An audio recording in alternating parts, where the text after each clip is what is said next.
enabled the integration of NASA astronauts Butch Wilmore and Sonny Williams, who returned to Earth aboard Crew 9 following the uncrewed landing of Starliner. After a successful mission, the crew splashed down in March off the coast of Tallahassee, bringing Haig's total time in space to 374 days, including 4 spacewalks. What a history there. What an experience. And most recently, Crew 9. Yeah, it's when you look at it, I think it symbolizes or epitomizes just the nature of spaceflight and how dynamic it is. And it's not just the unpredictability associated with my history in the space program, but when you look back at all of it, it's dynamic in nature, and it showcases the professionalism, not just by the crews, but by the teams on the ground, both here at KSC and Johnson Space Center and around the globe, the tens of thousands of people that work tirelessly to respond to that dynamic challenge and make it happen day after day after day.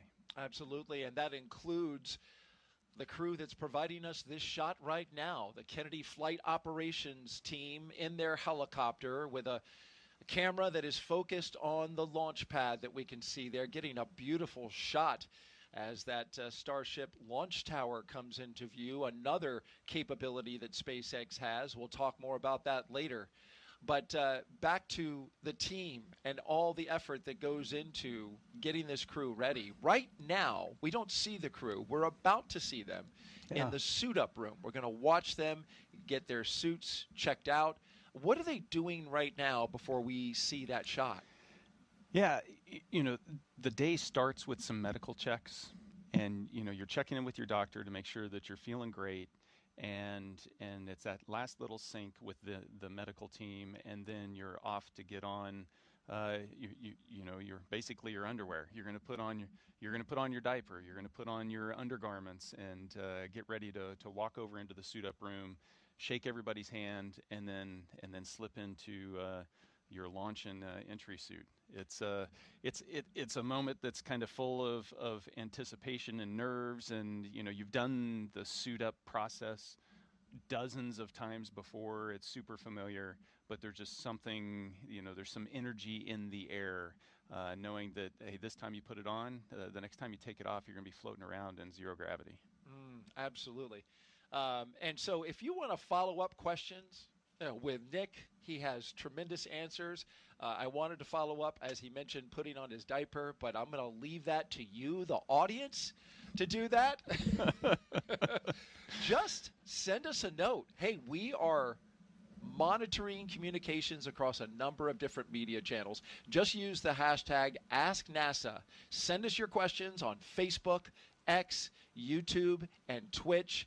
And we'll forward that question. We'll take it live on air. We'll take as many questions as we can and have Nick Hague answer these questions in the moment. He has experience like no other. There has been no other astronaut who has aborted in flight off the top of the rocket. And we're going to go into that in more detail as well later on in the show.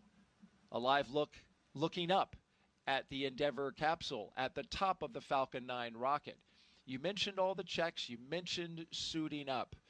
You also get a weather brief at this time. And the good news about the weather brief that's happening at this moment is that we just learned we got upgraded to a 90% go for today. That's great news. Weather conditions that support this 90% go are clear and sunny skies. The only small concern, and the reason it's not 100%, is because there is, in summertime in Florida, as you know, Nick, you've been here now for a day or so, it's hot and humid in Florida. And this time of year in July is our peak thunderstorm season. So we get a developing sea breeze that starts to blow in. And when that cool air from the sea meets the warm air over the land, we get percolation, we get thunderstorms. So it is 90%, but when that sea breeze starts up, it's expected, the launch weather officer for today estimated, that that sea breeze is going to form storms further inland, so giving us the 90%. Man, the way you described that, it sounded very negative for a 90% chance at go. Yeah, no, look at that picture. It is a beautiful day outside, And it's not just the weather here in Florida, but it's all along the ascent corridor up the East Coast, and weather's looking awesome. And I know as an astronaut, you appreciate having all the data. So I'm just doing the same thing for the audience over here, giving them all the data. Absolutely. But you're absolutely right. Point taken. And this view right here shows it. We have a spectacular day shaping up here in Florida. It is hot and humid, that's for sure. We were out earlier. And in fact, you saw some fellow astronauts who are here that you gave a big hello to. Yeah, so the launching humans into space is a really big deal. And sometimes I think we take it for granted, but when you get down here, you can feel the excitement. You see who shows up, and this is what we're doing is not inconsequential here. This is not routine. We're going to send 4 people into space, and people just need to understand just how difficult, challenging, but important it is that we continue to do this. Something that we've been doing on the International Space Station for 2.5 decades. It's impressive. It is amazing. I was thinking about that the other day. This is the crew that is going to be on station when the International Space Station turns 25 years of continuous human presence. And I tried to think about it in context of everyday people like myself, and I was thinking, if you think about your house, if you've lived in your house for 10, 20, 25 years, imagine being able to say that there was a human being in your house at all times, 24/7, for 25 years. There was never a moment where there wasn't a human inside. Obviously, we go on vacations, we go shopping, we do things, and we leave our house. But this house floating around this planet, never has it been interrupted. That's amazing. Yeah, and we spent the first 10 years living in it while it was being built. For anybody who's ever lived through a renovation, they know what that's like. Hey, look at this. Outstanding. There is our commander. We are in the suit-up room. That's Zena Cardman, and she's getting the final checks for her suit. This is the historic suit-up room, one of several spaces on the 3rd floor of the Neil A. Armstrong Operations and Checkout Building, known as crew quarters. The crew has been living and working here for more than a week, their final stop before launch, and their home base through pre-flight quarantine. They actually came in, I believe it was on a Friday or Saturday, so it's only been 6 days in quarantine or so, and now they are getting ready to get the final checks for their suits while they put on all the final components as well. Yeah, and they start quarantine actually back in Houston for a week before they ever come back down to Florida. So they have about 2 weeks in quarantine to make sure that anything in their system clears out before they head up to the space station.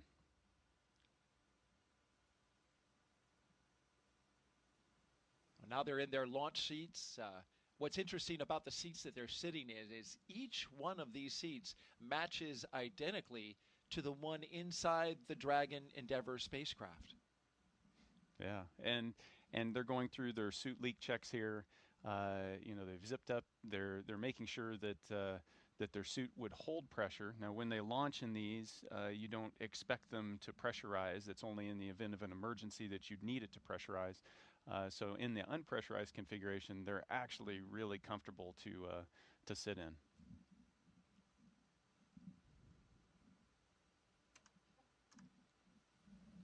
Well, you know that guy's ready to go. That's Mike Fincke, our pilot for today. Call sign Spanky. Got a great sense of humor, and he's a live wire sometimes. He is. He keeps you on your toes. Absolutely. And you can see his smile. I think he heard us. Big wave.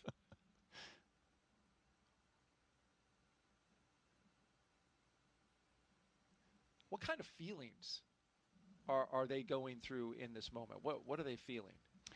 From a just being there, putting the suit on, you can imagine you're putting on a pressure suit. So there's a plastic bladder inside of there. So you're putting on essentially a Ziploc bag that is shaped the size of you, and then there's some material on there to hold it all together. So it can get quite warm, actually. So that's why they hook up the umbilical. You can see there, it's providing pressure, but it's also providing cooling air blowing in there while they're sitting there. it doesn't take long before you start sweating. So it's quite similar to just stepping out the door here in Florida today. You step out and you start sweating. Well, let's get to know the crew today, Crew 11. And we'll take a closer look by starting with our commander for today, someone Nick Hague knows very well, Zena Cardman. NASA astronaut Zena Cardman is commanding Crew 11. She was born in Urbana, Illinois, but calls Williamsburg, Virginia, her hometown. She is a scientist at heart with degrees in biology and marine science from the University of North Carolina at Chapel Hill. Before joining NASA, Zena did field work in some of the most extreme environments on Earth, including Antarctica, the Canadian High Arctic, and volcanic terrain in Idaho and Hawaii. She was selected as part of NASA's 27 astronaut class known as the Turtles.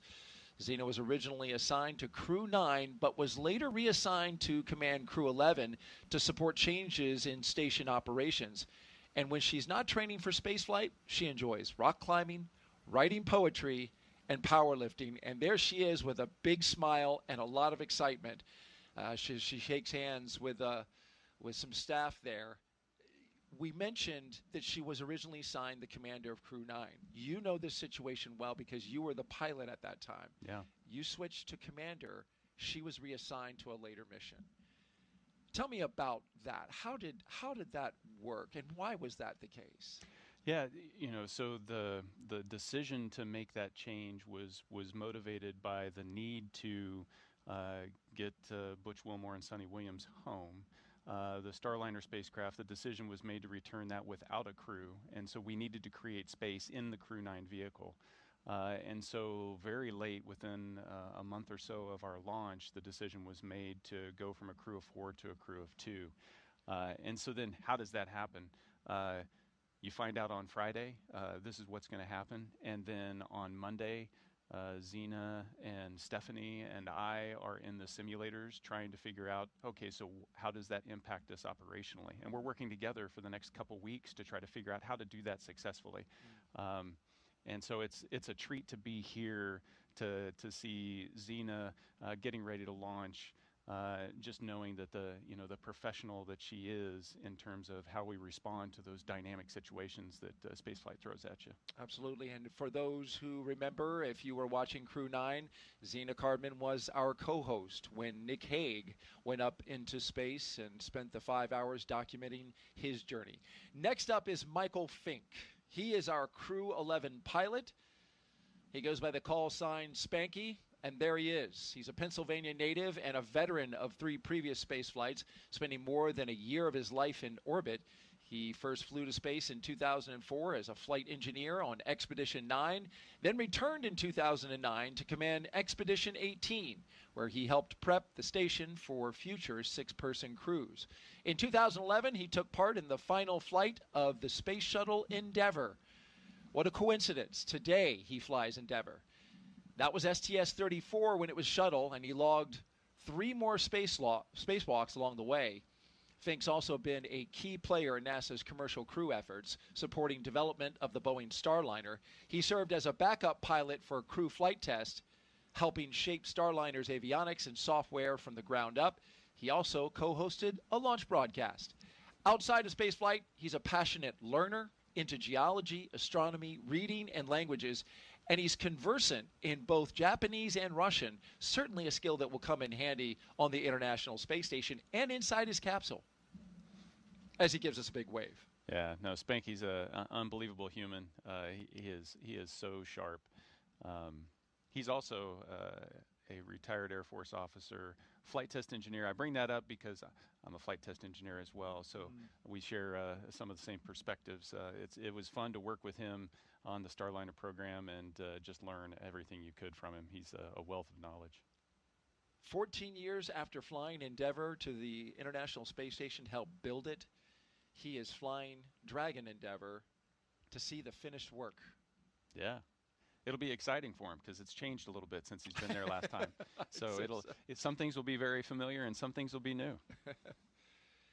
Let's move on now to our mission specialist. One for Crew 11 is Kimiya Yui, representing the Japan Aerospace Exploration Agency, or JAXA. He's a former test pilot and Air Force officer. Yui graduated from Japan's National Defense Academy in 1992 and rose to the rank of lieutenant colonel in the Japanese Air Self-Defense Force. He was selected as a JAXA astronaut in 2009 and made his first trip to space in 2015, spending 142 days aboard the International Space Station as part of expeditions 44 and 45. During that mission, he made history as the first Japanese astronaut to capture JAXA's H-2 transfer vehicle, a crucial piece of cargo hardware.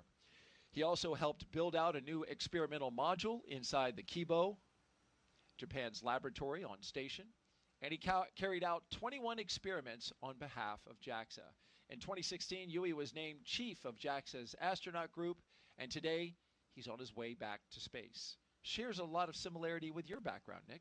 Yeah, no, Kimiya is great, and I've had the chance to work with him intermittently over the last decade, and that's just one of the treats of being part of the astronaut corps is getting to work with our international partners and our colleagues, and to see the same sense of passion that they share for the human exploration of space that everybody in the U.S. does. That common bond, even from a country, clear across the other side of the world. It's infectious and it's universal.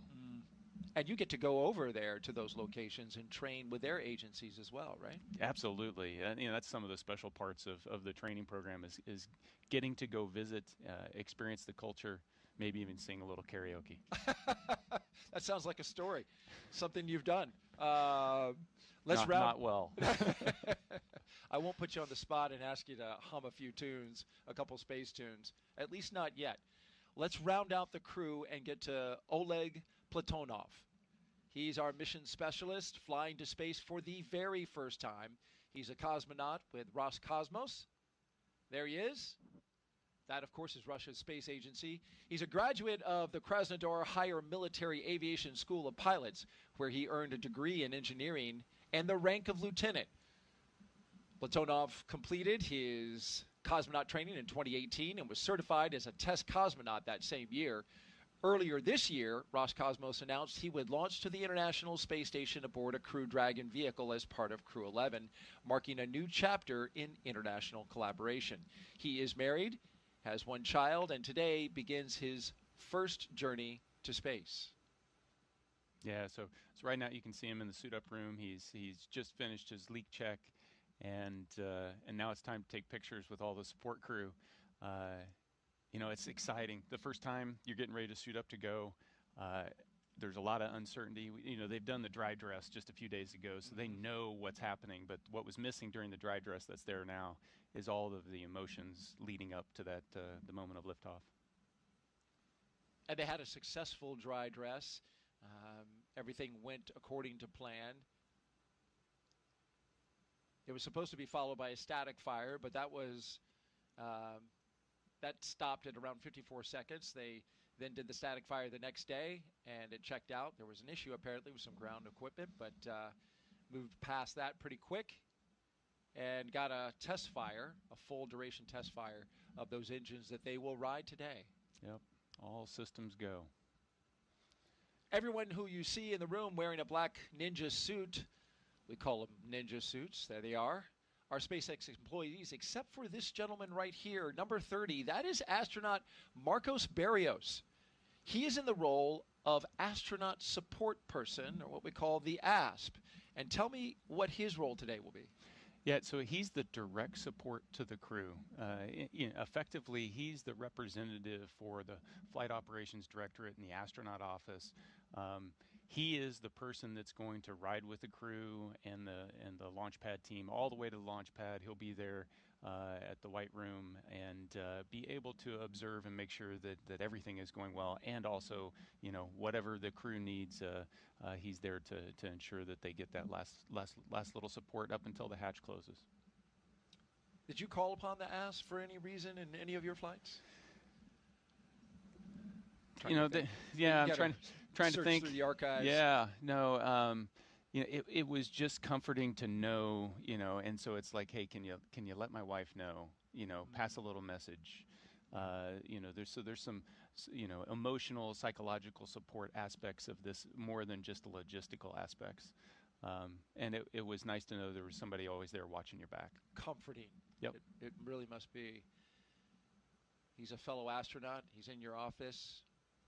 You see him regularly, and especially on the training for the mission, you see him throughout. Yeah, and you know, for the last 2 weeks, he's been in quarantine with the crew. So you've got very close contact with him, and you know, they're watching and following and tracking everything that's going on with you and giving you what you need. As we see the crew there, the 4 members of Crew 11, spending their last minutes with many of the individuals who have helped them suit up to this point. They'll depart in their crews to go out to the pad. Let's talk a little bit about how this crew trained extensively for this mission. Nick, talk me through some of the training that we're going to see here shortly that begins with, well, hold on one second. I see a card game starting to form and astronauts gathering around the table. So let's talk about that. This is an important moment and a tradition as well.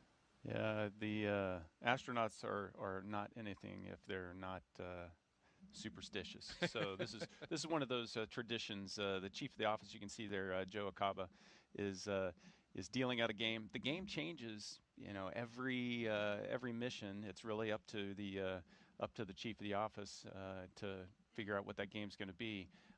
But the goal is the same.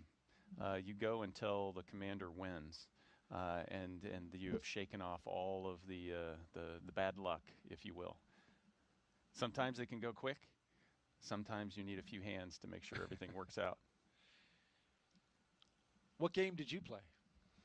We just went straight high card. High card, yeah, I see that a lot. High card. It was simple, and it took one hand, and we were ready to go. And I believe that this deck of cards that they're using is the deck of cards that was designed, has the drawings of Zena Cardman. Yeah, she's a lot of things. She's also an artist, and so she has a tendency to do up a special deck of cards for crews that she's associated with, and looks like they're down to the final 2. She keeps winning. Finally, I think she. No, she's still. Mike Fincke and the commander still holding in. We may have to shuffle the deck. This may be a first, Nick.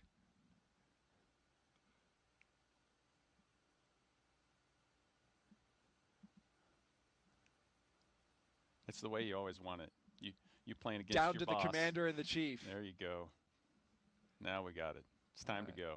Chief of the astronaut, Joe Akaba, finally winning that hand. It took him only about 20 hands. But that's what you want to see. Like you said, this is the point.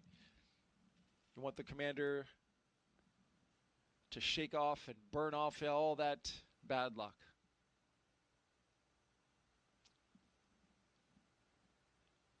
I see another astronaut there in the corner on the left-hand side there. Yep, Eric Bowe. He is the chief of our Vito office, so basically the astronaut office that owns the crew quarters.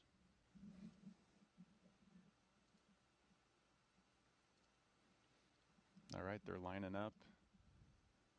They've said their last goodbyes. You see all the ninjas there, the SpaceX support personnel. You know, they're the same ones that have supported you through training and your weeks of training out in Hawthorne.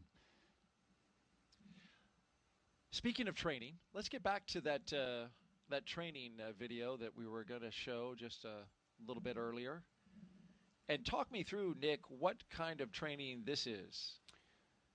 Yeah, so here we've got some search and rescue training.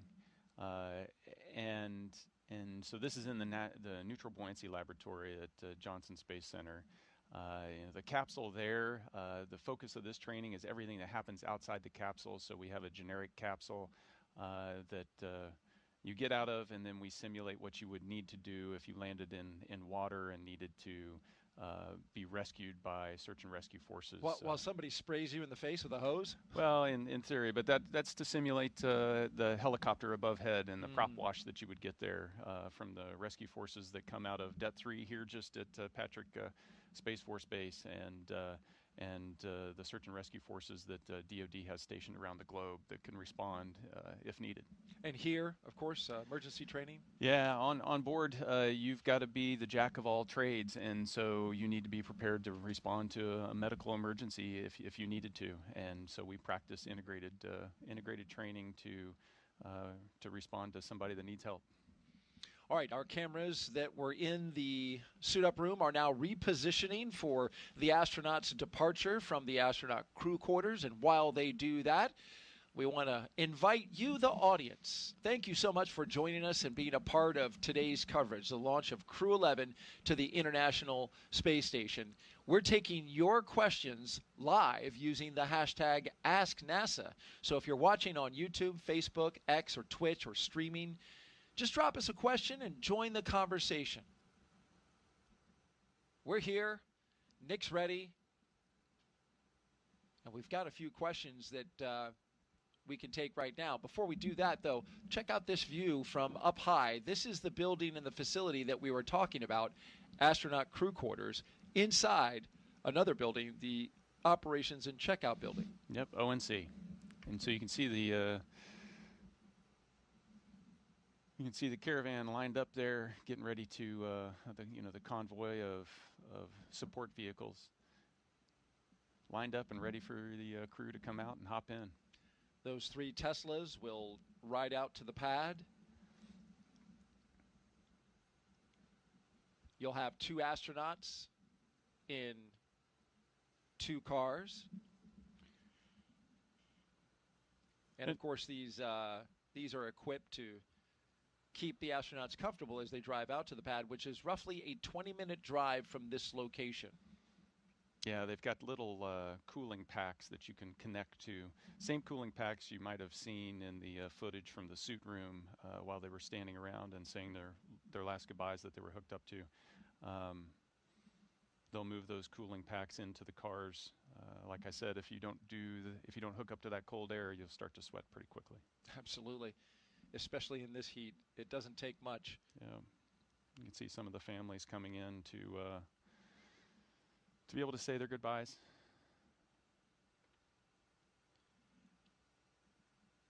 Well, we've got a question that came in. Unicorn Tail on X asks, how long does it take to build the rocket and prepare for takeoff?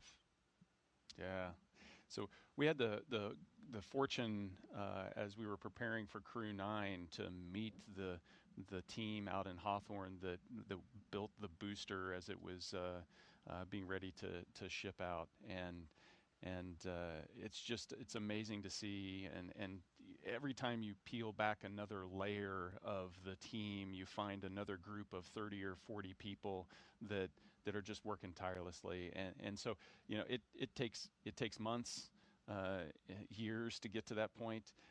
You're looking at a booster here that's flown before, and how can you tell that? It's got a little bit of soot on the side, and so the turnaround for the vehicles or for the rockets is much quicker, but the initial construction takes some time.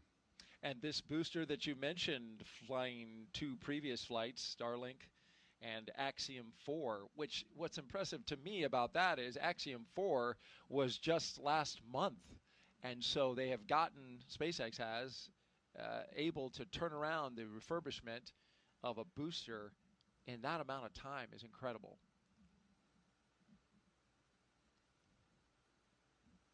It's a beautiful view. A beautiful view, and we mentioned the heat. There is a heat advisory today, but in the early going, the cool hours of the morning, SpaceX did some get-ahead work today to prepare for propellant load, which comes much later in our timeline, around T-minus 35 minutes, about 3 hours from now. But some forward work that they wanted to get done in the cool temperatures before that heat really gets cranking. Expecting probably up around 90 today when we get to our top heat index for the day. Yeah, it's important that the pad crews don't have the fortune of the astronauts who are hooked up to cooling packs, and so they've got to you got to make sure the entire team stays safe. Absolutely. You talk about the team. There's so many people that are involved in the launching of a rocket. Thousands, especially when we're talking about launching humans into space. And so, Nick, not too long ago, just a week or so ago, you came to the Kennedy Space Center to visit, to say thank you to a lot of the people who supported your Crew 9 mission. Yeah, it's a treat. In the lead up to launch, in the months of training, you don't have the opportunity because you're so scheduled. You don't have the opportunity to get to meet everyone, and so going through the headquarters building, everybody from the top floor down to the guys here in the mail room, everybody serves a critical function that keeps this machine working and flowing and able to do the things that we're about to witness that are just really hard to do. And so it was a treat to come over here to Kennedy Space Center. It's a treat to visit over on the Space Force side at Cape Canaveral Space Force Station and Patrick Space Force Base. That joint team, makes this place extremely special.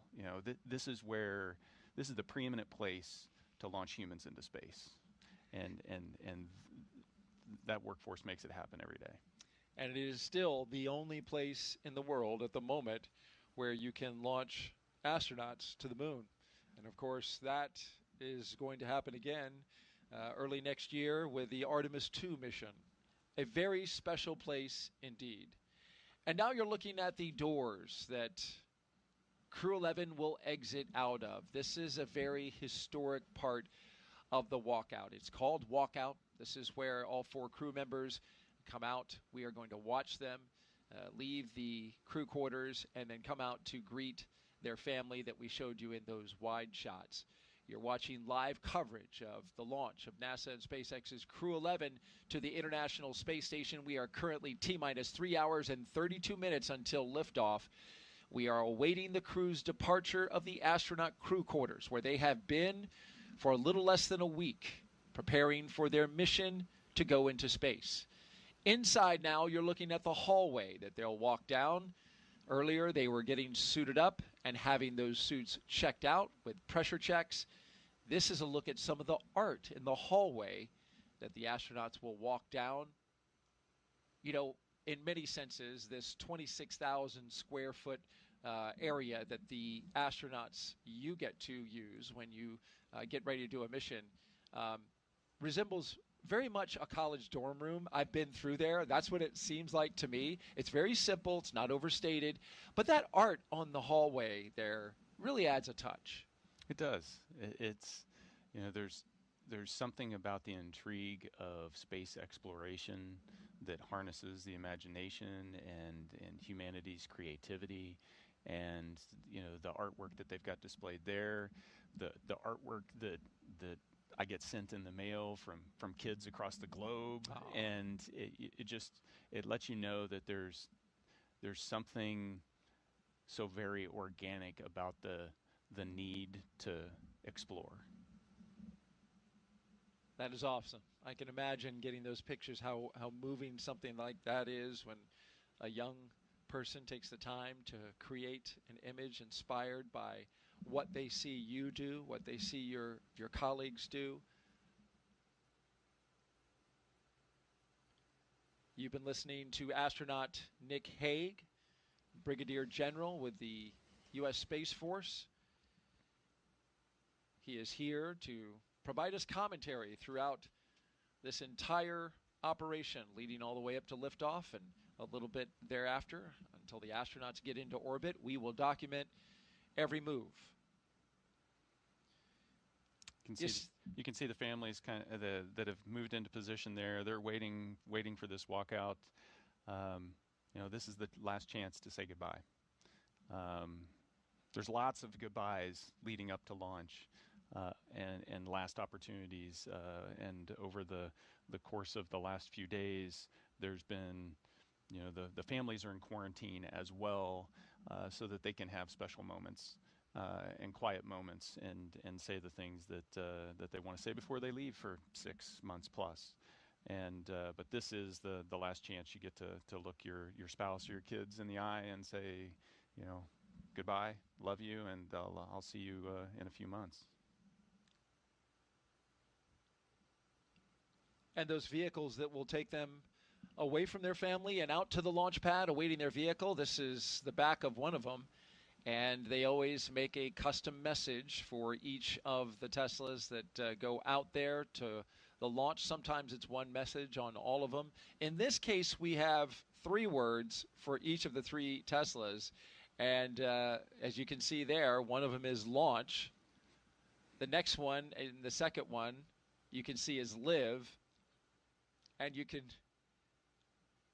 have to reverse the order, right? You've heard of that phrase that you see on signs oftentimes, sometimes in people's homes. Live, laugh, love. Well, this today is live, laugh, launch.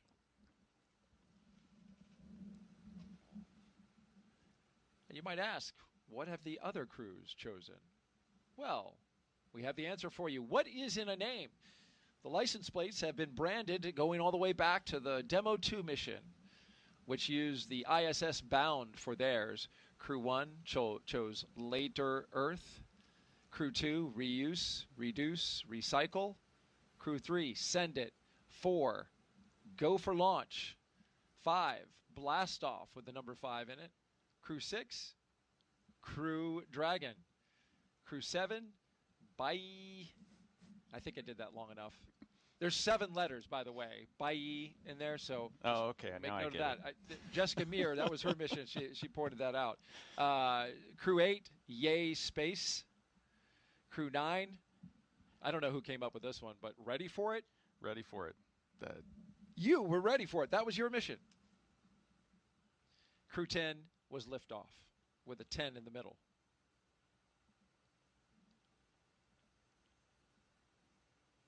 Live, laugh, launch. You were talking about the time that they're spending with their families, and they're about to do that now. And it ties in with what you were saying earlier. Human spaceflight is an important endeavor, exploration, so key to the fabric of this country. But it's risky. It is. It is. It's... But it's not risk for the sake of risk, So astronauts are not adrenaline junkies. We manage risk professionally, and we make decisions. It's not just the astronauts too. It's all the way down from at the top, from program managers, the administrator, all the way down. It's the job of managing that risk because ultimately what we're trying to accomplish is worth it. If you didn't want to take any risk, you wouldn't get out of bed in the morning. And so the crew members are willing participants. The families, at least the spouse signed up for it. The kids may have been unwilling participants in all of this. And so it is, it's a stressful time for the families to, they're going to watch their loved one go and strap onto the top of a rocket. And I gotta give kudos to NASA and its support infrastructure for how it takes care of the crew and their families in a time like this.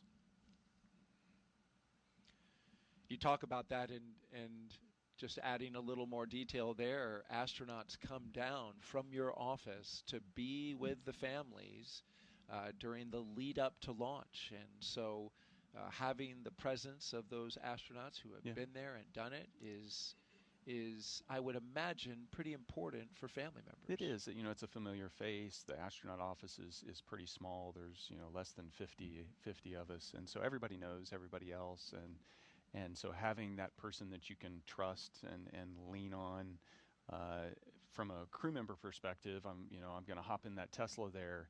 I know that my buddy is there taking care of my family, and they're going to be there to help them through even a completely normal flight is going to be an emotional event, and they're there to provide that support. And it's not just the astronauts in the astronaut corps, but there's a whole team of support that NASA's put in place, the psychological support. Approximately 15 minutes behind schedule. They have until T-minus 2 hours and 43 minutes per the green light time, so we have margin. We finished the thought. Yeah, and it's it's that comprehensive. Oh, they're walking out now. Let's talk about that. No, that's okay. There's Zena Cardman, Mike Fincke, the commander and pilot, our 2 mission specialists, Kimiya Yui, Oleg Platonov, and into the elevator they go. From the 3rd floor down to the 1st, the banner behind them, framing them up with all of their photos, and in goes their team. They'll get ordered into the elevator, and the doors will close, and down they will go. So if this was a 100-yard dash, they just left the blocks. That's what it feels like. Yeah. It's at that moment when you start walking down the hallway, now the train's starting to move. So you really know, like, you're leaving the room, you're leaving where you lived, you're taking that journey out to the pad. Bags are packed, ready to go.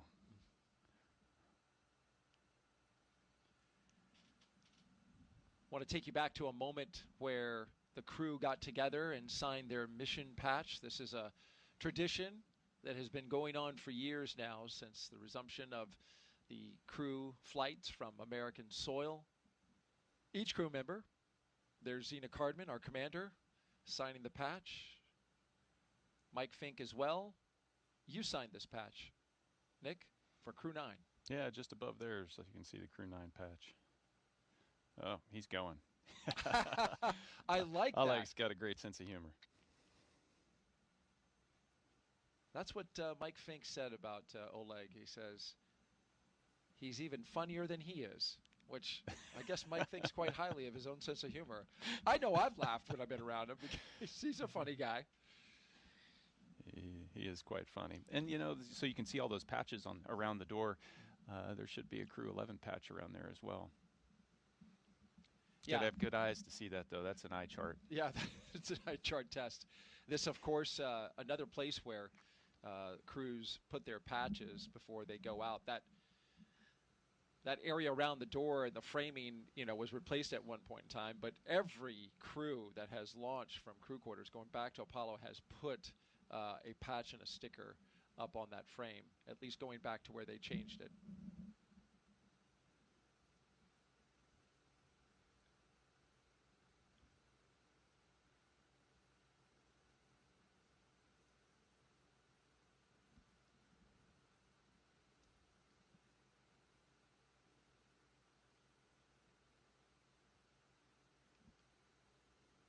The ride from this location will be provided with a security escort, so there will be no interruptions on their journey out to the launch pad, as it should be here at America's Spaceport.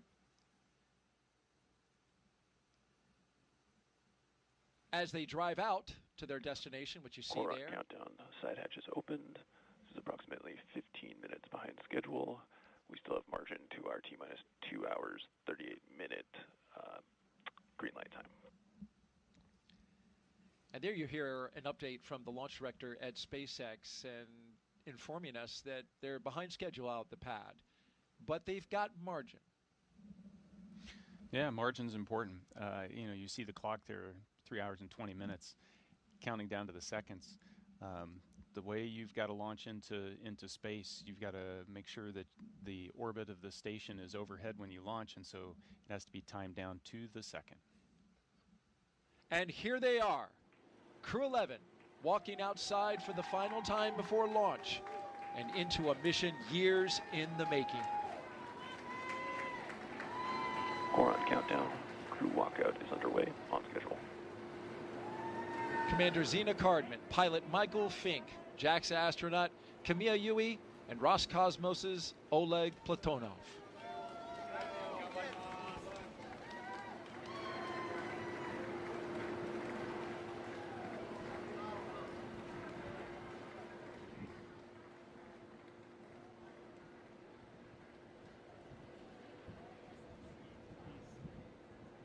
I see some Crew 11 shirts down there.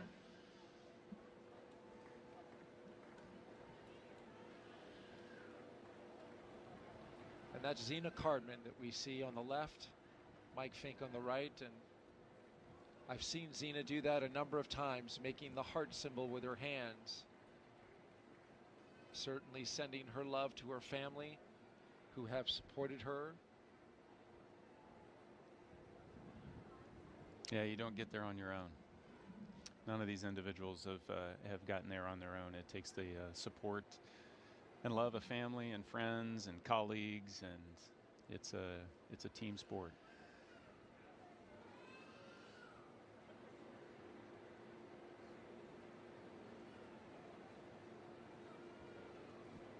You see Mike Fincke on the right there, the pilot. He is flying.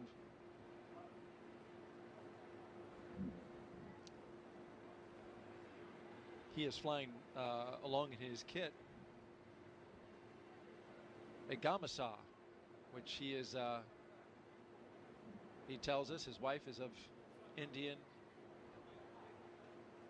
The Gamasa is used in the state of Assam as kind of a scarf, and so he's taking that with him. He's taken a scarf from his side of the family, that side of the family, for all 4 of his flights. A token, certainly, of their blessing on this flight today, but also has sentimental purposes. Yeah, little bits and pieces of home that we can take along with us. And you know, I mentioned that we're big into traditions and rituals and superstitions, and you'll find that lots of crew members have their little token of good luck.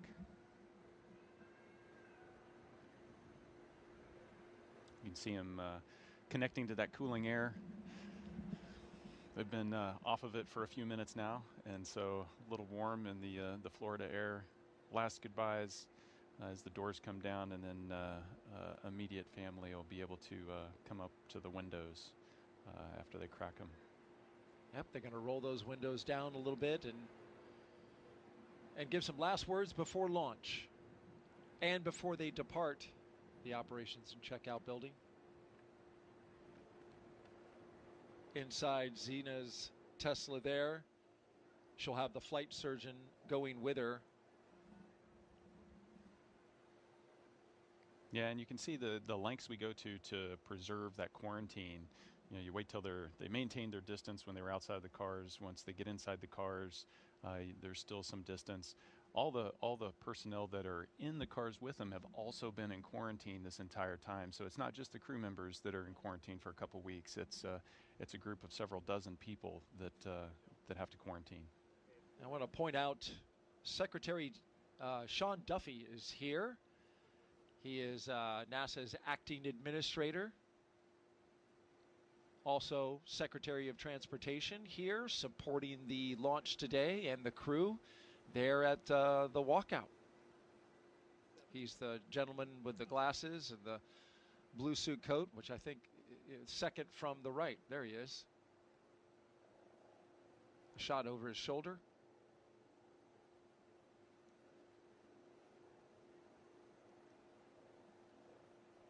He just took the reins of NASA just a few weeks ago. He's doing so on an acting basis until an administrator can be nominated and then confirmed by Congress. A look inside the window, Zena Cardman giving some waves. And I imagine emotions must be running high. How can they not? You've been waiting for this moment for a long time, and now you've said your goodbyes. It's tough to say goodbye to family that you're not going to see for a while, but you're also excited to get that car rolling and get on with it. And indeed, they are off. Crew 11 on the road to launch pad 39A. The Teslas are rolling out from the Neil Armstrong building. escorted by security for the We're on a 20-minute countdown. drive. Lyoseals are removed and installation is complete. This is about 10 minutes behind schedule. Again, we have plenty of margin to our green light time. Team is making up time. Well, that's a good call out there. We were running 15 minutes behind, but as you heard from the launch director, they have made up 5 minutes, now currently only 10 minutes behind schedule, but they do have margin, so there is the team and the launch team will continue to work this, and the flight crew right now headed out to the pad. Their next stop, a rocket, waiting to launch them into orbit. No pressure, just your average commute today, Nick. It's not your average commute. You get this police escort with helicopter support, and you get to run every red light and run every stop sign. Absolutely. It's a beautiful sight there. Of course, I say that just. This is a very special road trip from the astronaut crew quarters out to the launch pad, where they will join up with their spacecraft and rocket. We want to learn about this crew. We want to share their story in their own words. So let's hear from the commander of Crew 11, Zena Cardman, as she shares her path from field science to spaceflight. I think in a lot of ways, science and exploration is just innate to us as human beings. That's why toddlers ask so many why questions. It's just part of who we are. In many ways, I think trying to explore space generates solutions to problems that we didn't even know we had. My name is Zena Cardman, and I am the commander of NASA's SpaceX Crew 11 mission to the International Space Station. I was born in Champaign-Urbana, Illinois, but grew up in Williamsburg, Virginia. I grew up almost like an only child. I have 2 older brothers, but the younger of the 2 actually went off to college when I was 5 years old. And so I learned to play in my backyard a lot, play with friends, use my imagination, and explore the natural world around me. I studied biology as an undergraduate student. This is largely because I had a really excellent high school biology teacher who inspired me to pursue research on my own, even as a high school student. But while I was at college, I also got to know microbiology. I got to know geosciences and chemistry. I wound up doing a lot of research in an oceanography marine sciences department and studying in remote locations like Antarctica. I also, while I was an undergraduate, became a creative writing minor, and I've always really valued that chance to study the creative side of my brain and explore our natural world through that side as well. I love being an astronaut right now because there are many pathways to get to the International Space Station. We spend long duration periods, so many months long, living and working on board that space station, and it's really focused on research. A lot of that research is on our home planet, and a lot of that research is on us as human subjects. I'm very excited to be actually a test subject for a lot of the medical research that we're doing on board the ISS. I've signed up for a very large, all-encompassing medical study called CIPHER, and this, I think, is going to be critical as we start thinking about going for longer durations and farther places like the Moon and Mars. My role as commander is to bring out the best in my crewmates from the moment we start training till the moment we get back to Earth and then some.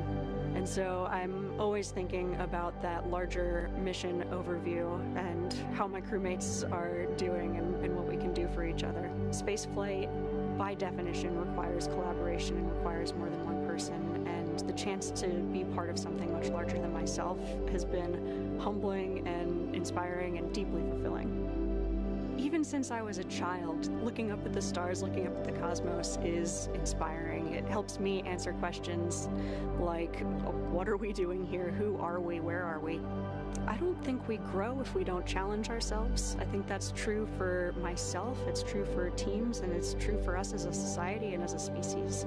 We have to take some risks, we have to challenge ourselves in order to push ourselves, and I can't wait to see what we discover during my career and for generations to come.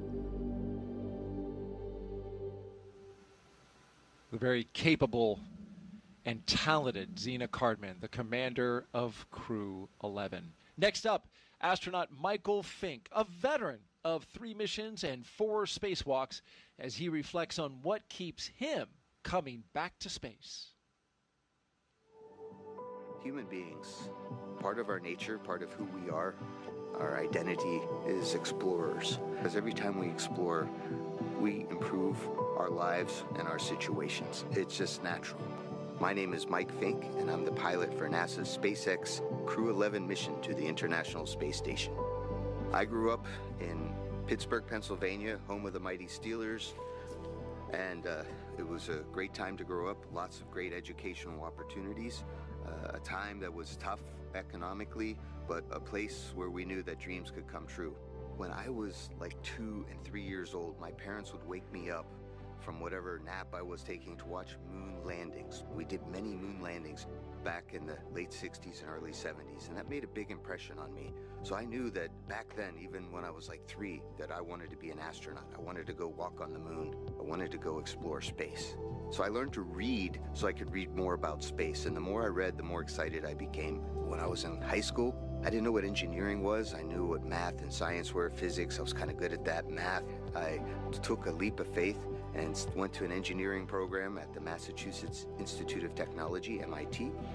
Thankfully paid for by an Air Force ROTC scholarship, and then hustling with side gigs on the weekends. And I got to study airplanes and rockets, 2 of my favorite things. So I was able to graduate from MIT with 2 degrees, and then the summer after graduation, I had a really wonderful opportunity to study in Soviet Union. Fortunately, I'd studied Russian language, so I knew enough Russian to go with some colleagues, and we spent the summer at Moscow Aviation Institute studying cosmonautics, and then I spent the next year at Stanford University getting a master's in aeronautics and astronautics.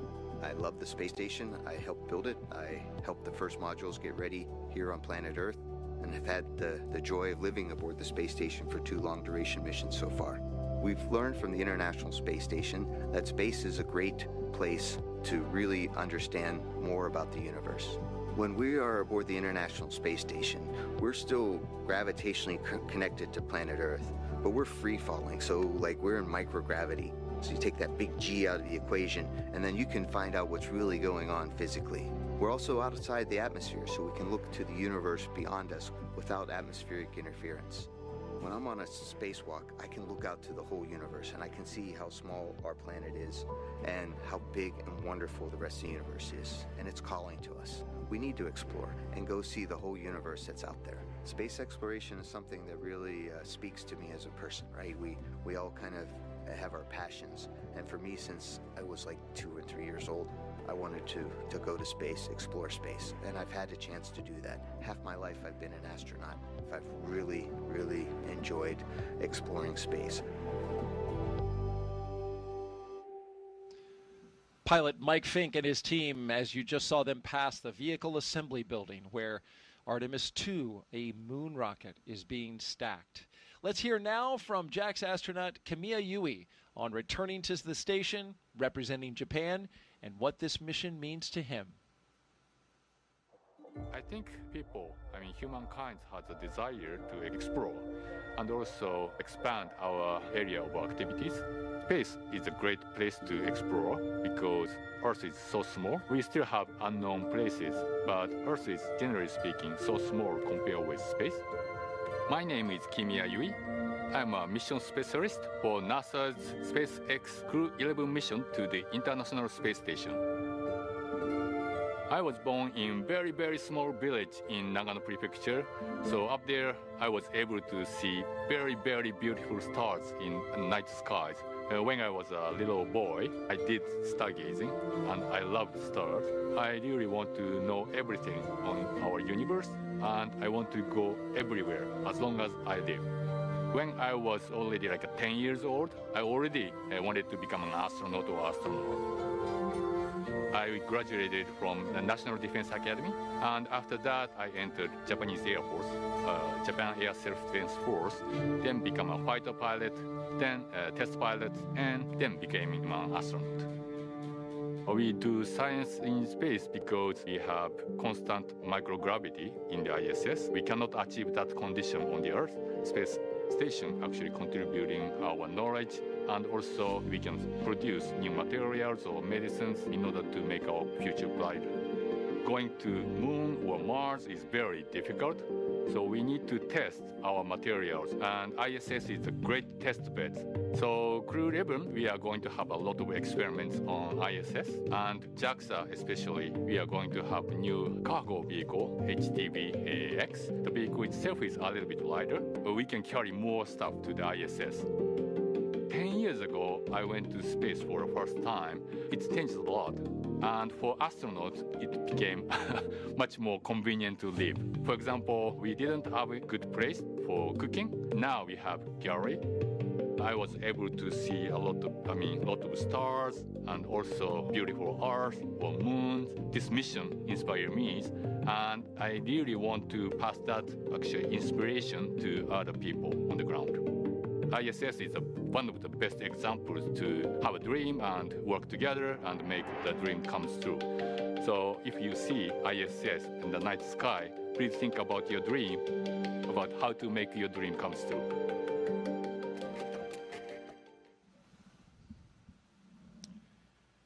And finally, Roscosmos cosmonaut Oleg Platonov, sharing his thoughts as he prepares for his very first flight to space.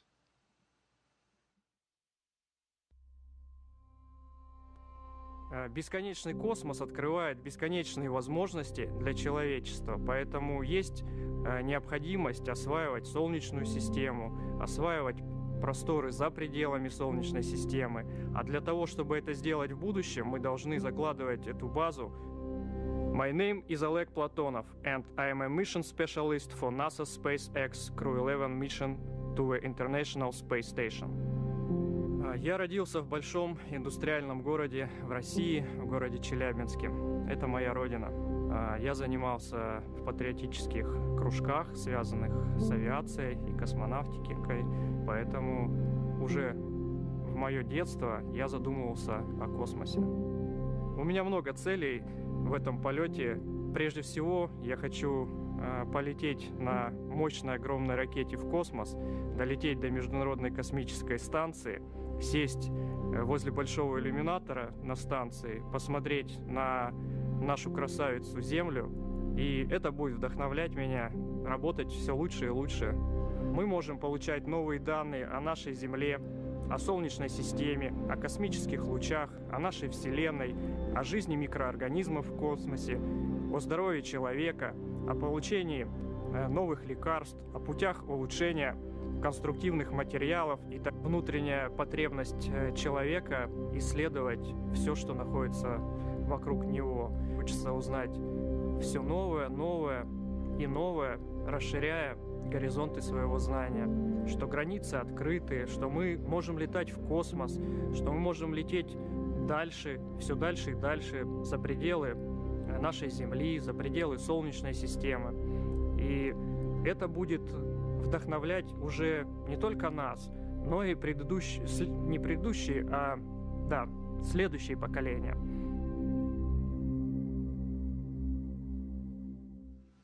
And those are all 4 members of Crew 11. If you're just joining us, we are currently T-minus 3 hours and 1 minute until liftoff of those 4 individuals who make up Crew 11.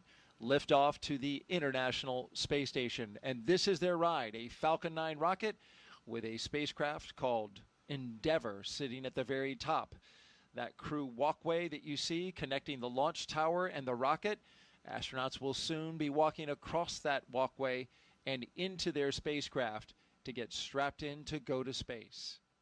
Right now, they just arrived at the base of the pad, and here is a beautiful view of Launch Pad 39A, which sits just 500, 600 feet away from the edge of the Atlantic Ocean, the beach there, which, as you can see from the calm state of the ocean, we have very light winds, we have sunshine, we have a beautiful day for launch.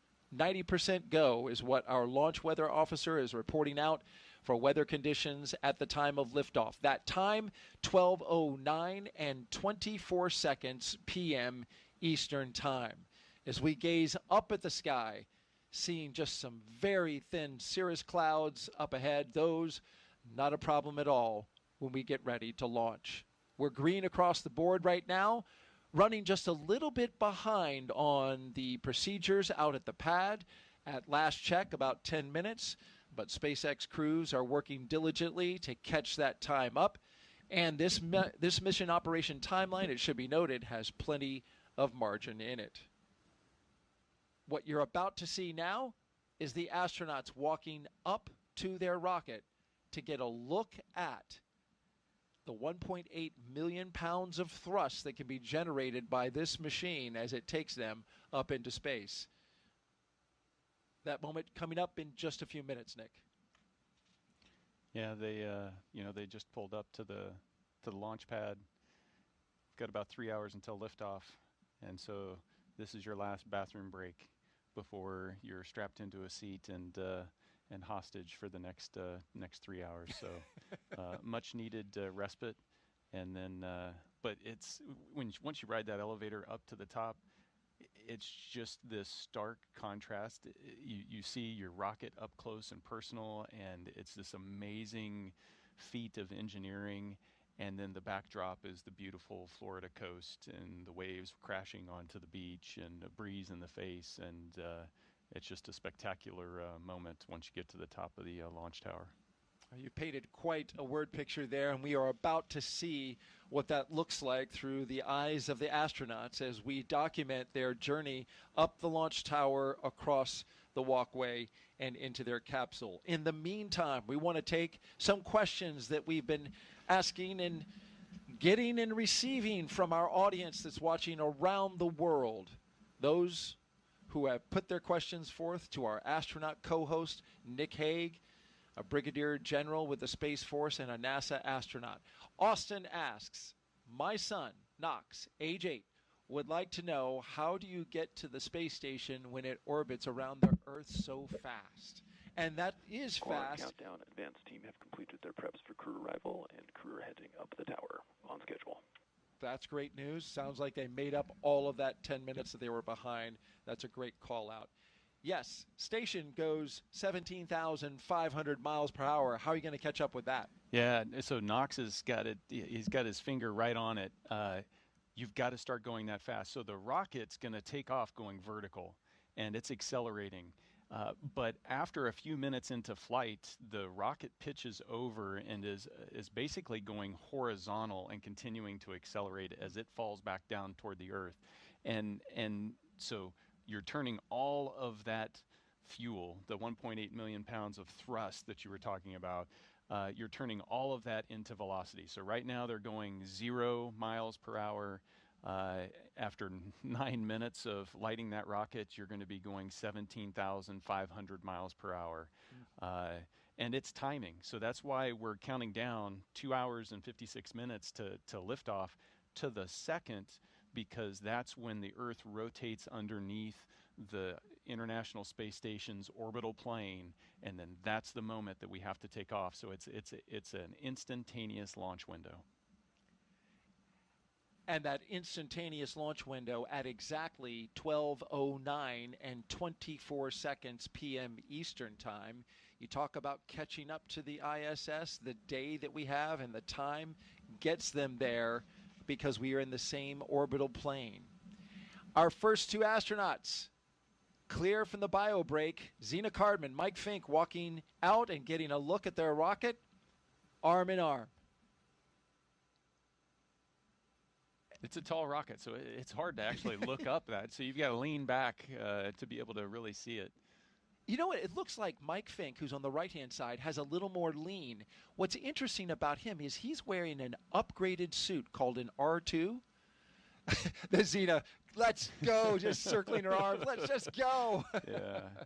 But he's wearing an upgraded suit that SpaceX says has more mobility and more flexibility in it. Well, he just demonstrated that. Well, he sure did, didn't he? Oh, no, Zena wasn't going to be outdone.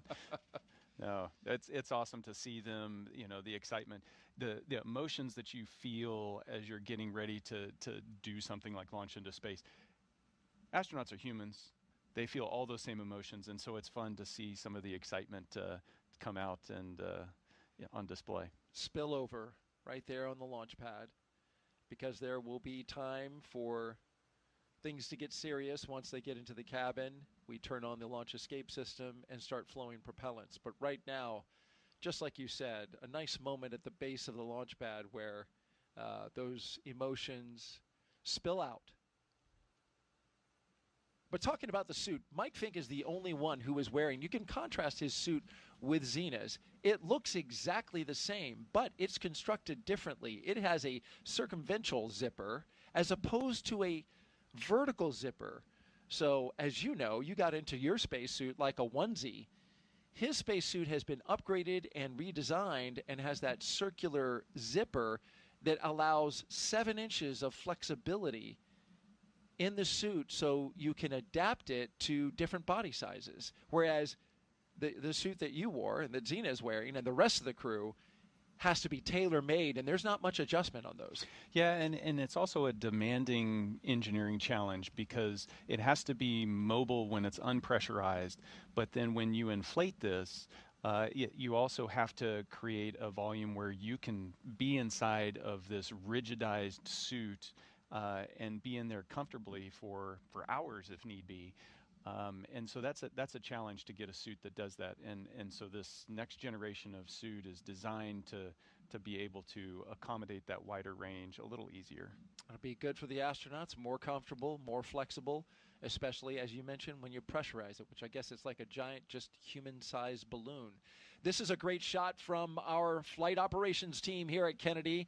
You can see the 2 crew members, somewhat small, getting ready to enter the crew access arm. And here they come, Commander Zena Cardman and pilot Mike Fincke,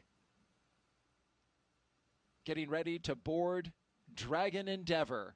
And they are all smiles.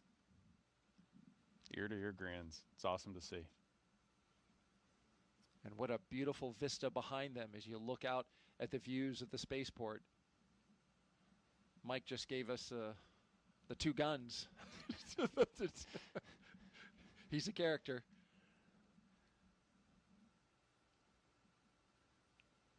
Now, before they get into the spacecraft, some important business at hand here, wanting to make sure that no FOD or foreign object debris goes into the spacecraft. So the 2 suit technicians and the closeout crew there, making sure that they take care of that, as well as this tradition right here, Nick. Yeah. Got to sign that wall. That means you're going. And so every crew that's launched off of, commercial crew Dragon launched off of 39A has been able to sign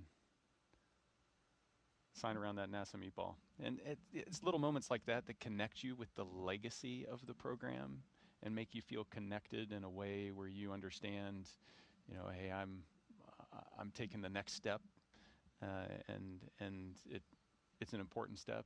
There's a lot of people that got me to the point where I can take this step, and hopefully there's a lot of people coming after me that are going to continue to take steps. Countdown. Crew are in the white room, and this is on schedule. You'll hear these audio call-outs from time to time from the crew operations and resource engineer with updates, and we'll pause to listen to them. Here are the 2 mission specialists now doing their rocket recline, looking up at their ride. I think they studied technique from Zena and Mike because they had it down. Seemed like kind of like a rock and roll kind of pose, didn't it?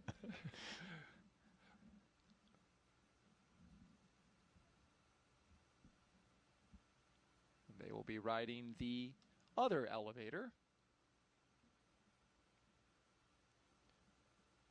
This, of course, is Heritage Space Shuttle equipment.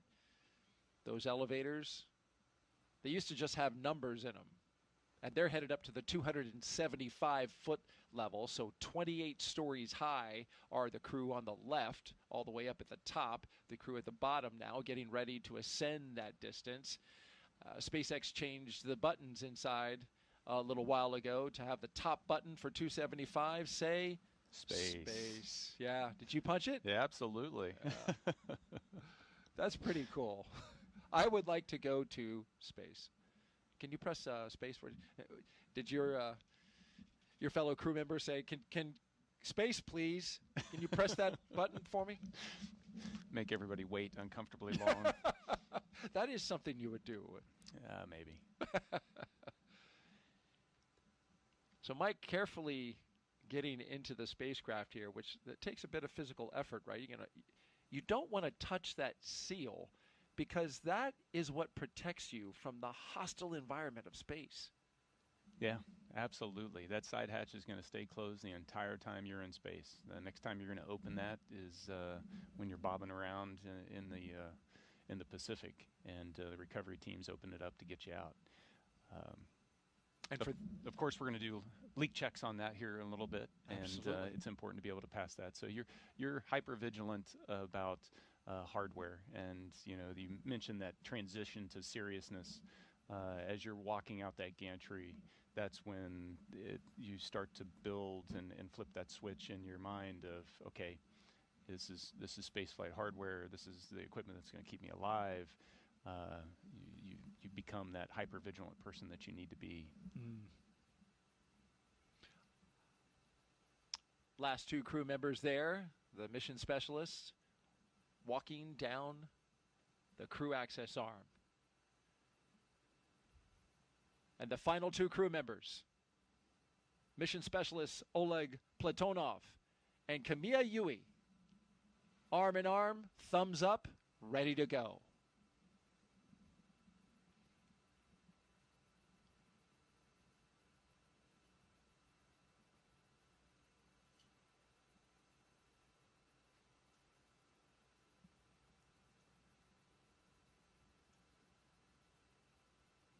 Split screen there, looking outside and inside the White Room.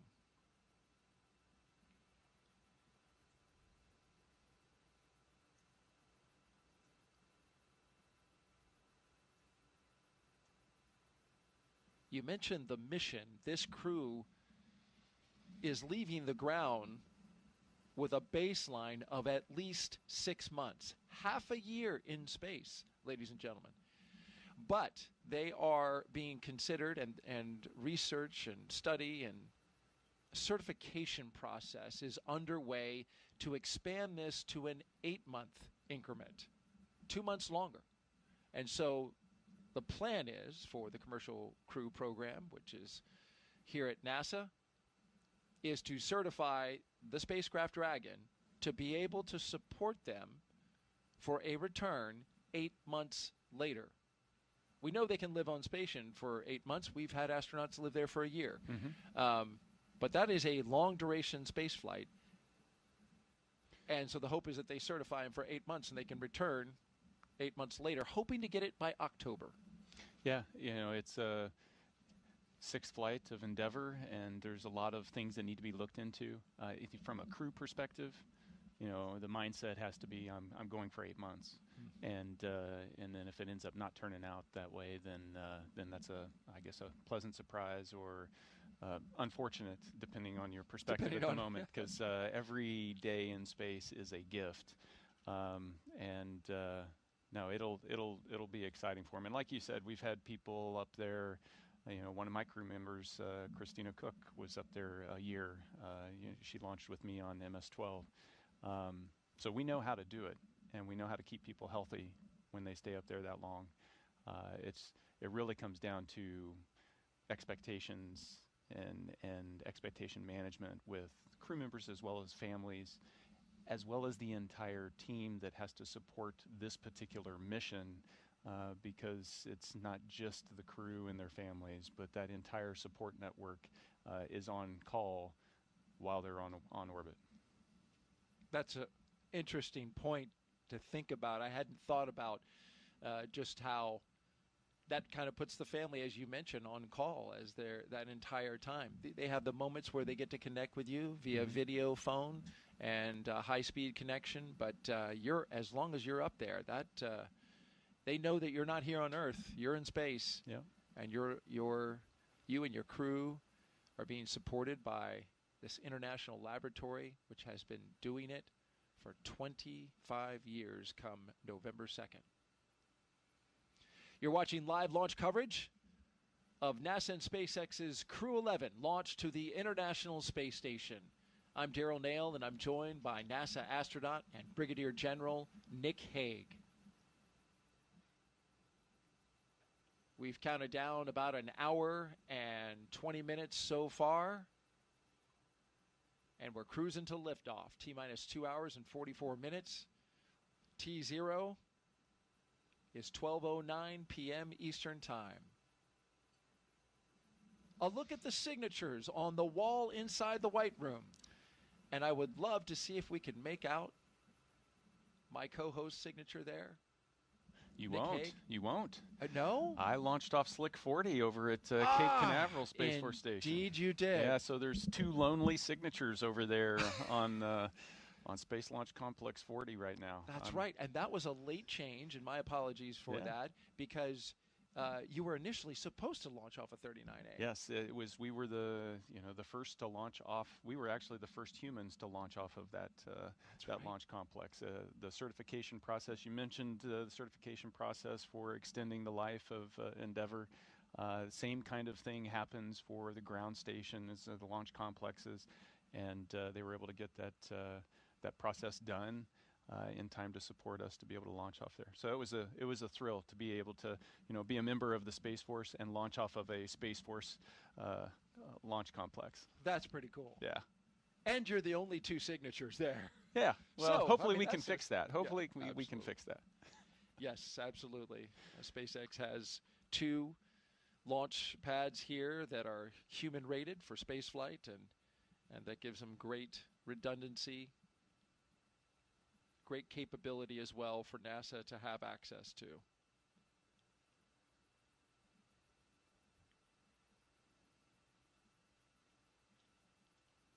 Right now, the teams are working in parallel. The crew members inside Dragon getting settled into their seats that they will ride up into space, while outside, the closeout crew handles the matter of making sure that the seal's integrity around the side hatch is maintained. And then once they get them all settled and finish up their work inside with the crew, they'll depart. You can see number 22 still inside. The support crew will come out of the capsule, and they'll shut that hatch that you see right there, that side hatch. As Nick mentioned,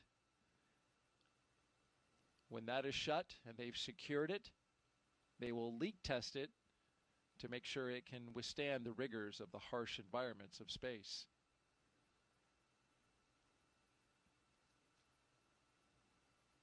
But in order to see and communicate with the crew that's inside, both of the closeout crew members here taking a knee.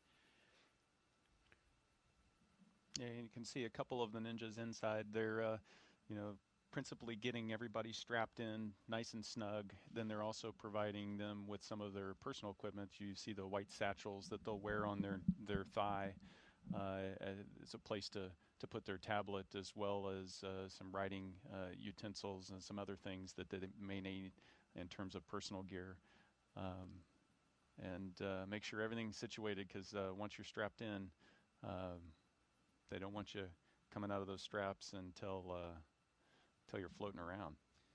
Certainly want all that in order and in place for the very exciting ride up into space, but it's also going to be a long one, Nick. This is a 38.8-hour phasing, which means from the time that they lift off to the time that they dock to the International Space Station, almost 40 hours in space. This is the longest ride to space so far for NASA's commercial crew program, flying the Dragon, which we are now in our 12th flight, Crew 11, the 11th operational mission, but we have to include Demo 2, which was the first test flight.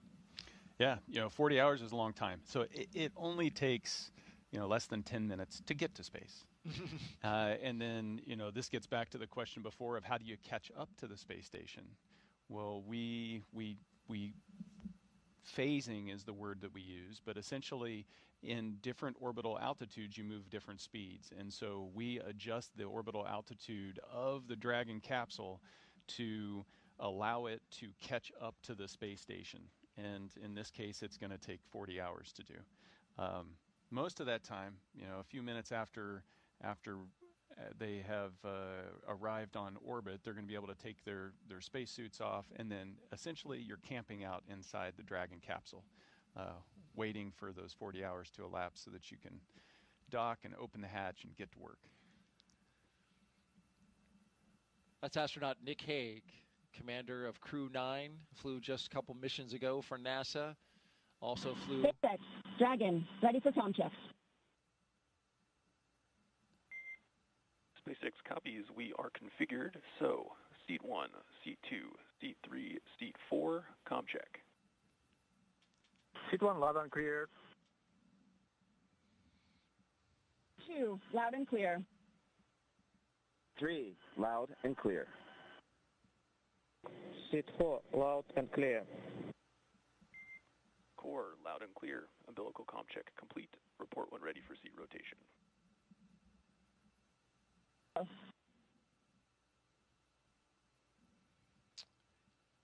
So you just heard from each one of the crew members on board as they went through all of their communications with the Crew Operations and Resource Engineer, otherwise known as the Core. You heard him communicating with each one of the crew members just now. As I was mentioning, Nick Hague flew 2 Soyuzes to space. The first one didn't make it to station, was an in-flight abort, came back down to the ground. You flew again the second time. On MS-12, you did make it to station. We are getting ready to do the suit leak checks, but first, we want to take some social questions as we go along. Nick Hague is our astronaut expert at the ready. If you want to submit a question, please do. We would love to hear from you. Just use hashtag AskNASA on the platforms that we have on Facebook, X, YouTube, and Twitch.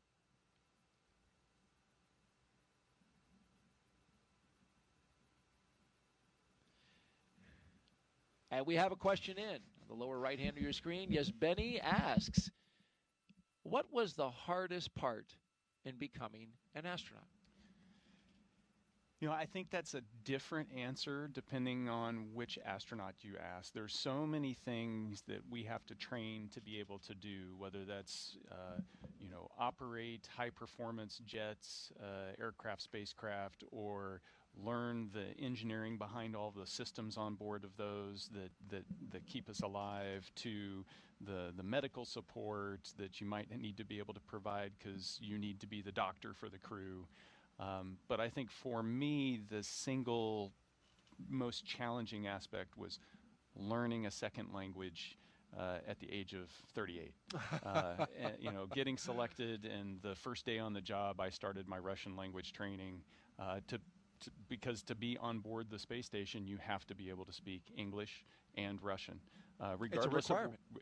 Regardless of where you come from. So, Kimiya, native Japanese, but he has to be able to speak English and Russian. Right. And so it's amazing how difficult it is if you didn't grow up learning a second language very young, how hard it is to rewire your brain late in Dragon, life. ready for seat rotation. Copy, ready for seat rotation. All other teams are ready, so we will be initiating seat rotation now. Copy. And so you're about to see those seats articulate upwards. This is their entry position, but they will now be articulated into launch position so that they are resting on their backs and able to see those screens just above them, just above the heads of the pilot and commander. You can see Zena Cardman currently touching some of the buttons in the screen on just ahead of her, the heads-up display. And there they go. Getting some waves from the camera person who is on the launch tower right before they back out and shut the hatch. Boots up.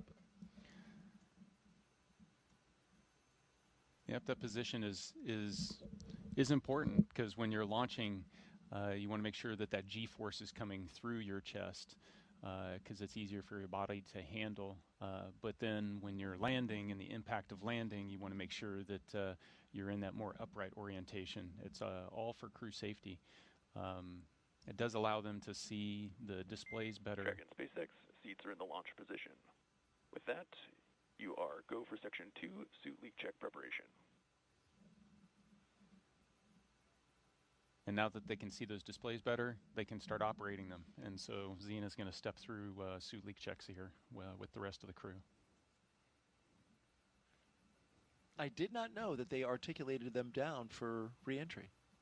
Yeah, after the main chute's open, then they will they rotate down. How about that? Actually, it's once you come back through a certain G level on reentry, that's the trigger, and then they rotate, and then you automatically come down? Yeah, you get chutes and everything else.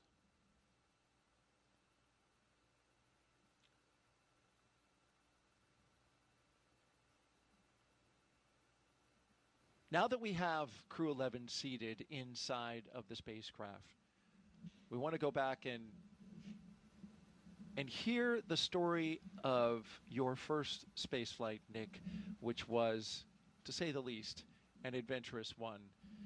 One that did not end with you getting to the International Space Station, but rather an in-flight abort. This helps us underscore just how important safety is in this moment as the astronauts prepare. So here you are, a number of years ago, getting ready to launch for MS-10, giving a wave goodbye. Talk me through your first spaceflight. Yeah, you know, when I look at this picture, it almost snaps me straight back.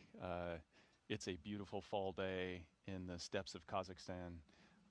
You know, we're on, you know, the same launch pad there that Yuri Gagarin launched into space on. And so you feel that deep connection, that legacy I talked about, the human exploration of space. And so we're getting ready to walk up to the elevator. There's a few stairs. It's a turn back photo op and wave to the management that's taken you all the way up to the base of the rocket that's sitting there, that's white with frost because it's full of rocket fuel at that point, and you're on your way. So, I mean, it's everything you dream of. It's at that point, I've spent 40 plus years dreaming about that day happening, and then liftoff. And copy, tear complete. You have a go for Section 3, suit leak check. So as we listen in, the suit leak checks. Go for Section 3. They will pressurize the suits of the crew inside the cabin. Very important matter. As you're lifting off here, what are you feeling?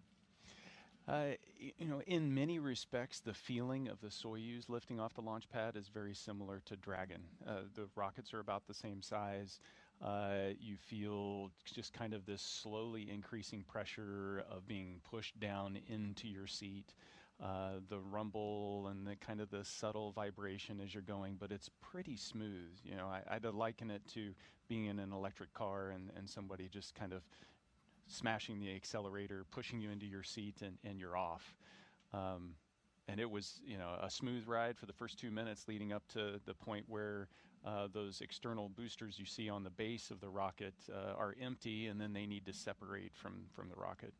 And that's what led to this moment right here, Nick, when those boosters didn't do quite what they were supposed to. Yeah, one of them didn't. They're supposed to propel themselves away from the center, the core stage.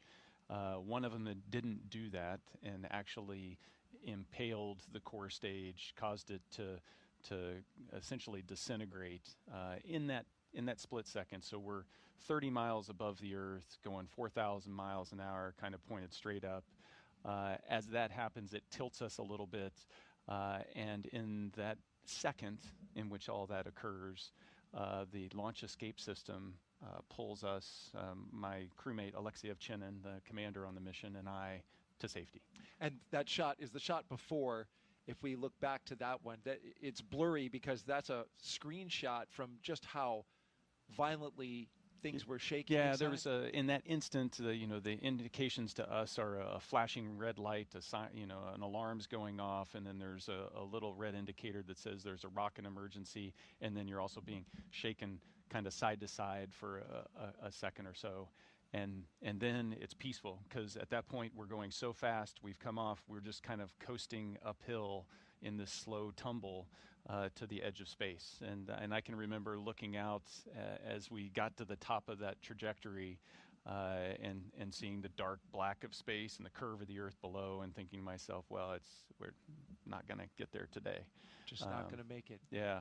And so, you know, in the moment, you have those little moments where the reality of the situation pops out.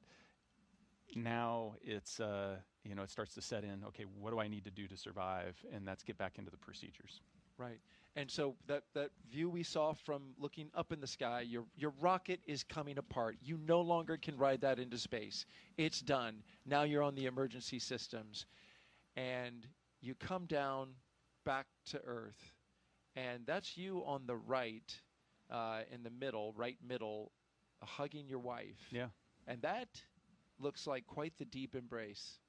Yeah, I mean, you know, it's in the moment when you're responding, the training kicks in, you're able to compartmentalize all of the emotion of the situation. It's in the aftermath of that, you know, that's less than 6 hours after we had launched, that we're back at the aerodrome there, and that's when the emotions, you know, you're human, that's when it comes out. And you know, Katie had witnessed all of that and gone through that roller coaster ride at the same time, along with my kids and my family that were all there, with less information than I had, because I was going through it. There was, you know, probably 20 minutes where she didn't know Dragon what the for outcome nominal was. seats. Dragon, we see the same. Closeout team will perform final closeout steps and then exit the capsule. You can proceed to section 4, side hatch close, and report when ready to close hatch. And just a quick note. Copies. Proceeding section 4, Wilco.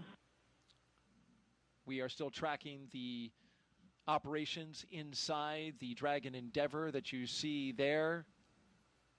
They are doing checkouts of the suits, pressurizing them, getting ready for launch.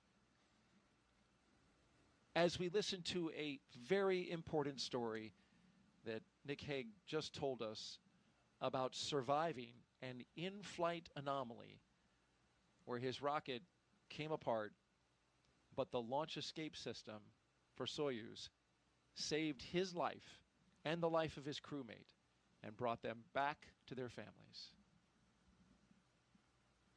Yeah, you know, the way you phrase that's important. The launch escape system.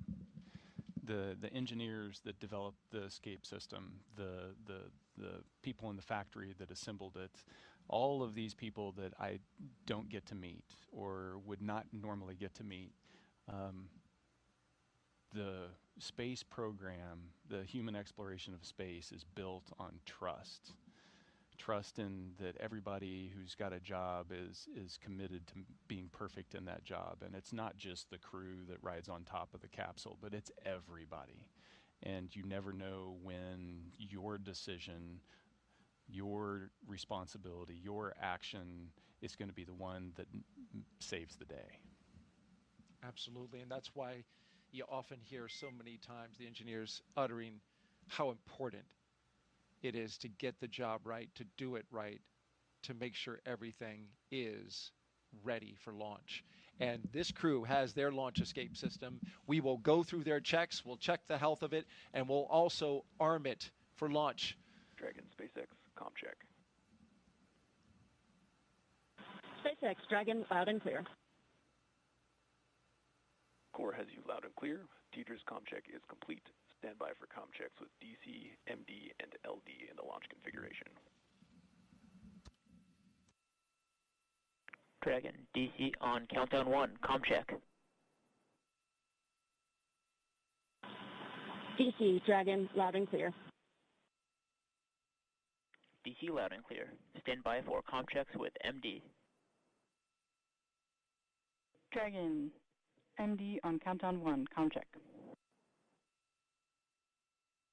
MD Dragon, loud and clear. MD loud and clear as well. Stand by for comm check over Dragon to ground. You're listening to communication Dragon, checks MD on Dragon to ground, comm check. through each of the 3 paths to this spacecraft. MD Dragon, loud and clear. MD loud and clear. Stand by for comm checks with LD. Dragon, LD on countdown 1 with a comm check. LD Dragon, loud and clear. LD loud and clear. Stand by for comm check on Dragon to ground.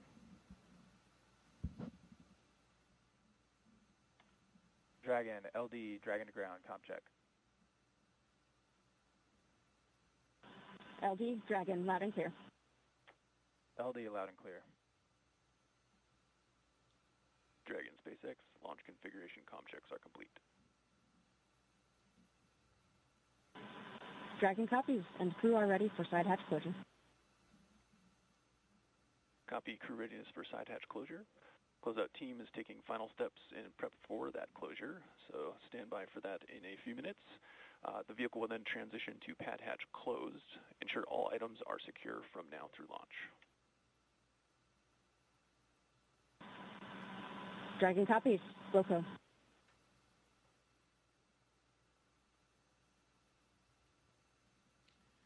Those communication checks, Nick, were really important for each of the crew members to be able to speak to some very important members of the launch team. Yeah, absolutely. So you've got the comm checks you've been hearing with Core, which is really the voice from the SpaceX control room to Dragon. But you've also got the launch director, the mission director in there as well. And then it gets more complex because you're checking multiple different ways that you're going to be able to get the communications there, whether going direct from ground to Dragon or whether using the TDRS relay satellites. So communications critical, being able to verbally talk, but then the other connection that you can't forget about is the telemetry and the vehicle communication down to the ground. Dragon is a highly autonomous vehicle and has a pretty close couple with mission control on the ground to be able to monitor all of that automation. You're watching launch coverage of NASA and SpaceX's Crew 11 mission to the International Space Station. Nick Hague, our astronaut co-host today, walking you through the operations, just told a very powerful and moving story about his first launch, which ended with a flight abort, but brought him and his crew members safely to the ground, back to his family. He launched again on MS-12, but that story brought forth a question on social that we want to take now. We're taking your questions live and bringing them to Nick, who's answering them as we go. So Oscar asks, Nick, you're one of the very few people in history who have ever aborted in flight. How did it feel as it happened? Yeah.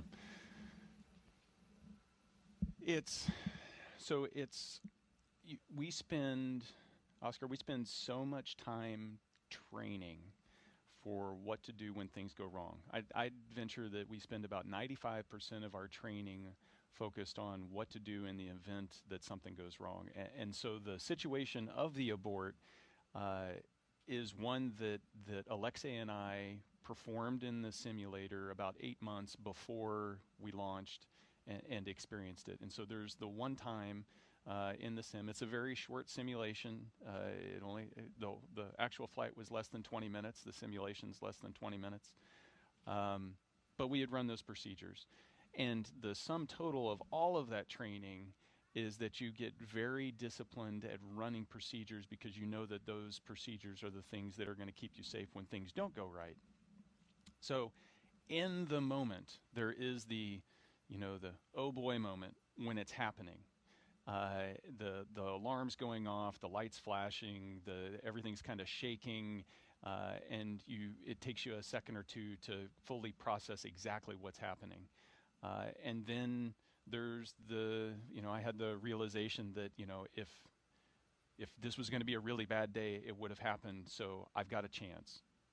So the best way to protect Alexei and I is for both of us to do our procedures and focus on those. And so you compartmentalize all of those emotions. You kind of set those to the side and you focus on doing your job. And so we run through the procedures and we talk with Mission Control in Moscow and surprisingly, I spent so much time in Star City training. That Russian that I was talking about being painful to learn, that is just naturally coming out because all of our communications are in Russian. And then it's not until you touch the ground, the search and rescue forces come and extract you. You know, they were there within like 10 minutes. They come and extract us and pull us out under the parachutes. It's at that moment when your body can relax.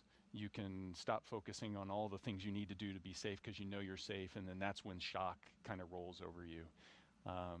And your body just tries to process everything that happened. We're human. You can't bottle that stuff up forever. And so it was you could hear the waver in my voice when I called Katie and on the satellite phone and said, "Hey, I'm okay." I actually had to leave a voicemail because she had her phone off. Oh no. But we have that voicemail, and you know I've been able to listen to it, and it's pretty amazing. Wow. Thank you, Oscar, so much for that question. And thank you, Nick, for that beautiful answer.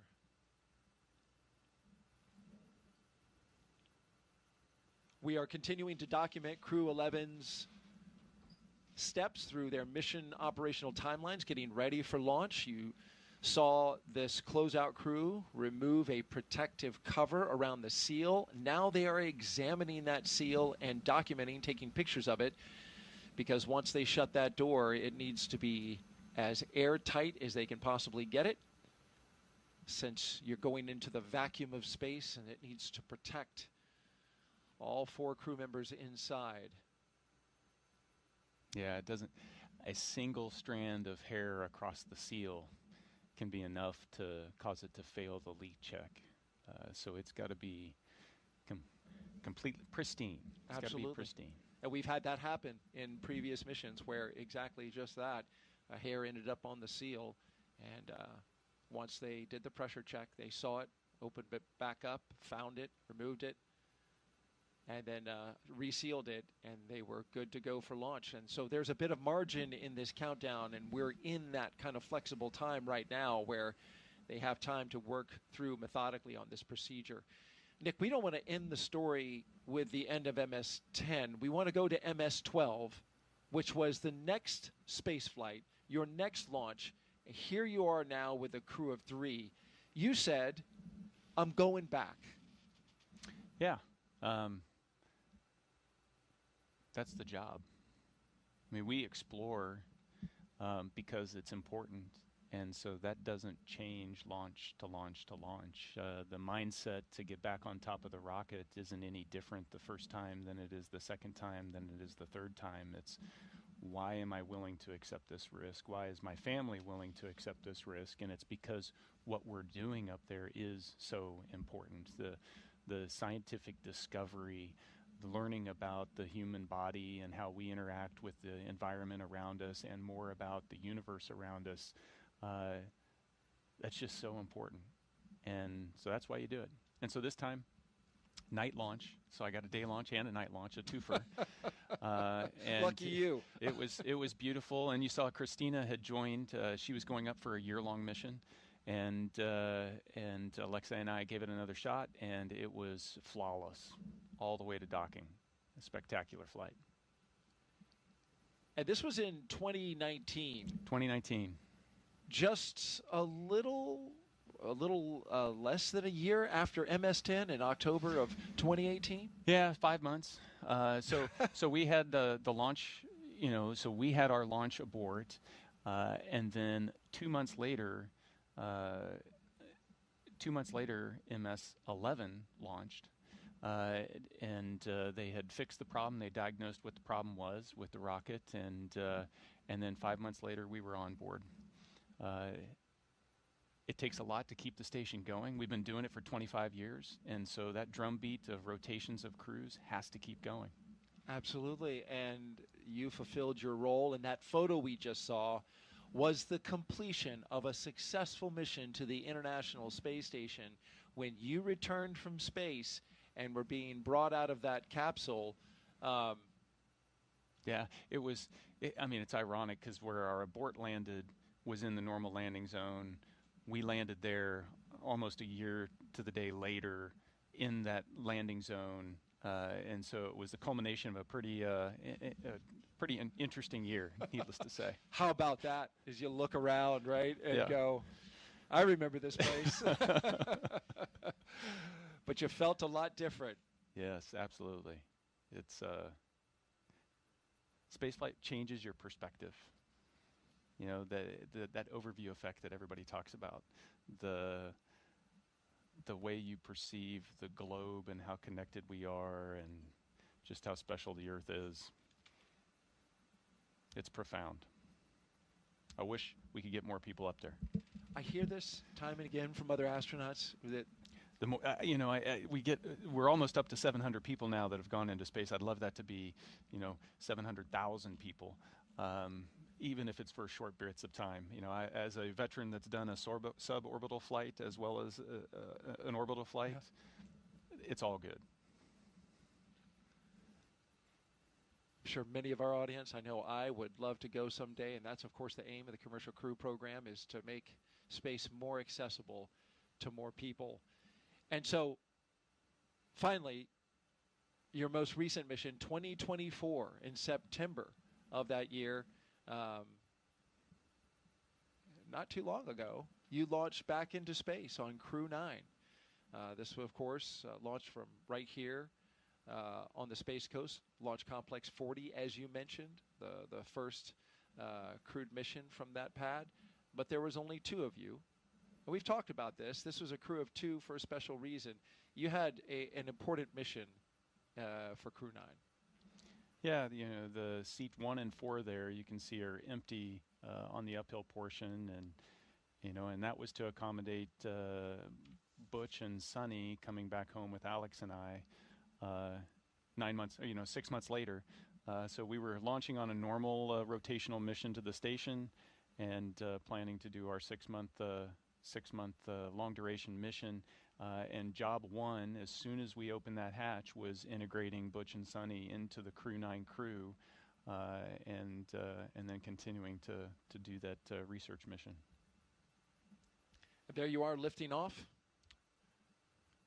I got to say that the weather today is so much better than it was back then. We had a hurricane blow through a day or so before, and then there was a window and a little hole in the weather, and we shot through it. I think they've got a better weather today. And there you are with your full crew of 4 on the way back home. Yeah, you can see Butch in the far field there. Sonny's just off the camera, close to us, and coming home.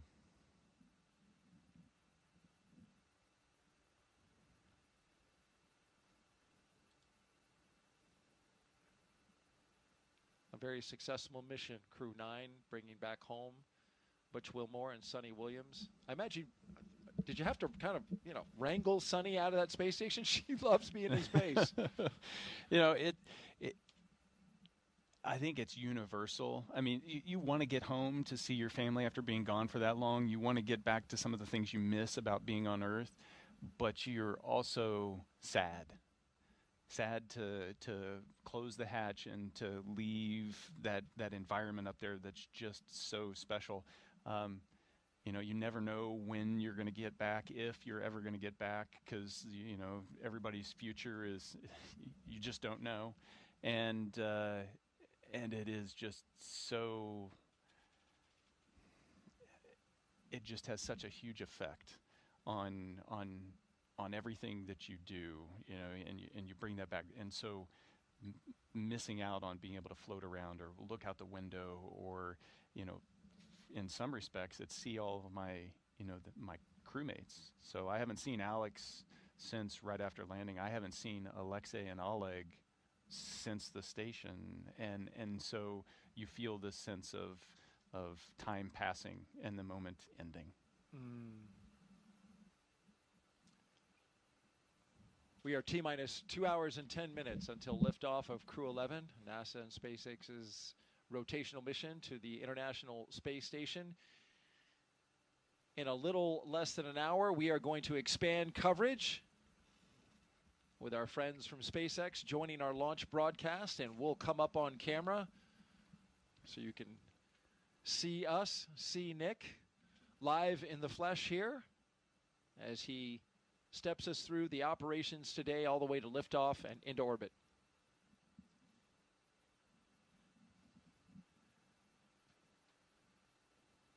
A note about the weather. The launch team and the launch weather officer are discussing conditions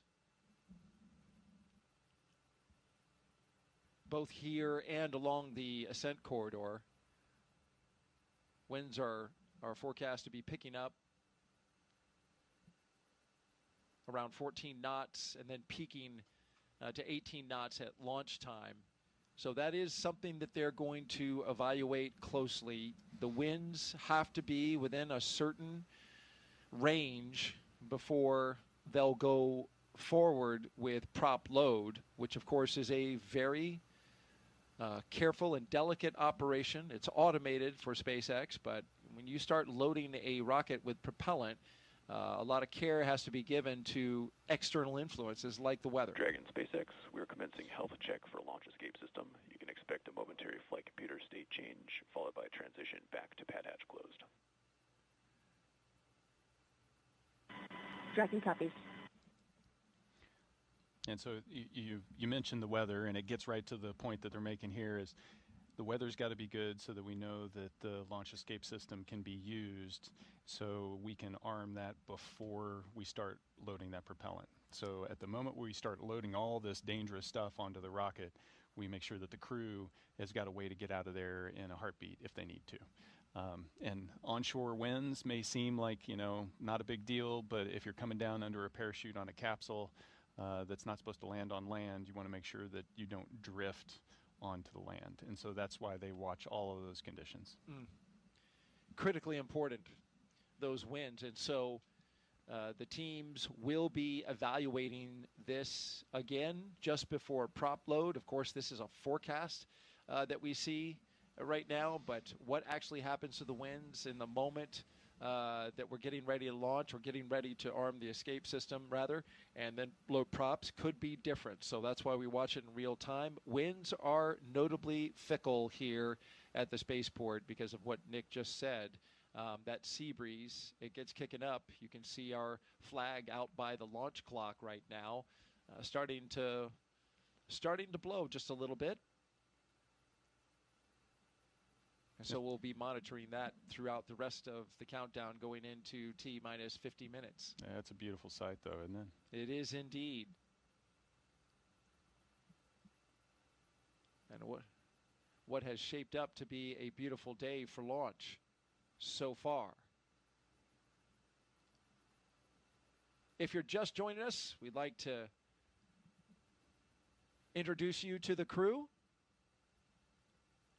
Crew 11 going into space today consists of the commander, NASA astronaut Zena Cardman. She holds a Master of Science in Marine Sciences from UNC Chapel Hill. Cardman has experience with NASA research in the Canadian High Arctic and has supported real-time station operations and lunar surface exploration planning. She also likes rock climbing and powerlifting in her free time. She trained for Crew 11 as the commander, but was reassigned to Crew 11. And is now the commander here, and she has, by virtue of all that training, a lot of training for a first-time flyer. She is well prepared. She's been well prepared from day one. She had done a backup flow prior to the Crew 9 assignment. But it was a thrill to be able to go through spend the roughly 18 months leading up to the Crew 9 launch, being able to train side by side with her.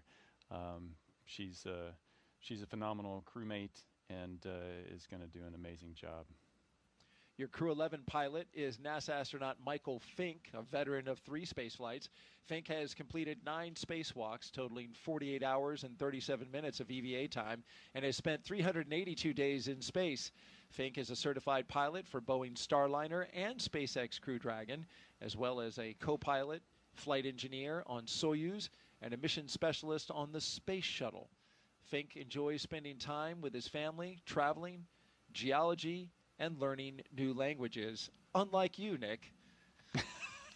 Michael Fincke loves to learn himself a new language. We are completely different in that regard. No, actually, learning a new language opens up your appreciation for their culture and gives you a deeper understanding. And so even though it was one of the most difficult aspects of training, it's also been one of the most rewarding. I wanted so badly to learn a second language. I studied French. It did not stick, but I certainly appreciate those who can speak another language. But thank goodness for smartphones and apps that now translate for you. So I feel like I'm missing out on less. Yeah. Our mission specialists, let's get to them. JAXA astronaut Kimiya Yui is Crew 11 mission specialist number 1 with 142 days in space. This will be Yui's second trip to the space station. Yui flew as a flight engineer for Expedition 4445 and became the first Japanese astronaut to capture JAXA's H-2 transfer vehicle in November 2016. Yui was assigned as chief of the JAXA astronaut group. Yeah, and he had to learn English and Russian in order to fly to the station. So I guess this is the note that you need to give to all the kids that are listening. I want to grow up and be an astronaut. Probably the one thing you absolutely need to do is know 2 languages or more. Well, that takes me out. I said kids, Daryl. Okay. So you're saying there's still a chance? Mission specialist number 2 is Oleg Platonov. The Crew 11 mission specialist is Roscosmos cosmonaut Oleg Platonov. This will be his first trip to the International Space Station. He graduated from the Krasnodar Higher Military Aviation School of Pilots with a degree in engineering and military rank of lieutenant. He is married with 1 child and apparently is the comedian of the group. I think they all have a pretty good sense of humor. Yeah? Oh, yeah. And you see that expressed, even as they were just making their way out to the pad and up into the capsule. Lots of smiles, lots of laughter. We did see that as they were coming across the crew access arm earlier as they made their way into the spacecraft. T-minus 2 hours and 3 minutes and counting until liftoff of Crew 11. It's a long wait. Now they're strapped in and there's not much to do. And so you have time to reflect and think about all those, I guarantee you they're thinking about the things they need to do, but they're also thinking about all the people that helped them get into that seat. The training teams, the ops teams, everybody that supported them along the way. Their families, their friends, the ones that have been the support network to get them to this day. As Crew 11 reflects, we want to reflect on their destination, the International Space Station, one of the most extraordinary labs ever built. Here's a closer look now at how science happening up there in their destination in low Earth orbit is improving life for all of us down here on Earth.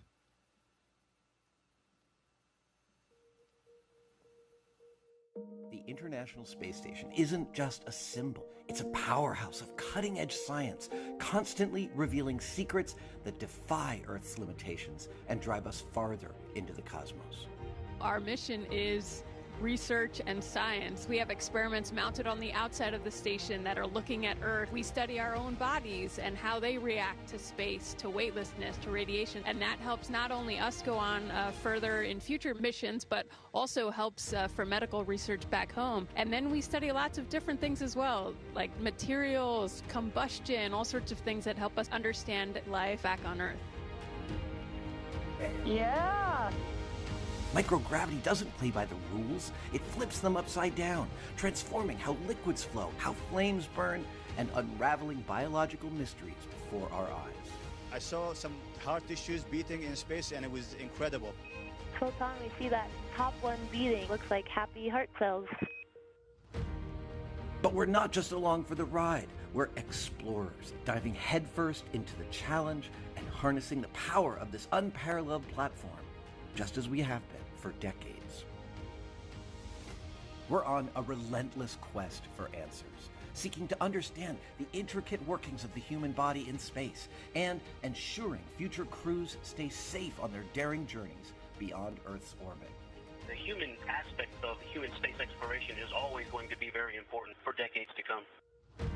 And when it comes to technology, we're not waiting around. We're discovering new ways to grow crops in harsh environments and engineering innovations to tackle Earth's greatest challenges. We have amazing technology that allows us to recycle water and create water for us to drink. It's delicious. Microgravity isn't just a curiosity, it's a game changer in the fight against diseases back on Earth, paving the way for breakthroughs that benefit us all and enabling new economic opportunities in space. Welcome Axiom 3 on board the International Space Station. From our vantage point more than 200 miles above Earth, we are not just spectators. We're gaining unprecedented insights into the world we call home, and we're sharing our findings openly. We're not just achieving results today. We're sparking inspiration in future generations of explorers and embracing the power of global collaboration as we reach for the stars. What was your favorite experiment on the International Space Station? Toby, great question. My favorite experiment was the one that I got to eat. It was us growing Hatch chili peppers in our plant habitat. Station Huntsville on 2, we have video in Node 1. Look at those chili peppers. And as we soar through space at 17,500 miles per hour, each moment is a step closer to unlocking the mysteries of our Earth, our universe, and propelling our pioneering spirit even farther into space. So come along for the ride aboard the International Space Station. Nick, you spent more than a year cumulatively of time on that International Space Station. When you think back to the things that you work on, what comes to your mind as some of your favorite stuff? Yeah, there's such a variety up there. Growing stem cells, doing gene editing, working with materials, trying to extrude fiber optics or 3D printing metal or organic tissue, trying to print organs, growing lots of different types of food, whether it's tomatoes or algae or lettuce. It's so fun to be in the middle of all of that, and it's hard to pick a favorite out of all of that. But it's fascinating, and what's been fun is looking from 2019 when I did my first expedition to the most recent expedition, being able to see the growth in complexity of the science that we're able to do up there. When you first start doing things, you're like, I don't even know if it's going to work.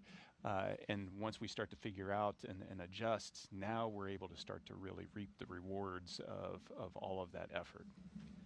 That's a great point, because when I look at the science that's going aboard this mission, this is pretty advanced stuff. You talked about, stem cells in the early going when you were working with them on station. Now they're trying to figure out how to mass produce stem cells, which can be made at a higher quality and higher yield in microgravity, the environment that the International Space Station provides for scientists that you can't replicate on the ground. Yeah, we go there to ask questions that we don't know the answer to. And then when we find that answer, it usually leads to a couple more questions. But that's the nature of discovery. That's the nature of building knowledge. And as we gain this knowledge, we start to identify these areas where, hey, this is something that is unique to space that'll bring benefit back down to Earth for everybody. And then we can really start to exploit that.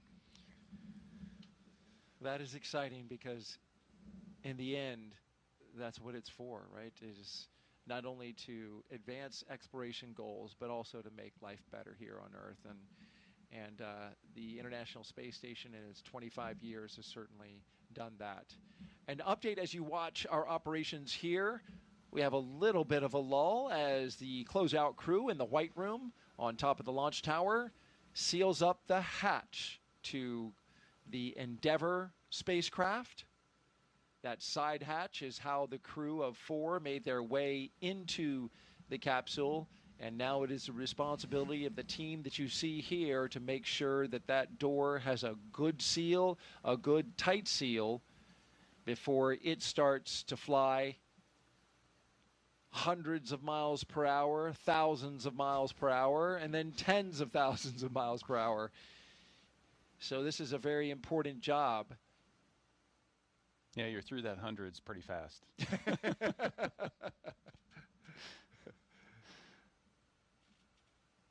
What's the ride like on the Dragon specifically at liftoff?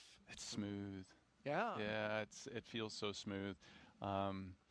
Liquid propellant? Yeah, you know, so you don't, like, I never got a chance to fly on the shuttle, but the shuttle was rough because of the solid rocket boosters. That's what everybody said. You don't have that, and the thrust level is a little slower here, so it also doesn't, like, throw you off the pad. It's a slow acceleration, but it's a constant increase in that acceleration that just keeps going until you get to, you know, kind of the end of first stage.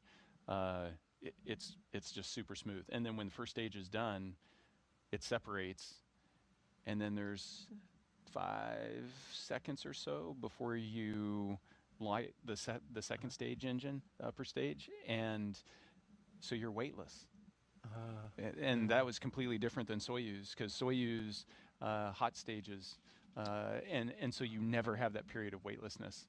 And so you spend 5 seconds and you're like, okay, we're weightless. I'm ready for it to light. I want to make sure we get there.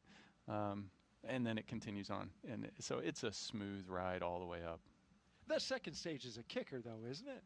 It all starts slow. So the G ramps starts up? and then it slowly ramps up. So there's not too many jarring moments flying on a Dragon.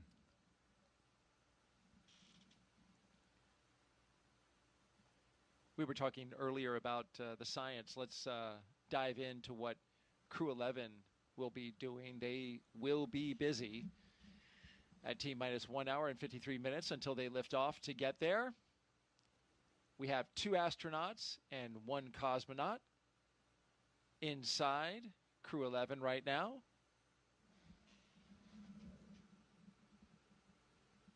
Inside of Dragon Endeavour, I should say, on top of a Falcon 9 rocket from Launch Pad 39A here at the Kennedy Space Center in Florida.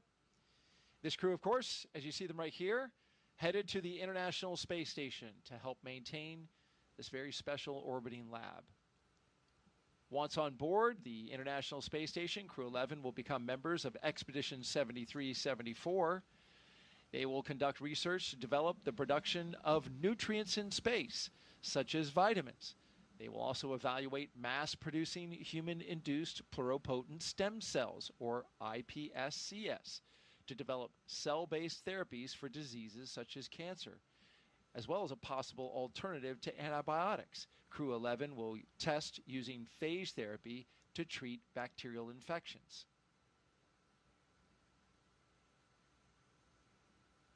And these things are important, and you were telling me this yesterday when we were going over the show and prepping for the show, and I asked you, is an infection or a cut worse in space than it is on ground?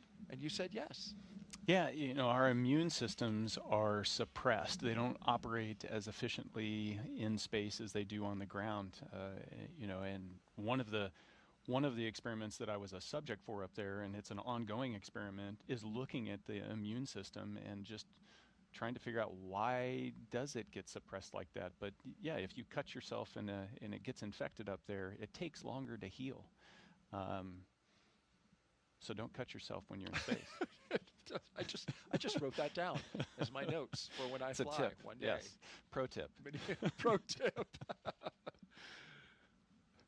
Yeah, and if you do, and you were explaining yesterday, if you do cut yourself, it's not like the blood goes out into space.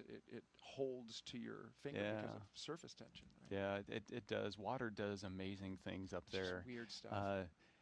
If you get water, it floats in. We see all these videos where it's floating as a bubble inside, in front of them. But if you put your finger into that, it just kind of adheres to the surface of your hand and kind of crawls all up your arm, and then it'll stop, and then it becomes body temperature, and then you can't even tell there's water on your hand because there's no motion associated with it because it's just stuck in that one spot. It doesn't exert any weight on your skin. It's the same temperature. So you just don't even know it, and so you'll have water globs on you and just not notice until you till something gets wet. Or somebody smells you if it's sweat. That's true. That's true. It's polite to just hand them a towel. Team.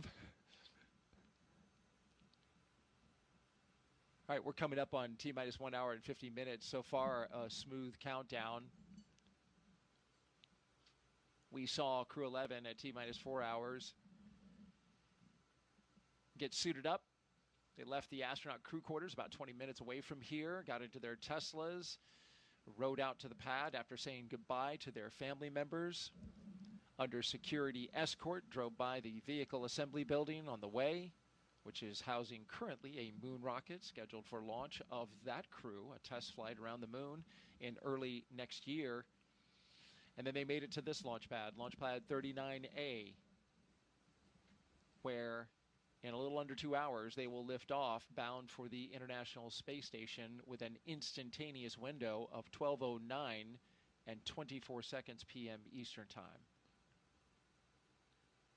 We're keeping an eye on the weather. Locally, showing a lot of promise as it's a sunny day, a very hot July day here in Florida, as they typically are this time of year. But the winds have kicked up just a bit. You can see that in the texture on the Atlantic Ocean there. And the launch weather officer is monitoring winds, expected to increase right around the T0. So, as Nick pointed out earlier, that's an important criteria, a launch criteria that they have to monitor so that the launch escape system can operate properly. That would take them out over the Atlantic Ocean. Winds need to be in the right direction and the right strength in order for that system to operate correctly. We're also looking at launch weather here, or rather around the world, along the ascent corridor, where there are areas where, just in case, just like you, when you aborted, there was an area for you to go on land because Soyuz lands on land. With Dragon, you have abort locations along the eastern seaboard and then beyond? Yeah, effectively it's all the way up the East Coast, and then kind of your last opportunity that you would need, because you'll be in orbit at that point any further on, is just off the coast of Ireland. And so we watch the weather, we watch the sea states. We make sure that, if we needed to go and pick up a crew because they had to abort and they landed in one of those zones, that the search and rescue forces will be able to get into those locations, that the weather's going to be support that kind of operation. And so weather's a little more complex when it comes to spaceflight. You've got to take a global perspective and prepare for all those different contingencies.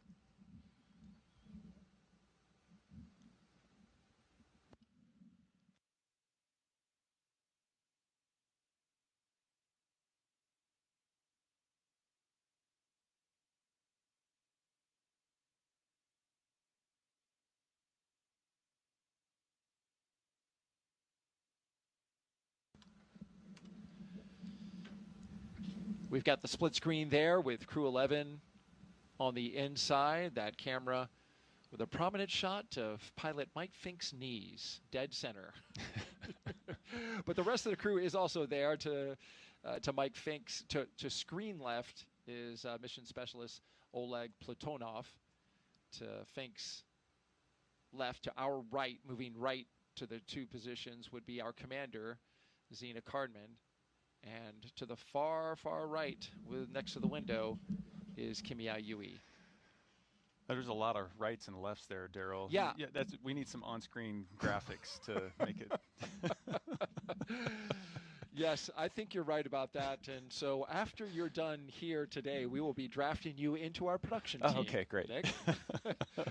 We could use the help. No, we've got a great team that does a great job, but I do appreciate that. You can make out below the crew cargo. Ah, yes. Yeah, so there's cargo supplies for them, but there's also science that they bring up, as well as survival equipment. So there's 3 pallets that are below those 4 seats that are chock full of gear. And the red one is that's like first aid kit, possibly? Your red one is the life raft. Life raft, okay. Yeah. So we showed a clip of that in the MBL at the very beginning, where you throw that out and there's a bottle. As you throw it, the rope will extract and then eventually pulls on a bottle that inflates it, and that's what they were crawling inside of in the MBL for training. It also looked like they had water wings. Personal flotation devices, yes. They looked like water wings to me, Nick. Yes.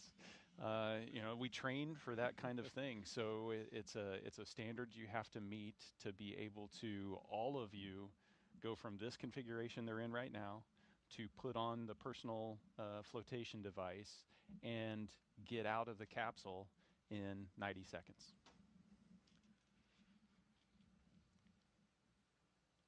Well, their destination when they launch at 12:09 p.m. Eastern Time is the International Space Station, or ISS. This will be commemorating a significant anniversary on November 2nd. When we get to that date, we will have had 25 years of continuous human presence aboard this orbiting laboratory. And liftoff. International Space Station is underway. We are in the golden age of the space station right now in terms of the return on investment and what we're able to do there. One of the great legacies of the space station is not just going to be science, but very importantly, the international cooperation. This is perhaps most prominent, international cooperation for exploration.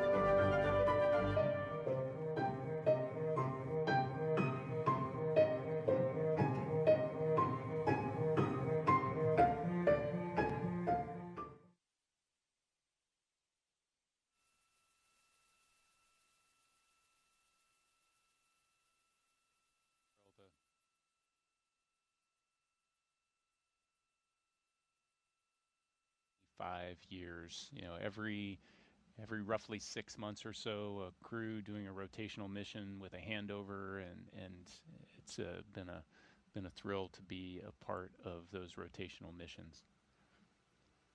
To be able to just watch the evolution of science and see how we're learning how to really utilize the laboratory to its full potential.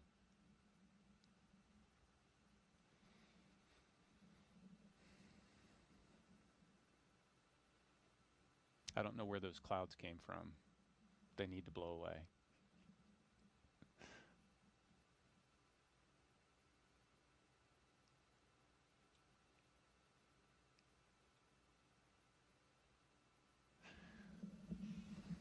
So the crew's sitting in there, T-minus 1 hour and 42 minutes. This is the moment where crew is sitting in there and you don't have a lot to do except reflect. You know, the next big events are when you arm the launch escape system at about 45 minutes, T-minus 45. Prop load will start about T-minus 35. That's when there's activity and you start to bring in focus. Now it's a time-honored tradition in spaceflight to have to endure long moments of waiting for big things to happen.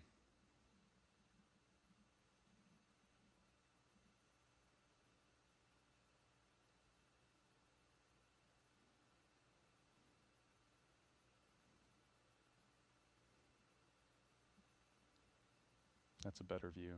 I don't see the clouds.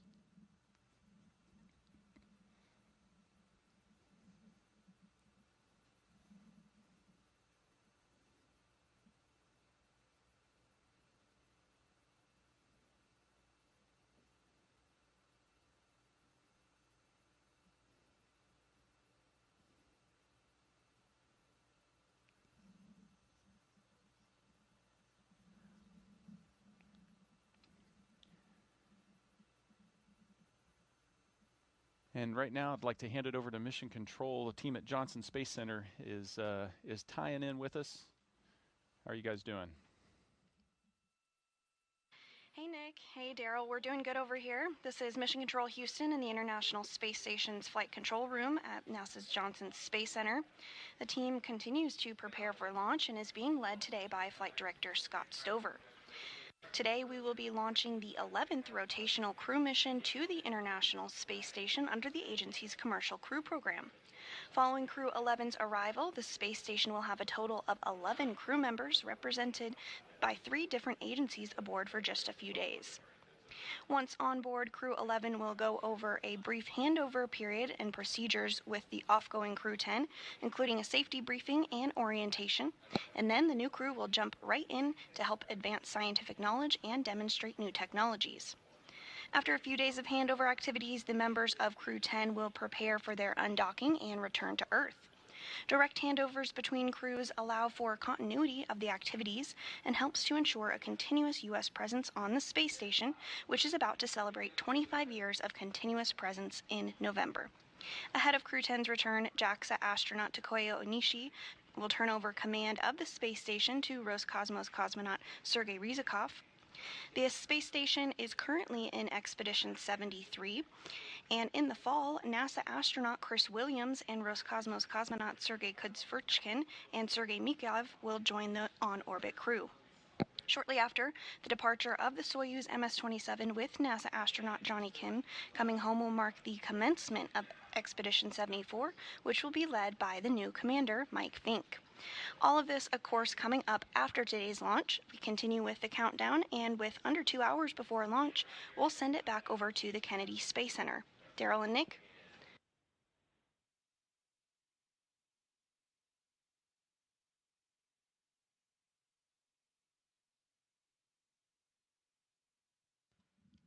Thank you very much, Sandra. Back here at the Kennedy Space Center in Florida, T-minus 1 hour and 38 minutes and counting until liftoff of Crew 11 aboard a Falcon 9 rocket.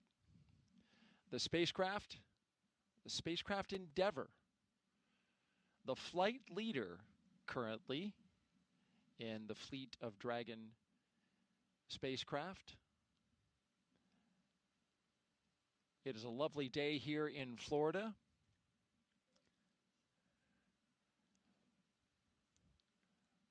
You're looking up in the skies now, and as typical for this time of year, starting to get a little cumulus clouds forming as the cool sea breeze makes its way over land, encountering the warm air here in Florida. Hot and humid air. So we are expecting to get a few cumulus clouds. That was a minor concern for weather. We are still 90% go, but that 10% was for cumulus clouds, and we're starting to see them forming in our shots around the pad. But we're not expecting that to be clumped over top of the pad at T0, so we're still 90% go.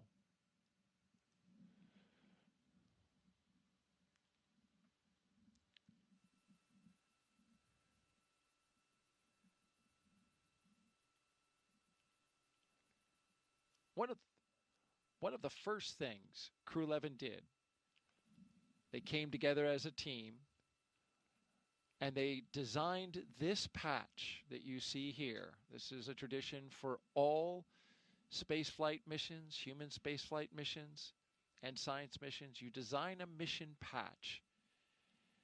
And this is the one for Crew 11. The colors of this patch, celebrating the 3 nations they represent.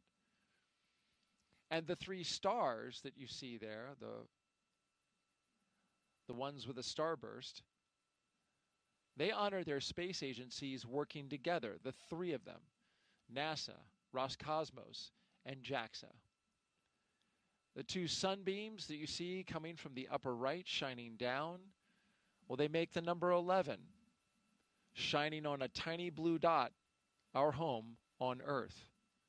The Dragon looks on, of course, a nod to both the spacecraft and the spirit of exploration, while a red flame wraps around it all, symbolizing the full journey, launch, life in space, and a safe return home.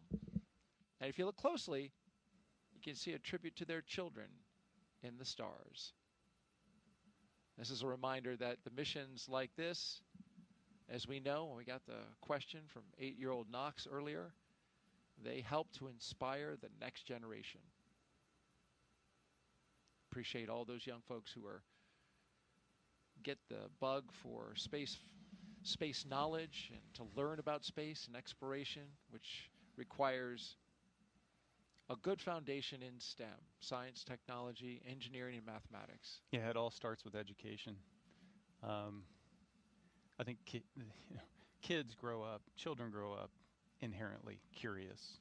I mean, we've been there and we've asked why, and we've all been in the position where we've had, someone sit there and just continue to ask why. That's really what we're doing on the station with all of our research, all of our exploration. We're asking the question why in a bunch of different ways and trying to find the answers. That we're just wired that way. Mm.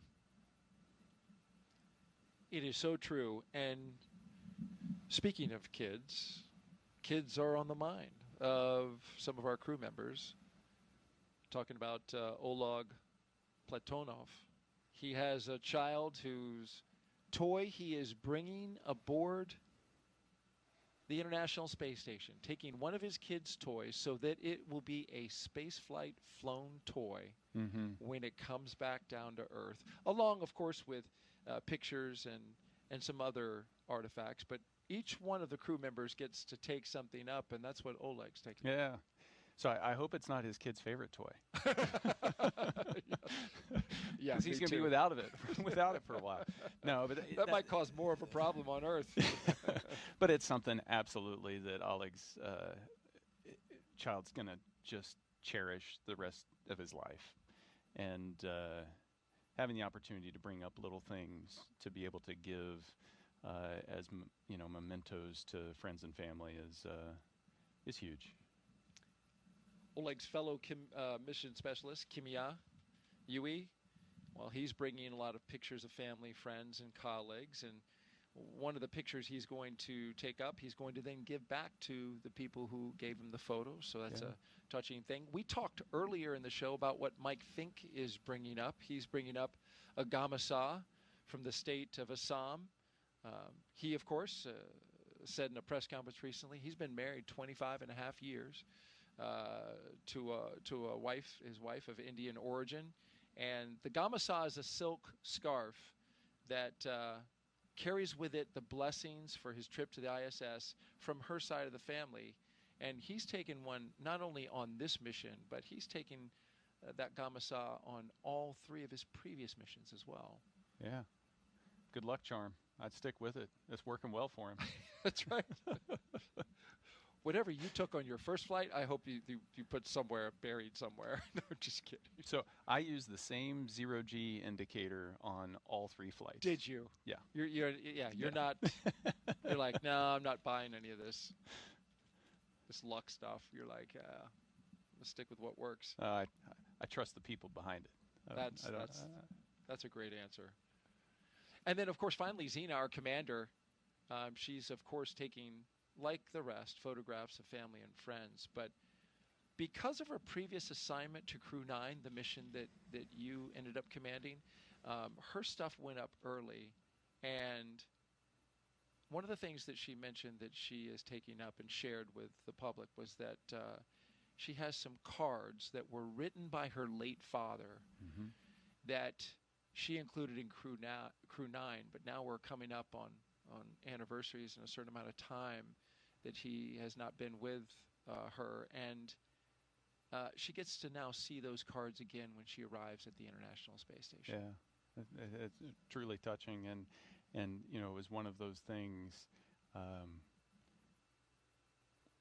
Once Alex and I got to the station, being able to make sure that we got that stuff set aside and ready for her, knowing that she was going to come in trail, and no, it's going to be a special moment for her.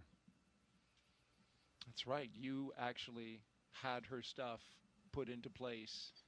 Yeah, packaged it all up. Yep. She may even have a birthday gift up there waiting for her. Who knows? Well. Teaser. What is it? Nice try. Well, it'll be up to her on whether she shares it or not, but we'll stay tuned. We will stay tuned. Yeah, but those things show you that it is a very human endeavor. we're not just launching satellites into space. There's this exploration aspect, but there's this layer of humanity over the top of it that's so important, and all of these little gestures just bring that to light. We are currently 1 hour and 30 minutes until liftoff of Dragon, flying Crew 11 to the International Space Station. There you see Endeavour, the capsule at the very top.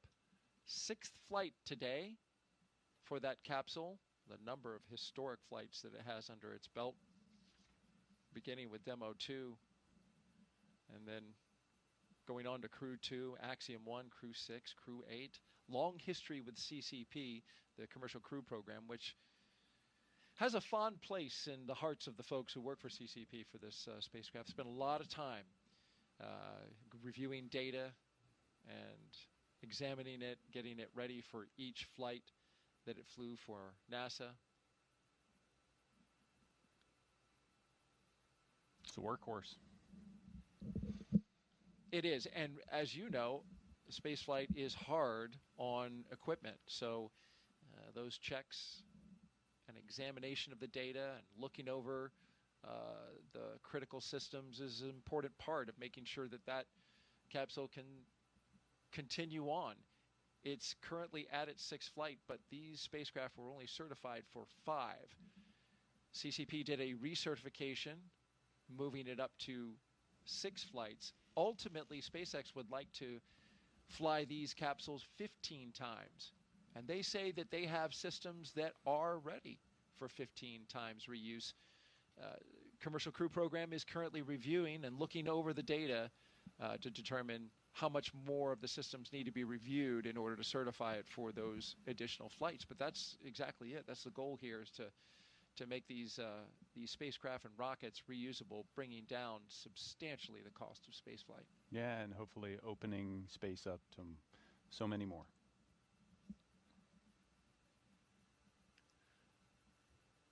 As we wait for the upcoming joiner, less than 20 minutes away from joining our friends with SpaceX, as they will continue on with us in our launch coverage. We'll have everybody up on camera. We'll turn our cameras on. They'll turn theirs on, and we'll get to see everybody from our locations around the United States, both here in Florida, in Texas, and California. Let's talk a little bit more about the science, in particular what Crew 11 is going to be working on. One of the questions they're facing is, how do you grow vitamins in space, or even use viruses to help fight bacteria on a spacecraft?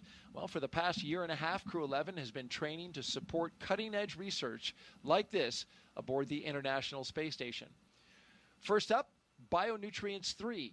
The study is looking at how to make essential vitamins and nutrients in space so astronauts can stay healthy on long missions. They'll be testing samples like yogurt, kefir, and a yeast-based drink to see how well they work in microgravity. Next up is Stem Cell X IP1, which uses space to grow stem cells. These stem cells can turn into any type of cell in the body and could one day help treat diseases like cancer. Growing them in microgravity may produce more volumes of cells, mass producing them, and better ones than we can make on Earth. And then there's Genes in Space 12. It's testing phage therapy, which uses viruses that could target and kill bacteria. It could be a powerful alternative to antibiotics, especially in space, where infections can become harder to treat. Some really fascinating research happening on board station.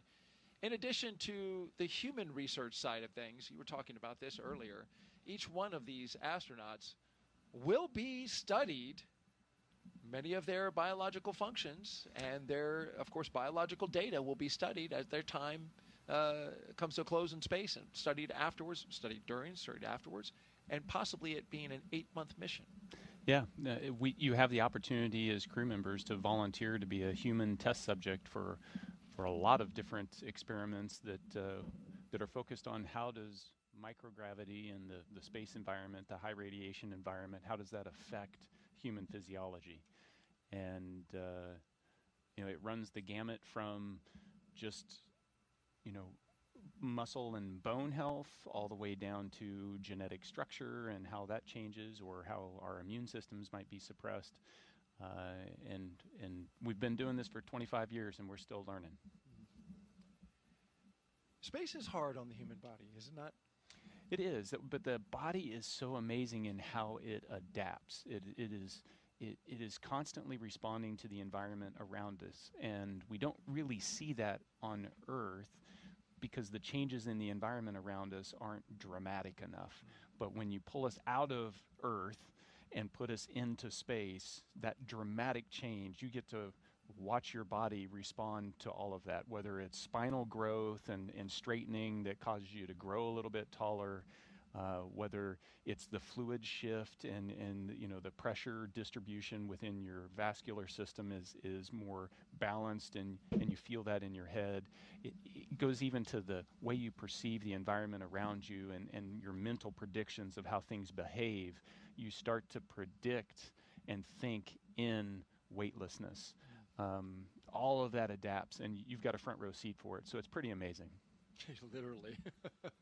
Experiencing the changes happening within your own body.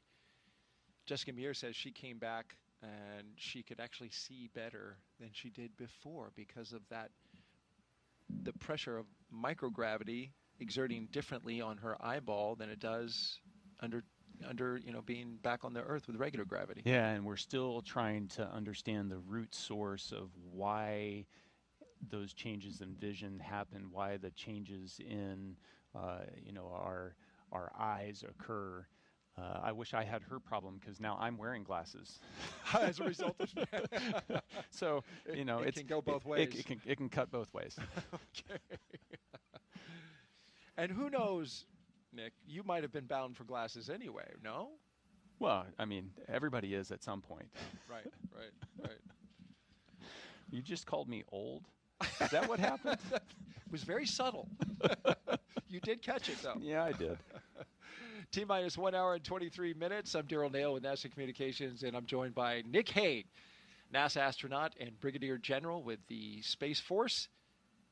We have social questions. Keep them coming. We've had some great ones so far.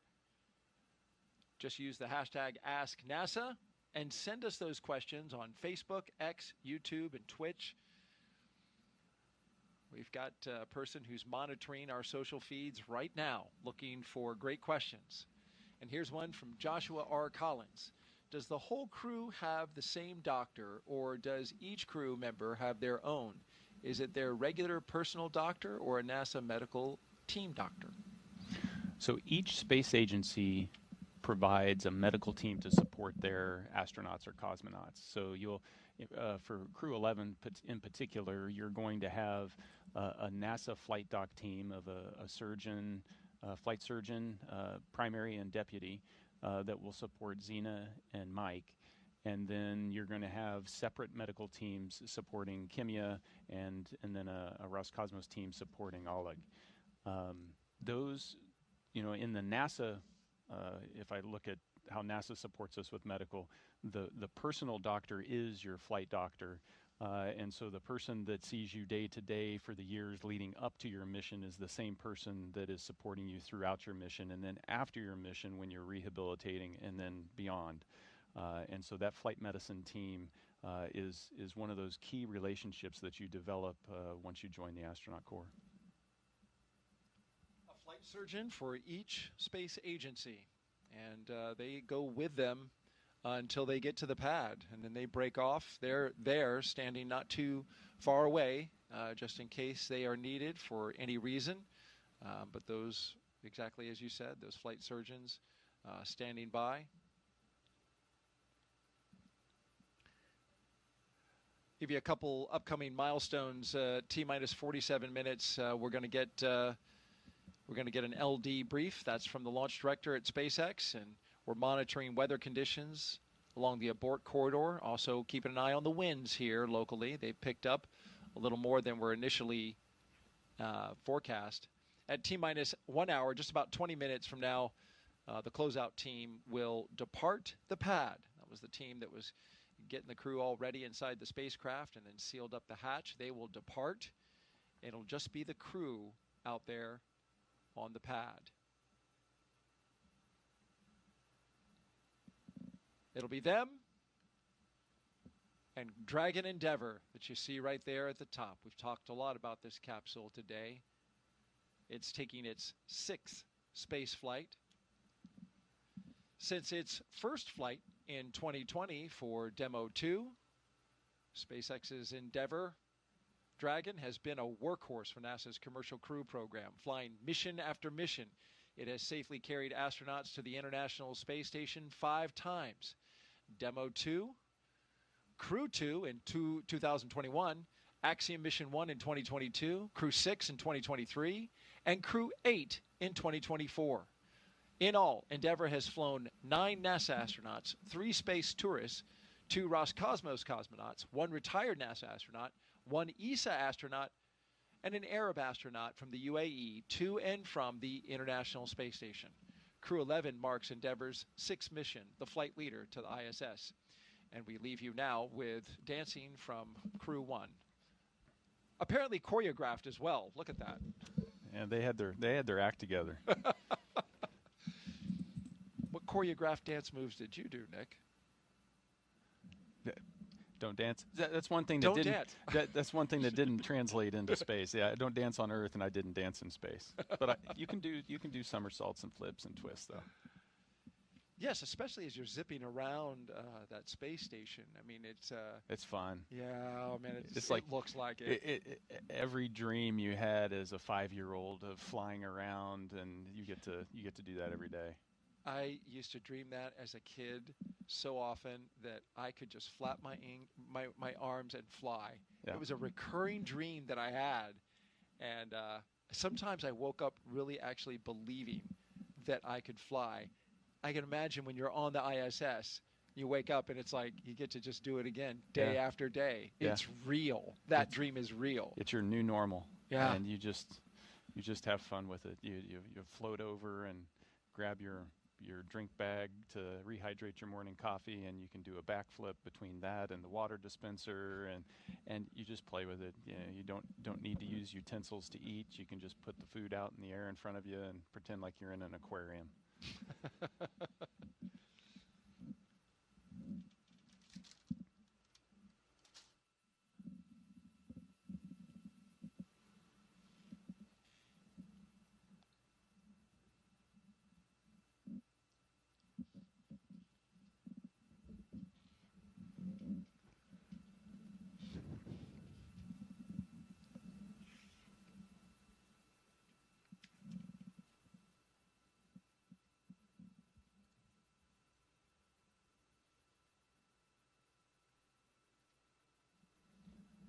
So those flags were hanging dead for a while, but they're blowing again.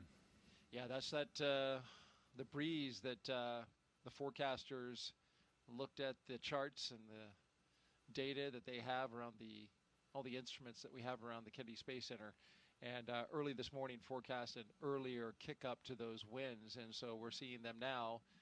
They've got a forecast for 14 knots around liftoff time with a peak of 18 knots. Of course, they're going to reevaluate that here in about 25 minutes or so. And of course, we'll be listening in to the launch communications by the team, making sure we keep you updated to their progress. We have a launch opportunity today at 12:09 p.m. Eastern Time, but if for some reason the weather does not work out, we have opportunities the following days. Tomorrow, on Friday, August 1st, where we have an 85% go for weather, with the only concern being potential cumulus clouds like we're seeing today. The only thing there is that the ascent corridor goes up in terms of its risk, because there is a trough of disturbed weather coming across the country, and we'll be out into the Atlantic by then. So that is something that they'll have to monitor. That's why today is such a perfect spot, because that is low right now. That potential concern is at a very low state. So fingers crossed that we continue to have green conditions. We're green at the moment, and that's a good sign.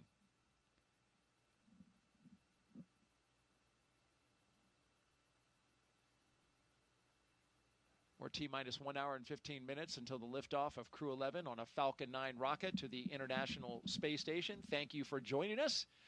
Whether you're watching online or streaming, we are glad to have you here with us as we get ready to launch 4 humans to space from the Kennedy Space Center in Florida. Crew 11 will be the latest crew to fly as part of NASA's Commercial Crew Program, which uses private companies to transport people to and from the orbiting lab from U.S. soil. Those people, NASA astronauts, like the one sitting right next to me right now, Nick Hague. It's been a great countdown so far. Weather is 90% go. We've got the excitement picking up as we draw closer to our T0. At this point, Nick, the crew has had, as you mentioned earlier, a lot of time to reflect. But the activity is going to start picking up. Yeah, you know, everything, it's an instantaneous launch window, and so you have to start backing up from that of the things that need to be done. And the big one is right now they're sitting on a rocket that's empty. So they're not going anywhere unless they put some juice in the rocket. So that's going to start around the T-minus 35 time frame. And before we start to load all of that, those explosive materials, we need to make sure that the launch escape system is armed. And so we'll go through a debrief prior to that to make sure everybody's good. Then we'll arm the launch escape system and then start with that prop load. So there's some big things, and as you're sitting there, the reality of the situation, you understand how once they make the decision to go, once we launch that launch escape or arm that launch escape system, you're on a live rocket. And if something goes wrong, the system can make a decision that it's going to automatically pull you to safety. And it's designed to do that. You want it to do that, but you also realize that, you know, in a fraction of a second, you could be in a very different situation than you are right there. You would know that well, as your mission had an in-flight abort in 2018 while flying Soyuz MS-10. But that launch escape system worked perfectly and brought you and your crewmate down safely to ground, to your family. And you dusted off your boots, got back on 5 months later, and successfully got into space on MS-12. So that launch escape system is a critical component to a successful mission. Absolutely, and we test them rigorously. And you know, SpaceX did an in-flight abort test. They've done pad abort tests. You know, they've shaken this system out to make sure that when you need it, it'll be there for you. This will be a 38.8-hour transit from the ground here at Kennedy to docking to the International Space Station. So the crew that you see there, I hope they have some audiobooks and some movies. Well, because that's a long time. There's an opportunity. There are 2 windows, and there's a heck of a view out there. No doubt. And you know, but they're not going to spend 40 hours strapped into seats like that. After they get into orbit, once the nose cone opens and they're kind of clear of the second stage, the upper stage, they'll be able to unstrap and take those suits off. They'll dry them out and put them away, and then they'll be essentially in short sleeve shirt, pants, and it's a pretty comfortable, spacious place to hang out in. And they'll be camping in Dragon for 40 hours until they get to the station. A few hours before they get to the station, they'll have to get back in the configuration that you see them here, do their leak checks with the suits, all stuff very similar to actually getting in the capsule on the launch pad. Is it roomy in there? It doesn't look roomy from this shot, but I know there's a lot more to Dragon than what we're seeing right here. Yeah, it is quite roomy. There's a whole bunch of volume, and when you're in space, you think about floating, you think about volume and not necessarily surface area, and so the volume you don't see is above the displays. You can fit a couple people up in the space on the top of the screen that's off screen that you just can't see. And then down by the cargo underneath their feet, there's a whole bunch of space down there. So those footrests you can take off. kind of stuff them under the seats. It creates this nice big volume.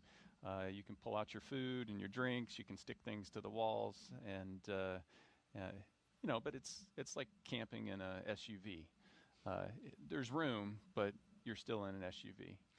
And you got to communicate, like, hey, excuse me, can I get over there, or can I get around you? And yeah, let me put up the privacy curtain. I have to use the restroom. You're looking at a live view of Crew 11 at Launch Complex 39A at the Kennedy Space Center in Florida. Stay right here. In just a few moments, we'll be expanding our live launch coverage.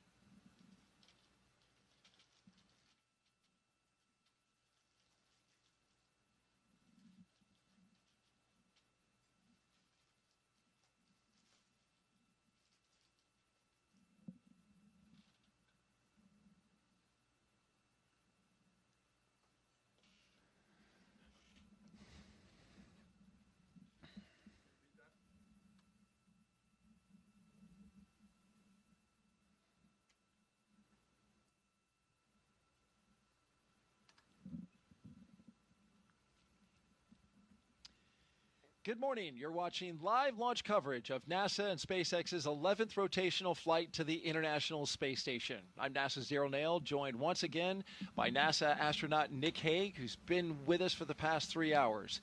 Liftoff is set for 12:09 p.m. Eastern Time from Launch Pad 39A here at the Kennedy Space Center. And before we continue, a quick reminder about Nick's incredible experience in space. General Nick Hague was selected as a NASA astronaut in 2013. His first flight to the space station in 2018 ended in a launch abort following a rocket booster failure on Soyuz MS-10, a dramatic escape that he and his Roscosmos crewmate survived safely. He returned to space in 2019, here on Soyuz MS-12, spending 203 days on the ISS, and last fall, he commanded NASA's SpaceX Crew 9 mission there, as you see him getting ready to go with cosmonaut Alexander Gorbanov. In total, Nick has logged 373 days in space and completed 4 spacewalks. It's so great to have you here today as you've been sharing your experience, the lessons you learned, your experience in space, and some of the human emotions that every astronaut goes through on a day like today. Yeah, no, Daryl, it's a thrill to be here. I wouldn't want to be anywhere else. We're getting ready to launch 4 humans into space. It is such an amazing thing that is so hard to do, and to be able to witness it and then just be a part of that legacy of doing it over and over again for decades is a thrill. And a great responsibility by all involved. Crew 11 is launching from Pad 39A, and we're now just over an hour away. Once they arrive at the station, they'll join Expedition 7374, and in just 3 days, Crew 10 will return home. This will be what's called a quick 3+2 crew handover. You were Crew 9.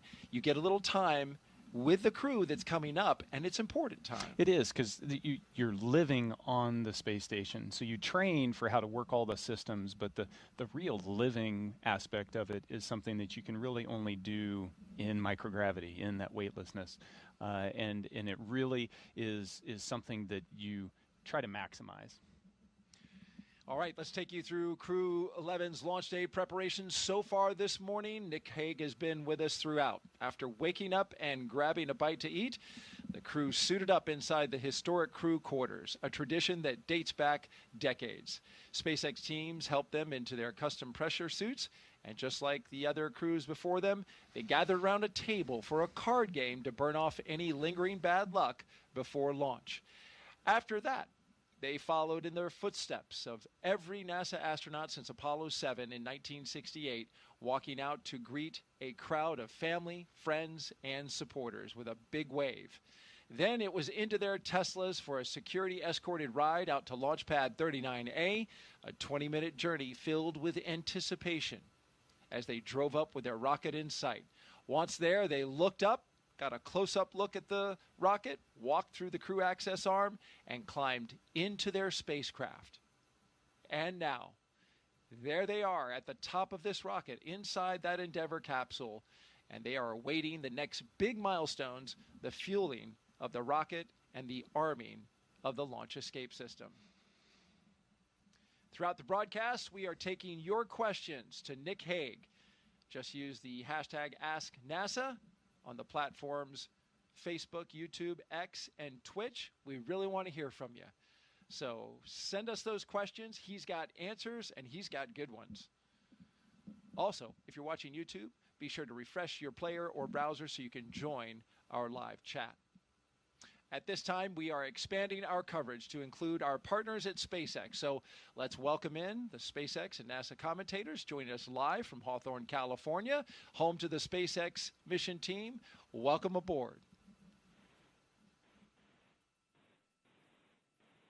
Thanks, Daryl. So excited to be joining you and Nick Hague here and Joseph.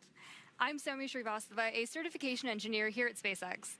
And I'm Joseph Zakshevsky with NASA Communications, and you're absolutely right. It's a thrill to be here today and exciting to be joining you again from Mission Control here in Hawthorne as we count down to liftoff of Crew 11 just over an hour from now. Crew 11 is our 11th operational mission with SpaceX, flying astronauts for long-duration missions to the International Space Station, and the 12th as a part of NASA's commercial crew program with SpaceX.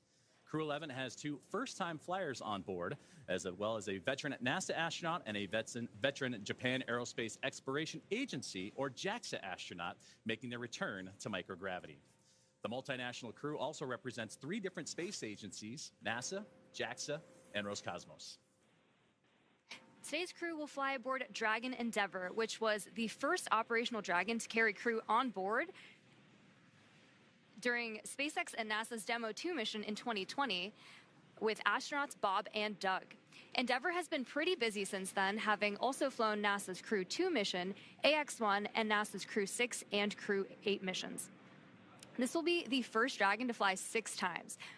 Overall, for the Dragon fleet, this will be Dragon's 49th visit to the space station and its 19th human spaceflight mission overall, and the 5th Dragon flight just this year. Now, over the last 3+ hours, Crew 11 has been going through all the detailed process of getting ready for their mission, as you've been following along with Nick and Daryl from the Cape to the International Space Station. So let's introduce you to the crew. In the commander's seat is NASA astronaut Zena Cardman, who will be conducting her first space flight. She holds a Master of Science in Marine Sciences from the University of North Carolina, Chapel Hill.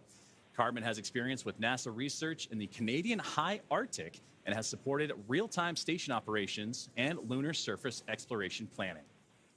Now, to the next of Zena is going to be pilot Mike Fincke, a veteran of 3 space flights. Fincke has completed an impressive 9 spacewalks, totaling 48 hours and 37 minutes of the time spent outside the orbiting laboratory. And he's also spent a total of 382 days in space, and Fincke is certified pilot for the Boeing Starliner, as well as SpaceX Crew Dragon, a part of the NASA's commercial crew program, as well as the co-pilot and flight engineer on Soyuz, and a mission specialist on the Space Shuttle, STS-134, that was Space Shuttle Endeavour, and fitting that he flies on Dragon Endeavour today.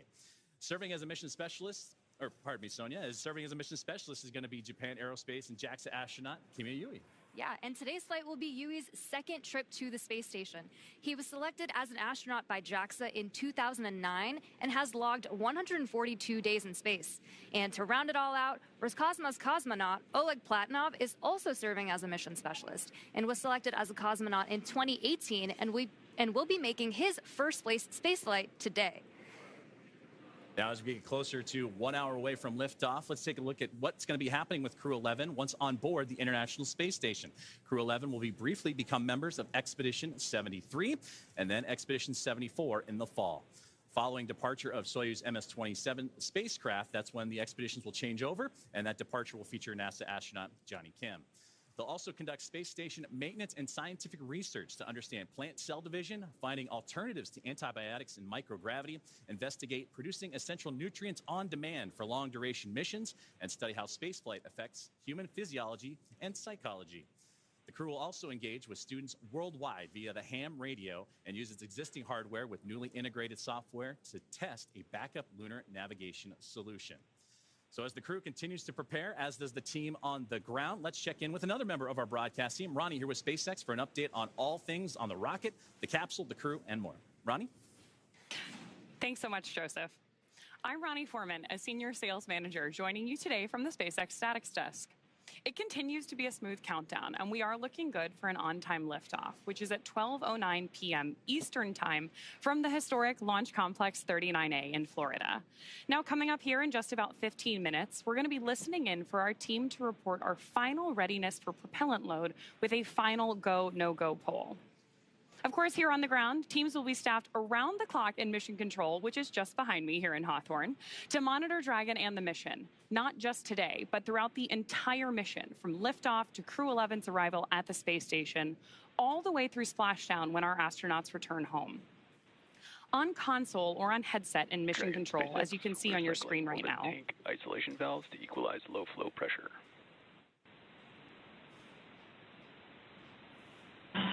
Dragon copies.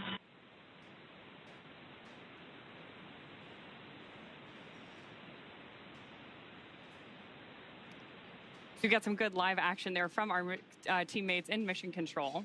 The mission director is the one in charge of the room and tasked with making those real-time decisions that ensure mission success.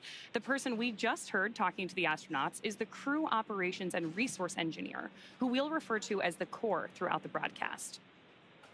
Our 4 additional team members are focused on vehicle systems, including avionics, navigation and control, software, propulsion, life support, and communication with ground support teams. Apart from mission control here, our Falcon 9 team is currently located in the Launch and Landing Control Center at Hangar X in Florida. So with less than an hour until launch, we are settling in for final checkouts, propellant loading, and launch. Back to you, Joseph. Thank you very much, Ronnie, and thank you for those updates as we are getting that live action in real time, and we'll continue to monitor those communications with the crew and everything surrounding Crew 11 and their launch here today. Now, NASA has its own team members at NASA's Mission Control Center in the International Space Station's Flight Control Room, and that's in Houston, Texas, where another teammate of ours for today's broadcast, Sandra Jones, you've heard from her earlier. That's where she's located and has been busy preparing the International Space Station for Dragon's arrival. Now, the team in Houston is currently working through their go, no-goes and looking to confirm that the station is ready to receive Dragon Endeavour and the new crew. Now, following liftoff for the flight today, it's going to take about 39 hours, you've heard about phasing, so a good stair-step journey to get to the International Space Station with Dragon flying autonomously the entire way. Docking is targeted for the early morning hours on Saturday, August 2nd at 3 a.m. Eastern at 12 a.m. Pacific time. And just like autopilot on a commercial aircraft, the crew always has the ability to take manual control of the spacecraft if needed. We are now at T-minus 58 minutes and counting down to today's launch. While we wait, let's check in with NASA's Sandra Jones at the Johnson Space Center to see how things are shaping up at Mission Control in Houston. Sandra, how's it going over there? Dragon copies. Go for 4.100 set. We'll go. And welcome back to Mission Control Houston here at the Johnson Space Center in Houston, Texas. We are here in the hub of human spaceflight at NASA. The team here has pulled go for launch in the International Space Station, is ready for the crew to lift off as they begin their journey to the orbiting laboratory. At the time of launch, the space station will be traveling 260 miles over the South Pacific Ocean. In the home stretch of the rendezvous, NASA and SpaceX flight controllers will enter into what we call integrated operations, where both flight control teams will conduct a series of go, no-go polls for Dragon Endeavour's docking to the International Space Station. Rotational missions like Crew 11 help NASA continue to maximize the important research and technology demonstrations made possible only in the International Space Station's unique microgravity environment.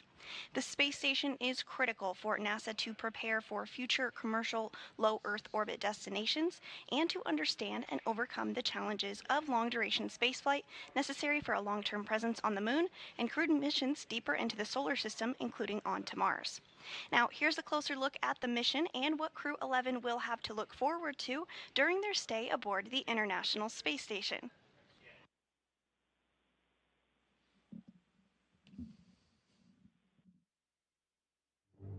International Space Station, one of humanity's greatest accomplishments so far. 15 countries working together and adding more all the time that have helped plan, build, and fly the International Space Station. And it just shows what human beings can do when we work together. As Crew 11, we are about to launch on board a Dragon spacecraft to the International Space Station.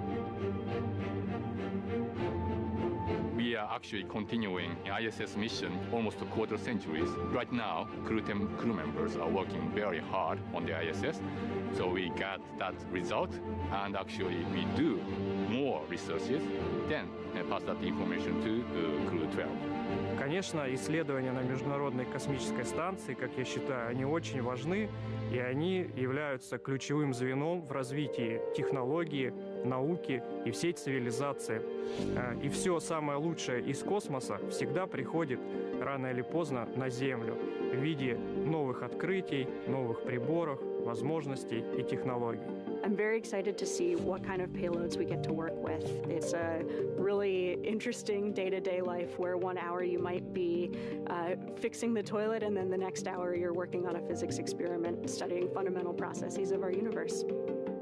We're going to be up there for a lot of time. And we're going to, every day, be in space, look at the Earth go by, and accomplish some really amazing science. We will do material science and human research in space, lots of experiments, and then maybe do some spacewalks. It's a really fun crew to be on. We're going to enjoy every moment, and we're going to help each other to be successful and accomplish our mission.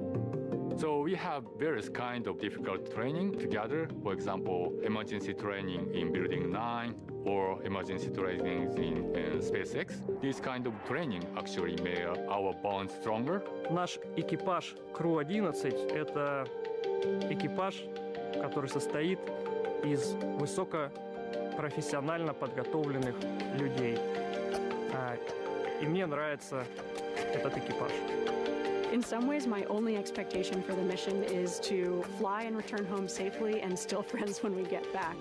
There are so many things to play around with, to study, to explore, and I'm really open to every possibility, ways to engage with the International Space Station. We all came from other crews. Kimiya Yui, San, and I both came from Starliner 1. Oleg was on a Soyuz mission before this, and Zena, of course, was on Crew 9.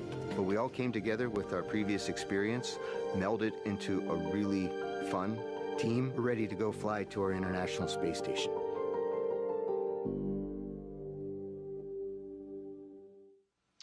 And we're back at the Kennedy Space Center in Florida as we have a beautiful shot from our flight helicopter right there of the vehicle assembly building. The Artemis II mission, the rocket inside, will launch early next year.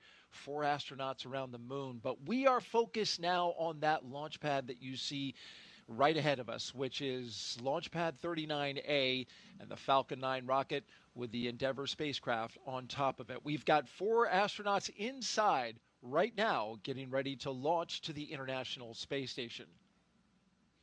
And we've got Nick Hague, NASA astronaut, with us, co-hosting our launch broadcast today. And Nick, we have questions for you that have been coming in from social. Would you like to take a few more? I'd love to take a few. Been doing a great job so far, so let's put that next question up on the screen. This is coming in from #AskNASA. During CRS missions, these are cargo resupply missions with Dragon, I noticed that most of the time there is cargo in the trunk, but I never see any of the trunk during crew missions. Why is that? Yeah, the crew missions fly up with an empty trunk, and that's really a mass constraint so that we can get those people up there. People require a lot of clothing, they require a lot of food, and all of those supplies have to get on, and so that comes at the expense of something in the trunk. Great answer. T-minus 51 minutes and counting, and now we're counting down to the moments before we arm the launch escape system and start fueling the rocket. But before we do that, let's send it over to NASA's Tony Jaramillo, who is standing by live at one of the best viewing locations here at the Kennedy Space Center. She's joined by NASA's Acting Administrator, Secretary Sean Duffy. Tony?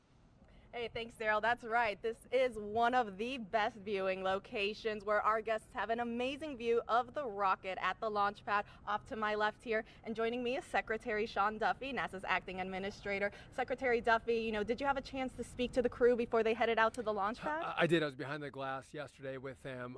Again, I would tell you they're right out of central casting. So smart, so personable. Especially Mike, who actually flew on the shuttle missions. But this is Zena's first trip into space. So yeah, I got to talk to them. And again, they seemed a little nervous, but really, really excited. And today is the big day. I think they're just waiting for the launch and, getting to the space station. Absolutely. We're all getting ready for that launch. As you get ready for your first launch as administrator, what would you like to say to the NASA and space community that continue to help pave the way to the stars? So listen, I think the team has been so impressive at NASA, but also our corporate partners, again, SpaceX, Blue Origin, Boeing, that are building the vehicles that get us into space. And again, when we go to the space station, critically important, but what we learn on these missions is what's going to get us to the moon, and then from the moon to Mars, which is, I think, the direction that NASA has to be. We are space exploration. Absolutely. As you get ready for your first launch experience, what have you learned from Crew 11, and what are you looking forward to learning as you lead NASA? Well, listen, I've learned that they're really well trained. I'm coming from DOT. The safety components that go into making sure these launches happen and happen safely is really, really impressive. The checks, double checks, triple checks. But moving forward, listen, I'm looking forward to Artemis. So a lot of people don't know Artemis, right? We're going to the moon. We're going back. And in America's 250th birthday, Artemis 2 is going to launch. We are going to go around the moon and back. We're not going to land in that one. But then Artemis 3, we're going back to the moon. We're going to land. We're going to stay for 6 days. The longest time before that was 3 days. And then from there, we're going to start deploying all of the assets we need to build our base. And we're going to stay on the moon. We're not planting our flag and leaving. We're going to stay, learn, and then go to Mars. Again, there's critical real estate on the moon. We want to claim that real estate for ourselves and our partners, which is going to be critical to be successful in that mission. Absolutely. A lot of exciting missions coming ahead. I mean, you just mentioned one. I guess what should be that next exciting mission that the public can look forward to? Well, I think it's going to be Artemis 2, right? Again, going back to the moon. And again, sometimes you might think we already did that, right? We did that in the Apollo program. But what's happening with technology to get us there? It's revolutionary. And what I love is sometimes people go like, well, what does this mean for us on Earth? Why are we doing this? Well, there's the exploration point of being an American, and that's what we do. We explore. We were pioneers. But also what happens with our scientists, our engineers, the machinists, the welders, the jobs that are created, and the quality and innovation in rockets that are happening in America, and the time frame in which we can produce them is amazing. And we have great competition. Obviously, this is a SpaceX. So over here, it's a SpaceX rocket, which they've been remarkable. But again, we have our other players who are chomping at the bit, and they're great partners. And again, we want to have a vibrant private sector business that partners with NASA as we accomplish these missions. Absolutely, and we are very much looking forward to Artemis 2. Secretary Duffy, thank you so much for joining us. Now we'll send it back to our team in Hawthorne.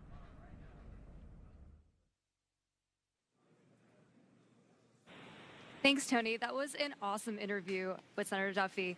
We are also really excited to see what Crew 11 does and accomplishes on their mission. But now let's bring it back to Mission Control here in Hawthorne, and the teams are continuing to prepare Falcon 9 and Dragon for launch. Falcon 9 is the first orbital-class rocket that is capable of reflight. Together, Falcon 9 and Falcon Heavy have completed more than 519 launches and over 448 reflights. Incredibly impressive. And today, the booster that Crew 11 will be using is going to attempt to land at Landing Zone 1, which is just down the coast from NASA's Kennedy Space Center in Florida. This will be the third flight of this particular first-stage booster after supporting a Starlink mission earlier and recently Axiom Mission 4. That was the successful fourth private astronaut mission to the International Space Station. Rapid reusability drastically reduces launch costs, and it's the key innovation that is making space more accessible for the entire space industry as a whole. While this young booster is on its third trip to space, we are working towards qualifying our fleet of Falcon boosters and fairings to support up to 40 missions each. For those of you following along, we're currently at 29 flights of a single Falcon booster, which is absolutely wild. Increasing Falcon's flight count provides valuable information and data on repeated reuse, which is a super critical element in making life multiplanetary. This same spirit of continuous iteration and innovation does not stop with Falcon 9. NASA awarded SpaceX a contract to develop the U.S. deorbit vehicle, a modified Dragon designed to guide the space station through a controlled re-entry into Earth's atmosphere. And when the time comes and the International Space Station reaches its end of operational life, which, trust me, it still has a lot of life to give right now, Dragon will help achieve that safety orbit. During the CRS-31 cargo resupply mission, Dragon successfully performed a reboost test for NASA that demonstrated Dragon's ability to change the station's orbit, and we'll see a similar test coming up, and that'll help inform plans for the upcoming commercial resupply mission number 33 with SpaceX, where Dragon will fly an extended mission and repeat that reboost demo with a modified trunk called the Boost Trunk. This modified trunk will give Dragon the ability to change the station's velocity by up to 10 meters per second. And testing these added capabilities will provide NASA with additional options for station operations in the coming years. And yet another innovation that SpaceX is working on is the intravehicular spacesuits, or IVA suits, that astronauts wear during Dragon missions. These suits are worn by the astronauts while they're inside the spacecraft, countdown one, the versus the extravehicular EVA spacesuits that are go for propellant load and launch. For all operators in MCCX and Hangar X, both control rooms will go into lockdown at T-minus 45 minutes and will remain in that state until LES is disarmed. All operators are to remain at their console and maintain a sterile cockpit until MD confirms successful disarming of the launch escape system following orbit insertion or propellant offload in the event of a scrub. For non-urgent no-go conditions, brief the CE or LD and they will approve aborting the count. For urgent issues affecting the safety of the operation, operators shall call hold, hold, hold on the countdown net. Launch control will abort the launch auto sequence immediately and proceed into launch abort. At T-minus 10 seconds, launch control will be hands-off and relying on automated abort criteria for the remainder of the count. Operators advise launch director whether structural breakup or fire is imminent or occurring per Dragon manual flight escape rules.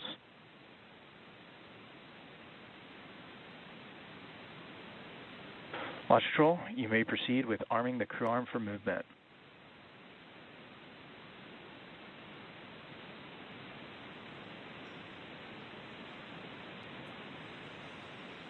Arming crew arm for movement.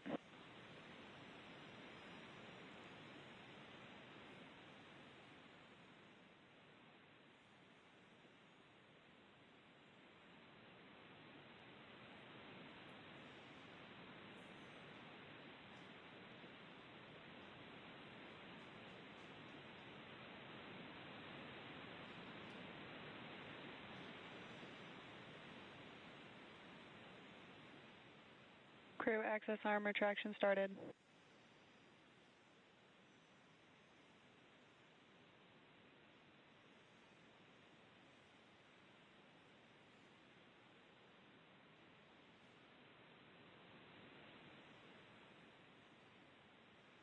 And we are watching the crew access arm rotate away from the Dragon Endeavour and the Falcon 9 rocket. That was an incredible view, Nick, from up high, 275 feet in the air. Yeah, and so as the arm goes away, that's really your first unobstructed view out those two windows inside the Dragon capsule. Unique to Dragon for Soyuz flyers, there were no your windows don't open until you get all the way up to orbit and come out of the fairing. So here you can see what the weather's doing outside for yourself. And there they are, strapped in, Crew 11. Our next big milestone. Crew access arm retraction complete. As we hear that the crew access arm has completed its retraction. Our next big milestone is to have the astronauts drop their visors and start up for Section 7 in their operations. Dragon SpaceX, you are go for Section 6, close visors and arm launch escape system. Dragon copies, go for Section 6, closing visors and arming LES. They may have renumbered the procedures because in the past it was Section 7. That's, we may not have gotten that update. But this is a critical moment indeed. And that crew access arm, it can rotate quickly back to Dragon in this SpaceX moment. Dragon, visors closed, arming LES. In this moment in between, before they have the launch escape system fully armed. Right? Indeed, indeed. So the commands that are available to Zena and Mike at the displays, she's arming the launch escape system now As that's armed, there's also a button that's going to show up that'll allow them to do an emergency egress, which will command that arm to swing over rather rapidly. And by the time you're out of your seat and ready to open the side hatch, the arm's in place so that you can get to the escape tower. From the escape tower, of course, they would zip line down to safety, to waiting vehicles, and then exit the Launch escape system is verified armed. the blast danger area. Now we have the launch escape system armed. This is a critically important system, Nick, that you actually had to use on one of your missions, MS-10, back in 2018, that saved your life and the life of your fellow crew member. It's part of spaceflight today. What does it provide for this crew in this moment? Yeah, in this moment, it's its safety net. So the launch escape system is constantly trying to determine, is everything going okay? And it does that with looking at a bunch of different parameters. But as long as those stay within bounds, it doesn't do anything. But if something changes, or if there is a handle that the crew can initiate the launch escape, if that's activated, then this is going to separate them from that rocket and get them to a safe distance. And it's from the point right now on the pad all the way until they're in orbit. They've got that continual safety net there to protect them. That capsule can get up in a hurry, too, as you were mentioning with these abort systems. They got to move quickly, going 436 miles per hour. In a matter of 7.5 seconds, the Dragon can do that when it fires up its Super Draco engines if it were needing to get away from the pad in a hurry. Yeah, absolutely. We're about to load the rocket full of fuel and oxidizer. And so if that energy is released, you need to be as far away from it as you can be. And so that escape system is designed to get them away in a heartbeat. As long as everything continues nominally, it's our hope that system will not be needed today. As we march towards loading those propellants Nick was talking about, that begins at T-minus 35 minutes and counting. Another big moment when they start flowing RP-1, Rocket Propellant 1, which is a refined form of kerosene, similar to jet fuel, as well as that oxidizer that together produce that 1.8 million pounds of thrust to lift that rocket and the crew into space. Yeah, it's definitely an important moment, but it's also an exhilarating moment because this is when you start to hear the rocket come alive. The pumps and the fluid moving and the vibrations and it's, Dragon starts to have a personality, if you will. You can hear those sounds, right? Valves moving and clicking. You feel it, yeah. You hear it, you feel it. T-minus 37 minutes and counting until liftoff.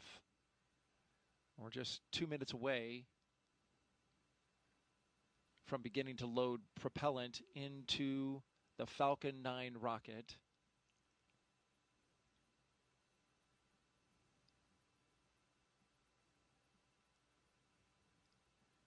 Weather is looking good at the moment. We are 90% go. There was a small concern for cumulus clouds in the area. That's just the 10% because of course, this is July in Florida.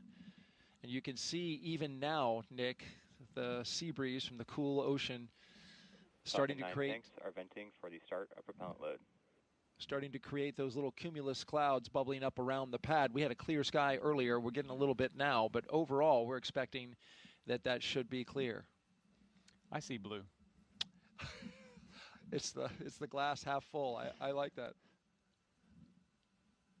As long as we have that blue sky straight over top of the rocket and 10 miles out, we are good to go.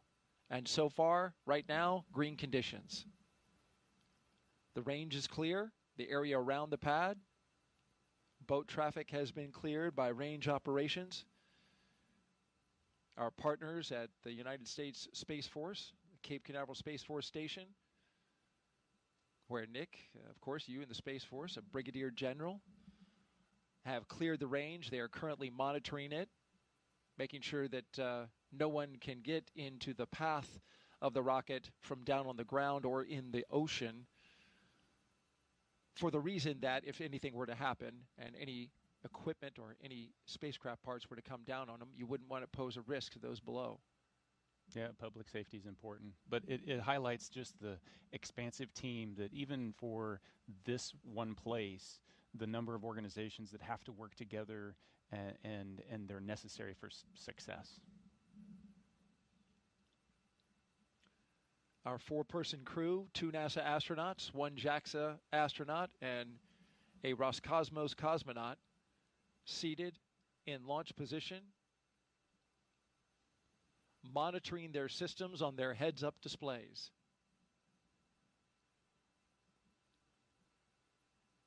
In the foreground on the right, that is a launch tower for Starship, the vehicle that SpaceX is currently testing and developing for use, among other things, in the human landing system for NASA. The launch auto sequence has started. And that's the call that begins the propellant flowing into the rocket. And now we are on an autonomous timeline counting down to 0 at 12:09 p.m. Eastern Time. This is a good milestone. It really signals that we're going to space. Yeah, it's the clock is definitely ticking. Up to this point, the crew's been strapped in for a little more than 2 hours. There's been margin built into the schedule just in case, the side hatch doesn't pass its leak check or a suit doesn't, whatever pops up, we've got a little margin. As we get closer and closer to liftoff, that margin disappears. And so now we're on a pretty tight timeline all the way down. 35 minutes to launch. The visors have been closed since they armed the launch escape. It's been about 8 minutes. It's at this point where I'm sitting there going, I wish I had scratched my nose before I put my visor down and trying to figure out how I'm going to do that, because they're going to be like this for another 45 minutes with the visors down. Boy, that sounds like a long time when you put it that way. Well, there's great anticipation, right? This is the moment they've been training for, a year in the making. For Zena Cardman, who's essentially trained twice, even longer than that. They have been looking forward to this moment for so long and training so intensely, and here it is upon us. Yeah, and the time for reflection was in those 2 hours leading up to this point. At this point, now it's the mental rehearsing. They're chair flying exactly what's going to happen during the next 10 minutes when they lift off, and all the different things that they're going to need to do, as well as the couple few activities that they're going to have once they get to orbit. Chair flying. That's what our astronauts are doing right now, and we'll stay with them as we count this down. For now, let's send it out to SpaceX in California.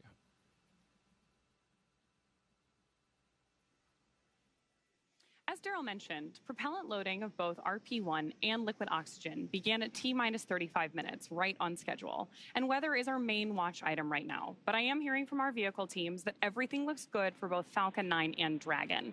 So next up, at about T-minus 30 minutes, the SpaceX launch director will inform the crew when loading of cryogenic helium will begin.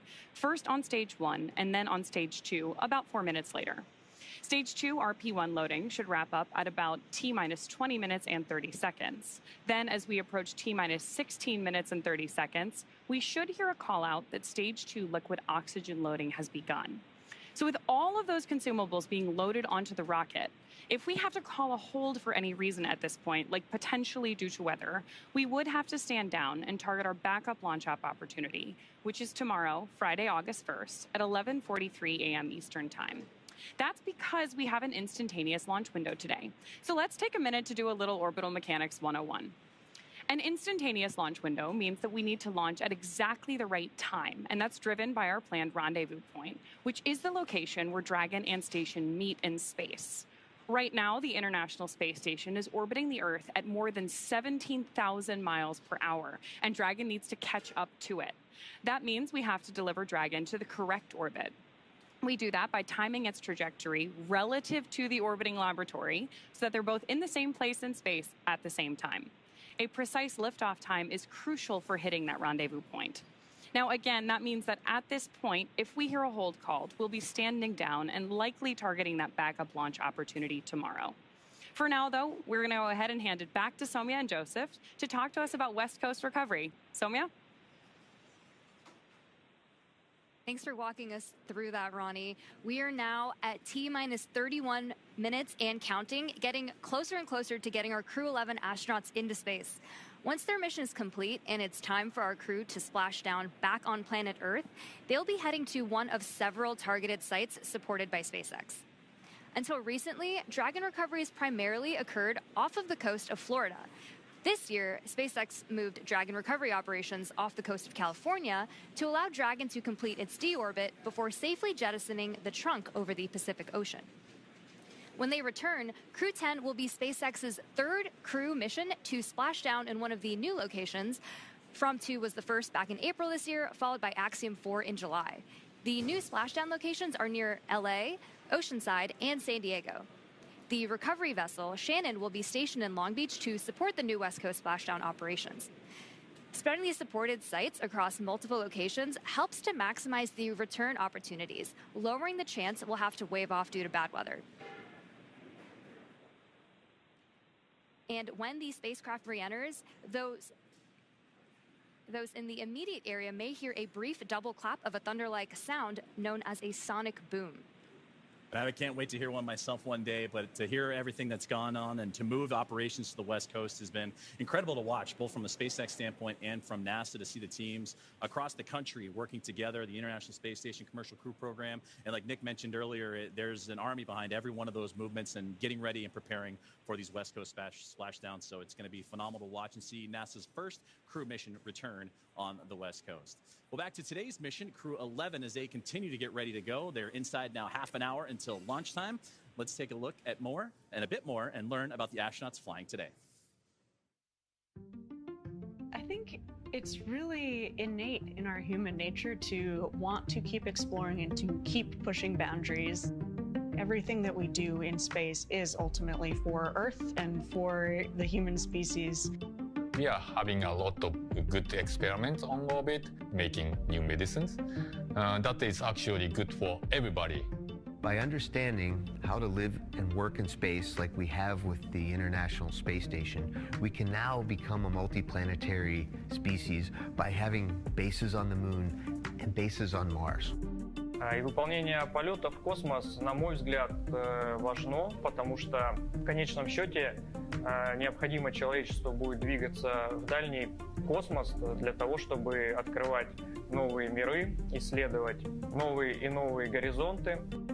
For me, it's a really compelling goal to go farther and farther afield in space and pushing our boundaries as a human species that way, learning more about our own home planet as we try to go farther.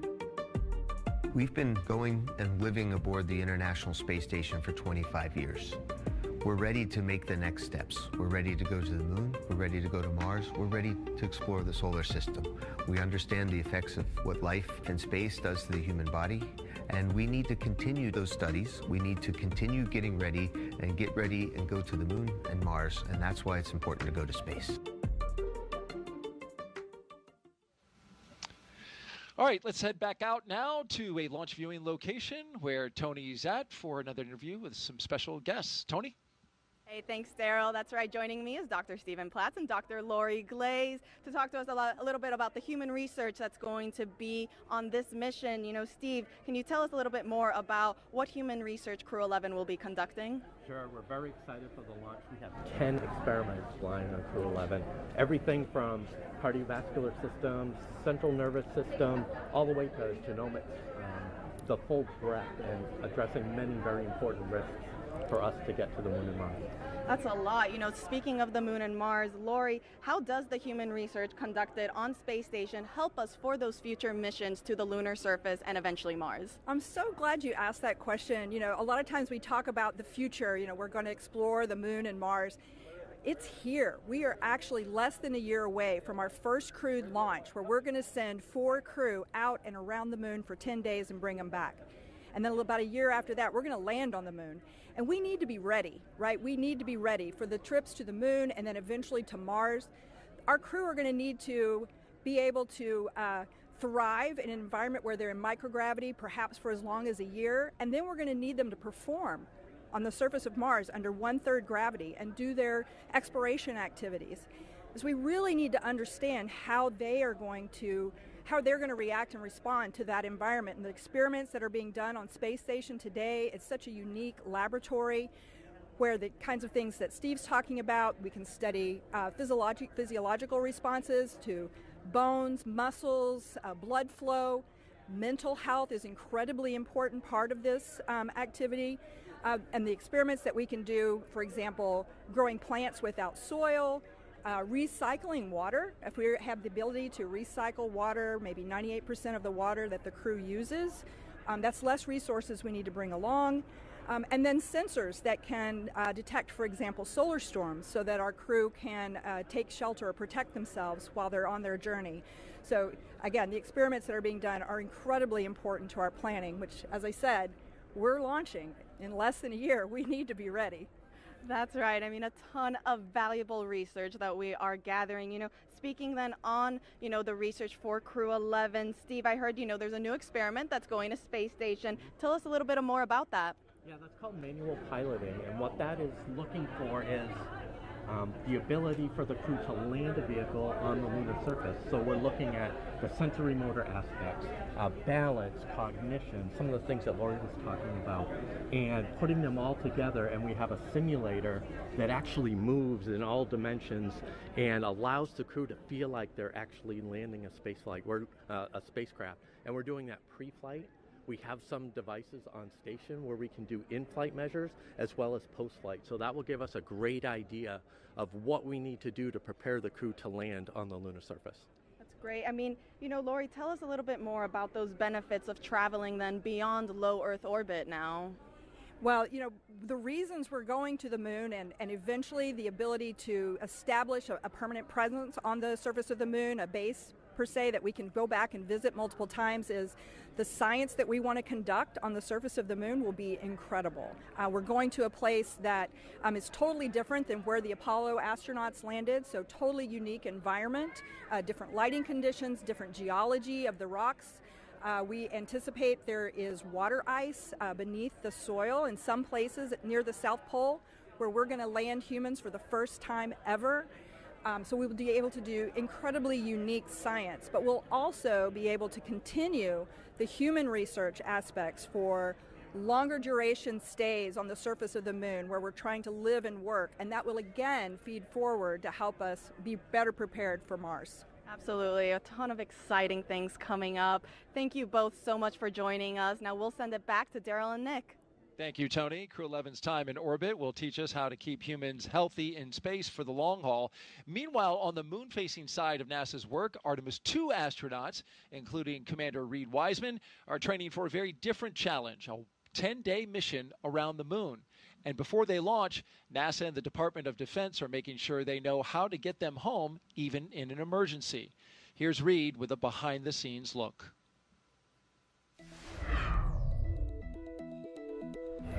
Hi, I'm NASA astronaut Reed Wiseman, commander of Artemis II.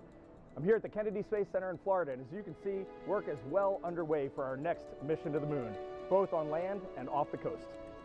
Back in June, teams with NASA and the Department of Defense used an area of open water off KSC to rehearse procedures for a possible rescue after an ascent abort from the SLS rocket. Instead of using astronauts, they used a set of test mannequins staged inside the crew module test article, a full-scale mock-up of the Orion spacecraft.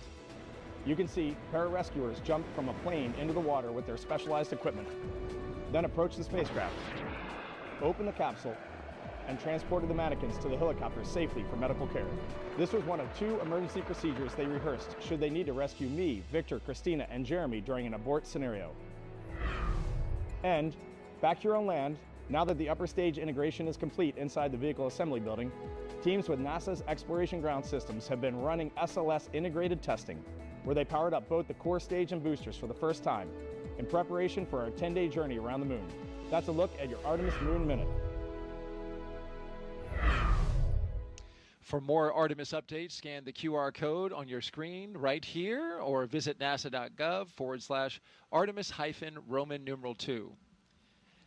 Nick, I know you're excited for Artemis. Absolutely. One of your fellow astronauts you spent a lot of time with, Christina Cook, is going up. Yeah. The astronaut corps is small, so you know everybody in the corps, and so I'm excited to see all 4 of them take their trip around the moon. It's exciting.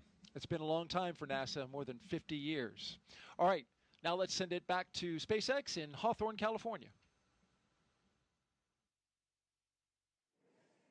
Thank you very much, Daryl and Nick, and it was impressive to hear that interview and that Moon Minute, and it's amazing to see how interwoven what's being done with these crewed missions to the International Space Station and how they impact moving forward and the Artemis campaign. So incredible to see about how those 2 crews and how those 2 missions work together.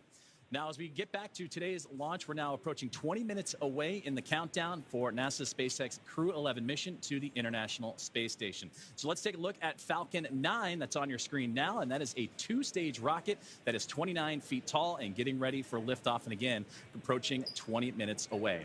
At launch time, it produces more than 1.7 million pounds of thrust. So, that is impressive firepower.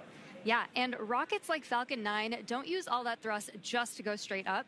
Early in flight, Falcon 9 performs a gravity turn, which is a smooth pitch maneuver. RP1 load complete.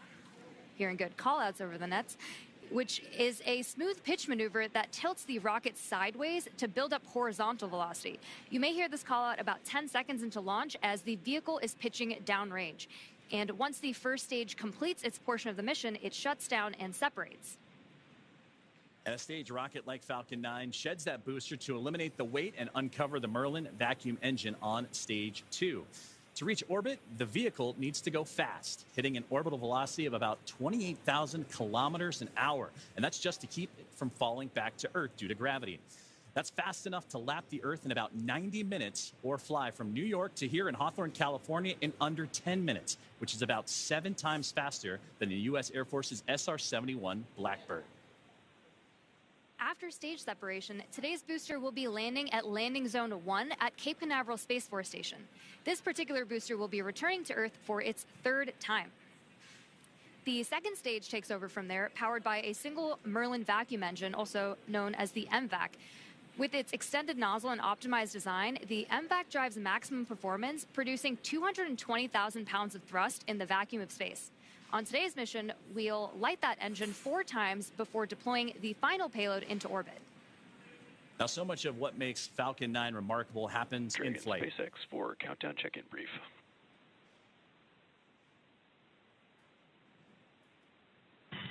Dragon's with you. Okay, Zena, we have healthy Dragon, healthy Falcon 9, just like last time, so prop load is proceeding nominally. We do have one watch item that has popped up. There is a pop-up storm cell that is just to the north of the pad. Currently not violating any LCCs, but we are monitoring this particularly closely as it's moving offshore. We'll let you know if it starts trending towards blocking launch today, but again, not expecting that at this time. Dragon copies all. We've got a healthy Dragon, healthy Falcon. We're proceeding towards launch. Only watch item is a storm cell that is north of the pad moving offshore. We'll continue monitoring, but otherwise looking great. That's a good readback. And great communications there from the team here at SpaceX on the ground in Hawthorne, monitoring. What we've been keeping an eye on throughout the broadcast here today is that weather popping up, but everything else looks strong and healthy. The Falcon 9, the capsule itself, and the crew, they're still ready to roll as we're now about 17 minutes away from the launch. Now, talking back to Falcon 9, and what remarkable happens is what happens in flight. It's the first stage, landing itself on land or on a drone ship in the middle of the ocean, the fairings that can parachute back, all ready for another flight to space. Every part of Falcon 9 is a part of a larger design that comes together to do one thing, and that's escape Earth's gravity. And getting to space is the first step to building our multi-planetary future. At the top of Falcon 9 today, the crew is sitting inside Dragon Endeavour. Dragon has played a significant role in advancing our future in space by safely transporting crew to and from the International Space Station. There are currently 5 Dragon spacecraft supporting human spaceflight missions: Endeavour, Resilience, Endurance, Freedom, and our 5th and final Dragon, Grace, which just launched the Axiom 4 mission last month. Designed with safety as the highest priority, Dragon is capable of carrying up to 7 passengers to and from Earth orbit. The Dragon spacecraft has Stage 2 LOX load has started. 16 Draco thrusters, as you heard that great call out there, as the fueling continuing to make its way into the rocket. And those 16 Draco thrusters can be used in space to help navigate the spacecraft to its destination, each providing 90 pounds of force. Now, that doesn't include the 8 Super Draco thrusters used for an abort, which are no longer active once the crew is in orbit. To date, Dragon has been to orbit 53 times, including 48 trips to the International Space Station and 18 human spaceflight missions. And as we mentioned earlier, today's Dragon, Endeavour, has been pretty busy, having also flown NASA's Crew 2 mission, Axiom 1, and NASA's Crew 6 and Crew 8 missions. Overall, for the Dragon fleet, this will be Dragon's 49th visit to the space station and its 19th human spaceflight mission overall, and the 5th Dragon flight this year. Dragon is the first private spacecraft to take humans to the orbiting lab, having flown 300,000 pounds of cargo and more than 1,000 experiments to space, as well as 70 crew members representing 20 countries. Our versatile Dragon spacecraft can autonomously dock with the International Space Station when outfitted with a docking adapter, which is just how it's configured for today's flight. And when it's not going to the space station and it's in free flyer mode, the docking adapter can be swapped out for a cupola, as it was back during the Inspiration 4 mission. Another option we have is the Skywalker hardware, which supports extravehicular activities or spacewalks, as we did during the Polaris Dawn mission. And amazingly, there has been a Dragon in space for 1,358 consecutive days since Crew 3. Now, with T-0 coming up in about 14 minutes or so, our teams are continuing to do a series of system checks to ensure Dragon and the Falcon 9 are ready, with fueling continuing to get underway. And again, we're monitoring that weather that the teams here at SpaceX are keeping an eye on and have been relaying up to the crew. So let's check in with Ronnie with the latest. Thanks, Joseph. So as you've heard, we are still on track for an on-time launch today, and we're monitoring lots of different factors as we get closer to liftoff. Most importantly, both Dragon and Falcon 9, of course carrying our Crew 11 astronauts, continue to be healthy. You heard that we've wrapped up Stage 2 RP-1 loading, and that Stage 2 liquid oxygen loading also wrapped up on time at about 16.5 minutes to go. The launch escape system is also armed. That's, of course, the system designed to propel Dragon away from Falcon 9 in the unlikely event of an emergency. And the Eastern Range is monitoring keep-out zones along the flight ascent corridor and is tracking no issues for today's launch. Weather continues to be a watch item, so we'll keep an eye on that. But for now, we are go for the 6th mission of Dragon Endeavour. It is a fantastic milestone for Dragon, and here at SpaceX, we could not be more excited. So to add a little something extra to our celebration, I've got our Dragon plush hanging out with me here in front of Mission Control. Now, this guy is not the zero gravity indicator for today's mission, but do keep an eye out for that once Crew 11 reaches orbit.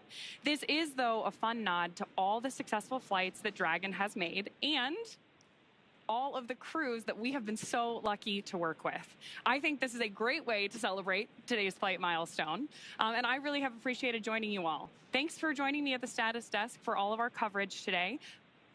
With that, go Dragon, go Crew 11, and I'm going to hand it back to Sandra for status update from Houston.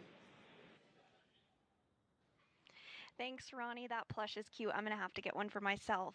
Back here in the International Space Station Flight Control Room at NASA's Johnson Space Center in Houston, teams continue to work around the clock to monitor activities aboard the orbital outpost. Leading the team inside the room today is NASA Flight Director Scott Stover. The team in Mission Control and the team in Hawthorne, as well as the astronauts aboard the International Space Station, will track the autonomous docking of Dragon Endeavour when they enter into joint operations. This will happen when the spacecraft enters the approach ellipsoid, which is the invisible boundary stretching 4 by 2 by 2 kilometers that helps us monitor all arriving and departing spacecraft. It's essentially the neighborhood of the International Space Station. Once docked, crew members in both Dragon and aboard the International Space Station will perform a series of leak checks, and then will work to open the spacecraft's hatch for Crew 11 to float into the space station and begin their stay. We anticipate that the hatch will be opened about an hour and a half after docking occurs. When they enter the orbital outpost, crew will be greeted by the rest of the Expedition 73 crew and will come together for opening remarks. But for now, that's going to be all from us here in Mission Control for today, as the anticipation continues to build for launch in less than 20 minutes from now. So, how's it looking on the Space Coast, Daryl? Well, we've got a mix in the weather. There's some clouds that are building, but so far still looking good, okay, for launch. It's a watch item at the moment, and so we're keeping our eyes to the skies. Also, this is a first for our broadcast team right here. An astronaut who once sat right here where Nick is sitting as a commentator is now minutes from flying to space. Zena Cardman was once in this very seat, the one that Nick Hague is sitting in now, less than a year ago. She was supporting Nick as he launched with Crew 9. She was originally set to command that mission, but when Crew 9 had the shift and had the change up of assignments, she had to step back to help get the team off the ground. And here's what she said, Nick, after watching you and your crew go into space. Every crewed launch that I have ever watched has really brought me a lot of emotion. This one today was especially unique. I think it was hard not to watch that rocket lift off without thinking, that's my rocket and that's my crew. But I also know that I'm not the only person who can think that. Of course, we have Stephanie Wilson here today, but I mean, there are many, many people who made this mission happen, and there are people on orbit who will be taking this capsule home. And it makes me very proud to know that I am one of many people who can say, that's my crew, that's my rocket.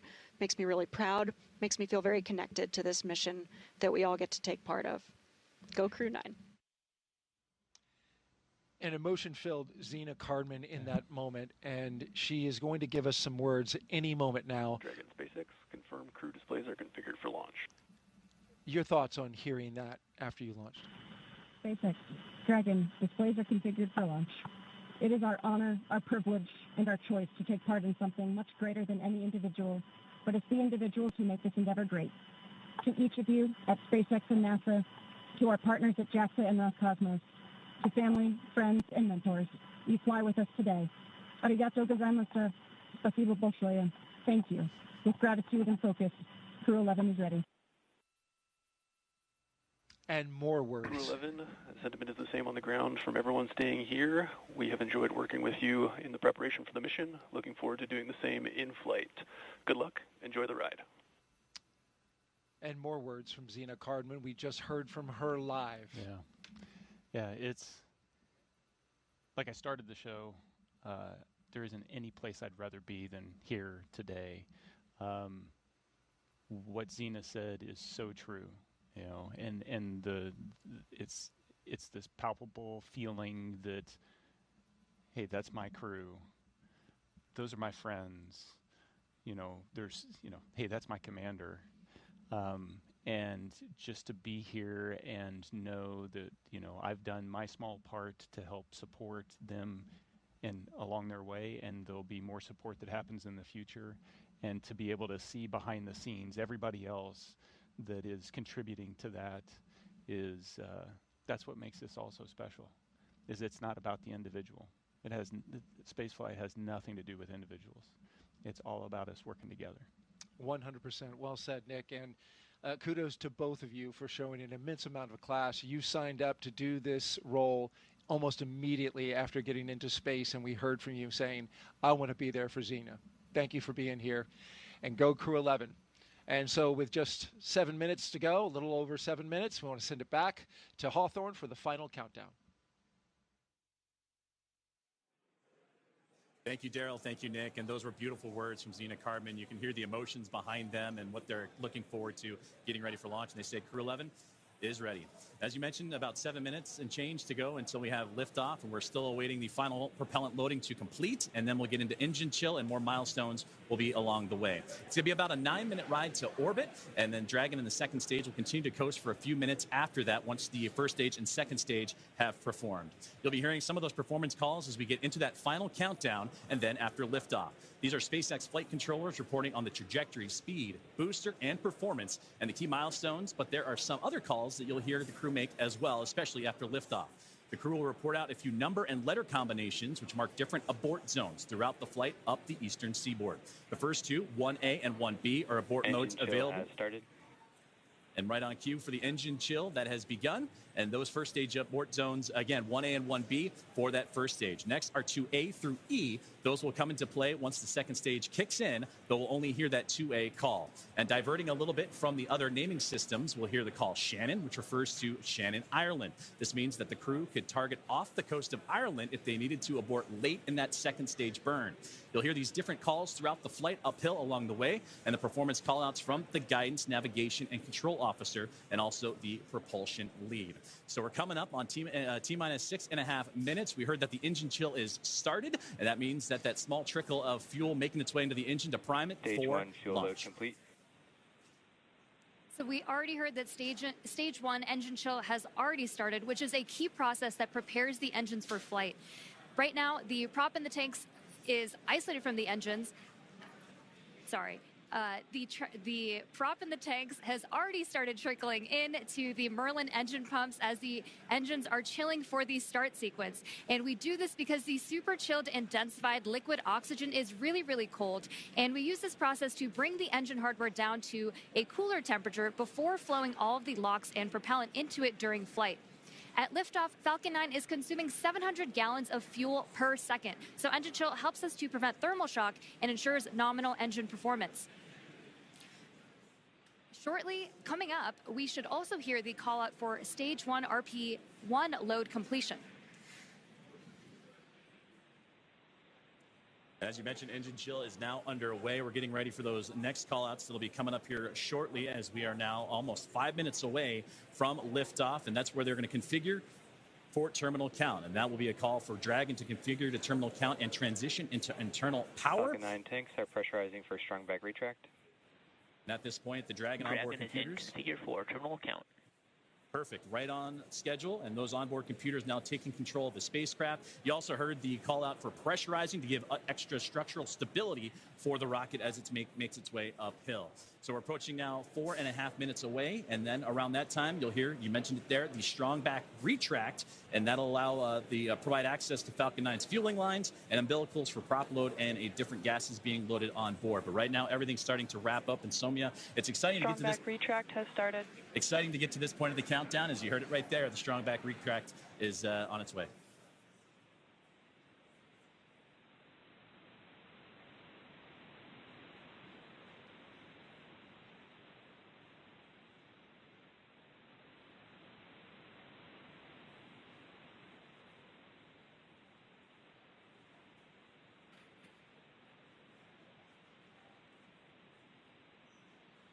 So we have a great view on our screen of the clamp arms opening up just around stage 2 under Dragon in preparation for strong back retract.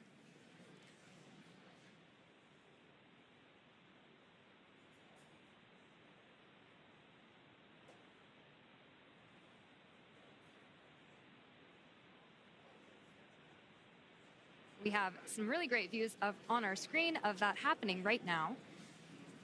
And you can see it just moving ever so slightly away from Falcon 9 and the Dragon spacecraft, those clamp arms opening. And again, those late stages, those fuel lines starting to wind down their fueling procedures as we're about to hit T-minus 3 minutes until launch.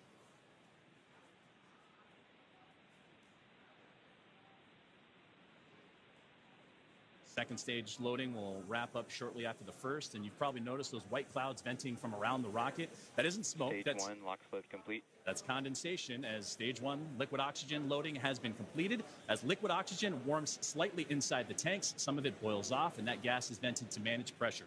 When the vented oxygen hits that warm Florida humid air, in terminal count and on internal power, it instantly condenses into those clouds. As you just now heard, the Dragon now in prop load complete, on into internal power. It's fully fueled. The rocket and Crew 11 are ready for liftoff. And this rocket now transitioning into internal power. The gas closeouts will also begin to purge all the feed lines and allow Falcon 9 to be isolated. And then they'll get vented overboard through the umbilicals and strong back retract. So coming up in just under 20 seconds, we should hear the call out that LOX load will be completed on stage 2, which will mean that there will be 1 million pounds of propellant loaded onto Falcon 9 at that point. We're coming up on that call out in just a few seconds from now.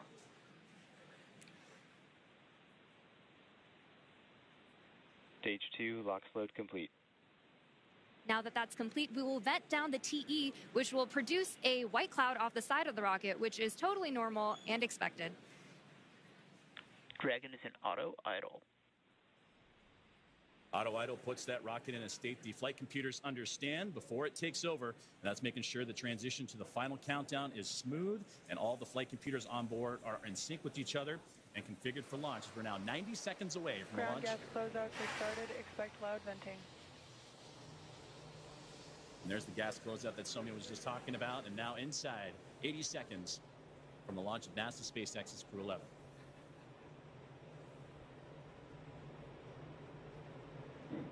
On countdown net, hold. We are standing down for a violation of weather rules.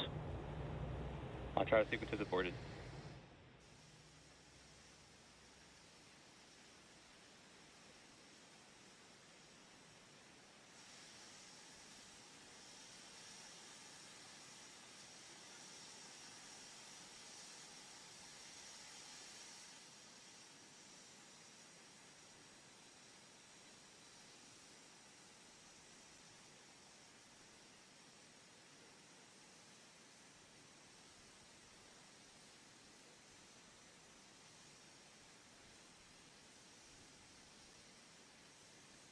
So as you've heard over the nets, that we did just have a hold called at the T-1 minute mark.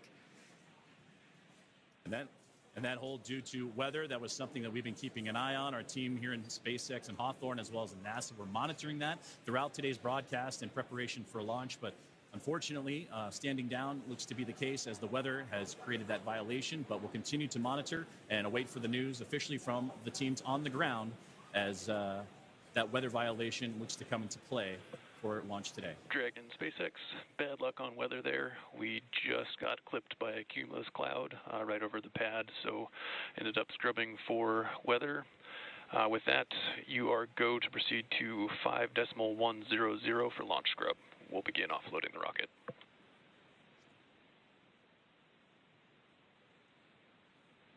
Dragon copies all 5.100. Too bad, but we'll be ready next time.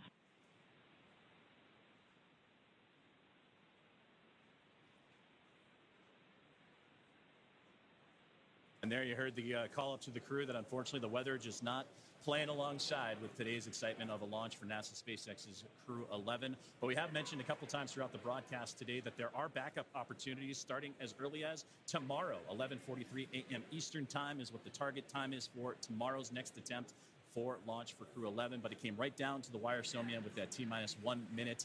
But you heard on the loops there that it was just clipped, as they said, by a cumulus cloud to violate the weather rule. So unfortunately, today's launch attempt has been scrubbed due to weather.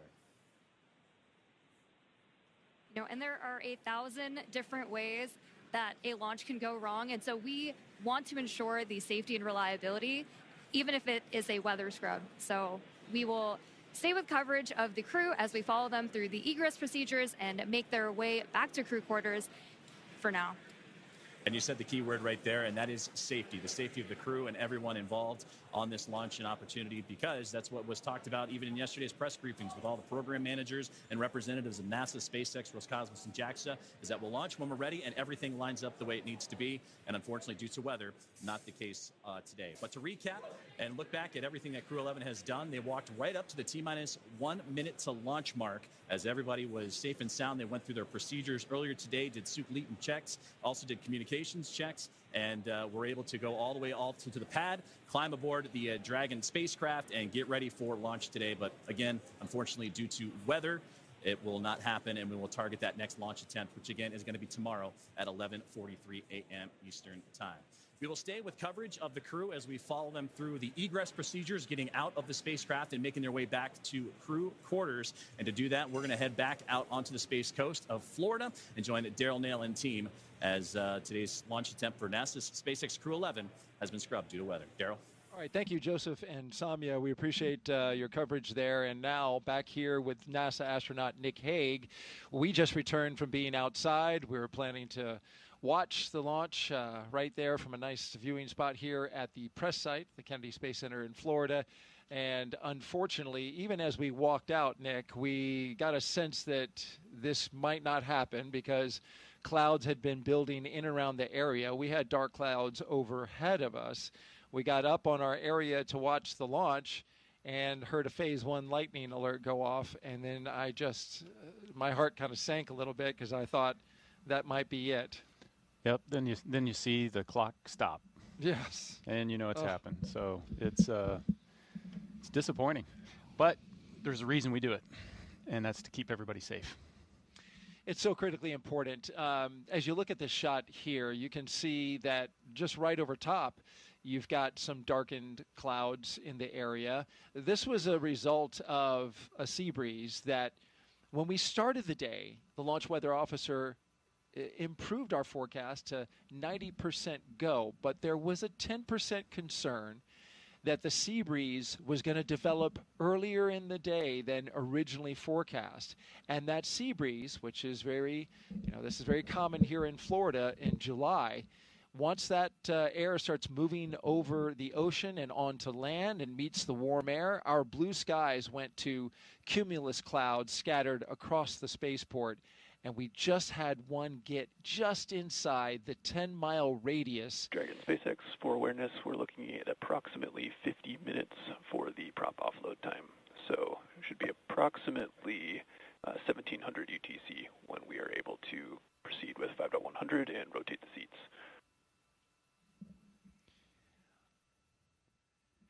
Dragon copies. We're looking at about 50 minutes for prop offload. So 1700 UTC for the rest of 5.100 and seat rotation. Good readback. And so what does that, real quick, what does that mean, Nick? They are going to rotate the seats? Yeah, so it's important to know that right now you're looking at a fully fueled rocket with an armed launch escape system. And so the crew is in the same posture that they were in the 45 minutes leading up to launch. They've got to be in that posture until they can offload all that propellant, which takes about the exact same amount of time to offload as it took to put on, as well as disarm that launch escape system. And so this is a very active rocket right now, and they, that launch escape system, if something went wrong, even now it's still protecting them. It's a great note there. But this is very much a dynamic situation even now with a scrub called. The teams have to work through their procedures to safe the launch pad, the rocket, and the capsule from being just minutes from launch. And we were in that posture ready for launch, and now we have to undo that, right? Yeah, very carefully. You got to back out of all of that, and then once the rocket is defueled, we've got all the fuel out of there. We can disarm the launch escape system. You still need the pad team to be able to come and get out there to get into the white room and help open up that side hatch and get the crew out. And so the scrub process is not a quick one. Just to finish a thought that I had said, and I think this view on the left basically shows you what the issue is. That's rain on the right half of the screen there. That's a rain cloud with rain coming down. And on the left hand, we were dealing with sun poking through the clouds on our side. We could literally see the clouds kind of going over top of our heads, getting close to the pad. And the standoff area is 10-mile radius around the pad for these dark clouds and cumulus clouds. And that is a safety factor. We'll talk a little bit about that. That is because you don't want to send a rocket through a tall cloud like that could generate some energy from the rocket passing through it. Yeah, just the same as if you're on a commercial airline flight, you don't necessarily want your pilot to take you through a severe thunderstorm. We don't want to do that with a rocket. And so we are erring on the side of safety in this situation. But as Nick pointed out, the rocket that you are looking at is a fully fueled, ready to launch Falcon 9. As we now see, they are starting to allow some of the liquid oxygen to vent off as they begin detanking the rocket from its super chilled liquid oxygen and its RP1, which is the kerosene-based propellant. Dragon SpaceX propellant offload update, estimating about 45 more minutes for propellant offload. Dragon copies. Additional 4 or 5 minutes for prop offload. Now, as you recall your procedures for the crew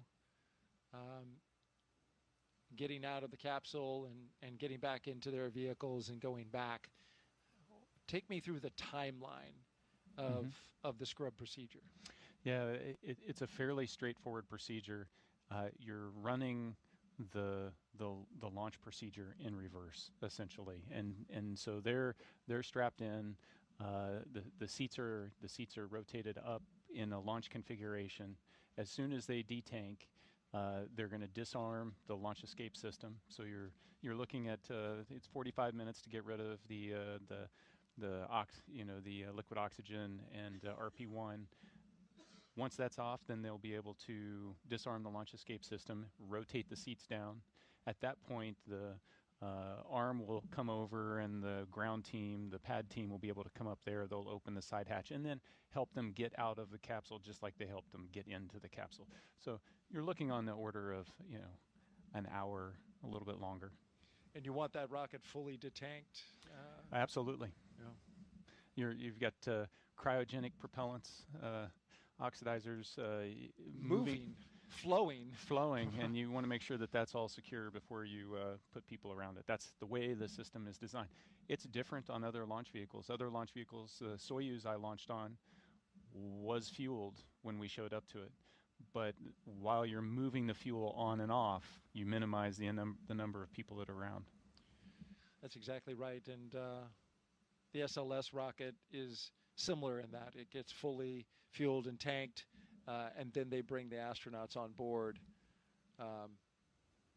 SpaceX does it so they can do that tanking as the very last part of the mission timeline.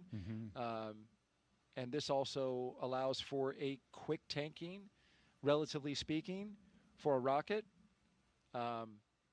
And then allows you to detank it. But they're using super densified liquid oxygen as well. So you mentioned it. High energy systems are engaged here, and so we are now unwinding that as we proceed through the scrub procedure. If you're just joining us, we scrubbed this launch at T-minus 1 minute and 7 seconds until liftoff. We had a healthy rocket, a healthy spacecraft, we had a clear range, and we just had weather in the area, a cumulus cloud that just clipped the radius nearby within the launch area, the 10-mile radius. It got into that standoff area, and that is what caused the scrub for the day, because that is a safety measure to keep the crew that you see on the right side of your screen safe from any potential hazards that could develop as a result of the weather. This view gives you a clear look at exactly where the clouds ended up now just about 10 minutes after when we were supposed to lift off, right over top of us. They were certainly in the area. We heard the lightning warning go off, and so we knew when we were standing out there watching this launch that that was a bad sign. But it's interesting. I've seen it go both ways, right? Where we get a launch forecast that is 85% no-go, but you find a hole in the clouds that's just 10 miles in radius, and it's all around the launch pad, and you can launch. This is the opposite of that. We had 90% go with only a 10% chance, but this is Florida in July. These things can pop up literally just from, the daily sea breeze collision that we have over land.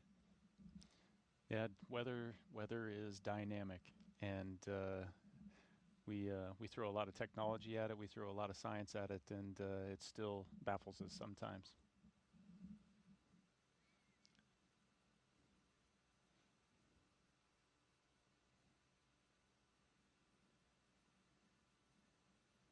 So the mental shift that you make when this happens, you've got to you've got to attempt to not make the mental shift immediately, because it is it is a live launch escape system that you're in, but inevitably there's okay, so once we get out of here, what's the next step? When is our next opportunity going to be? They've already been looking at weather predictions for days out, so they understand what the impacts to the phasing and the mission profile might be, the potential for bad weather in the upcoming days. And so they're already starting to think about, okay, so what's the next opportunity? And then having to get into the psyche of, okay, let's do this again. And it is to the T, to the minute, do it again. So it's very much a Groundhog Day. All of it, every single minute of roughly, what do we, 6-hour countdown where it begins for the astronauts. Mm-hmm. And you mentioned the backup days. Joseph mentioned those before he tossed over to us, but it's worth mentioning again. Our backup opportunities are tomorrow, Friday, with a T0 at 11:43 a.m. Eastern Time. Our coverage would begin at 7:30 a.m. on NASA Plus. The weather for tomorrow is just a little bit better than it was today, but what does that tell you, right? We scrubbed today. It's 85% go. The concern is the same, because the same pattern could develop. It's cumulus clouds building up and around the pad, but I will add this. We have moved a little earlier in the day, so the later that sea breeze develops, the better opportunity we'll have for getting some clear weather. If we can't do it tomorrow, then our next opportunity would be Saturday, August 2nd. We'd still have an 85% go for Saturday. Same concern with cumulus clouds here at the launch pad. In both of those cases, well, let me talk about the backup number 2. The T0 for that day would be 11:21 a.m. for a launch, and that would be an instantaneous window. And you can see the pattern. We move about 22 minutes early every single day that we delay from this particular T0 today. And of course, that's orbital mechanics. We've got time. You want to explain that one? Yeah, sure. So the international. Oh, yeah. No, you've got to wait for the plane of the orbit of the station to cross overhead, and it just works out each day that it's a little bit earlier. Unfortunately, if it had come overhead a couple minutes earlier today, they would have been able to launch. The weather would have been clear.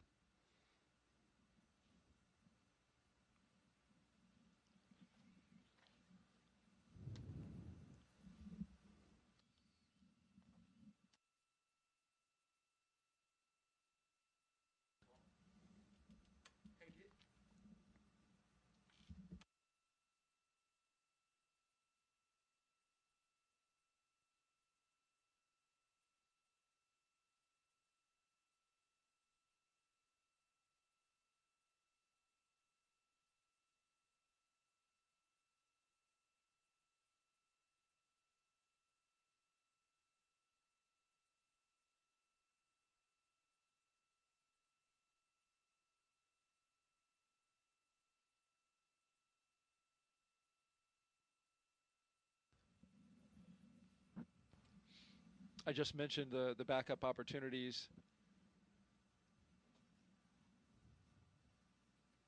One thing about both of these next launch opportunities, unfortunately, we're going to really have our eyes set on the ascent corridor, because now there is a trough that is approaching a line of storms coming across the eastern part of the U.S., and it is going to make its way out into the ocean, and so that could disturb the weather along the ascent corridor, which is an area where if Dragon were to suffer some kind of anomaly, something that wasn't expected and needed to come off the top of the rocket, it would splash down along the ascent corridor.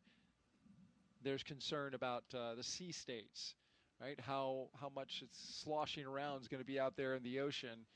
You need good conditions, a baseline of conditions, in order to pull astronauts out of a floating capsule with a helicopter and a boat. Yeah, it just shows the complexity, the scale of the problem that you're dealing with. It's not a forecast at a particular point, on the surface of the Earth, at the launch pad. It's, if you imagine this 3D trajectory of the rocket's path going up to orbit, you've got to clear all of that for weather, but not just clouds and rain and severe thunderstorms, but like wind shear and drastic changes in the wind direction can create problems for the rocket. And then, in case there was a need to return them early or to abort, you also have to clear the weather on the surface along that path as well. Just an immense amount of respect for the teams, both at SpaceX and also at the Space Launch Delta 45 over on the Space Force side, the weather shop there, in trying to put their arms around all of this. Like I said, weather is really complex, and they do a fantastic job. But if we got a chance, 90% chance, you take it all the way to the end and see what Mother Nature gives you. And I'm sure, as an astronaut, when it's your arse in the seat, you want that level of awareness, that level of scrutiny given to the weather throughout the trajectory, throughout the launch area and the launch period. Oh yeah, the immense respect for them, knowing that their job is watching my back. And Dragon SpaceX propellant offload update, estimating 37 more minutes for propellant offload.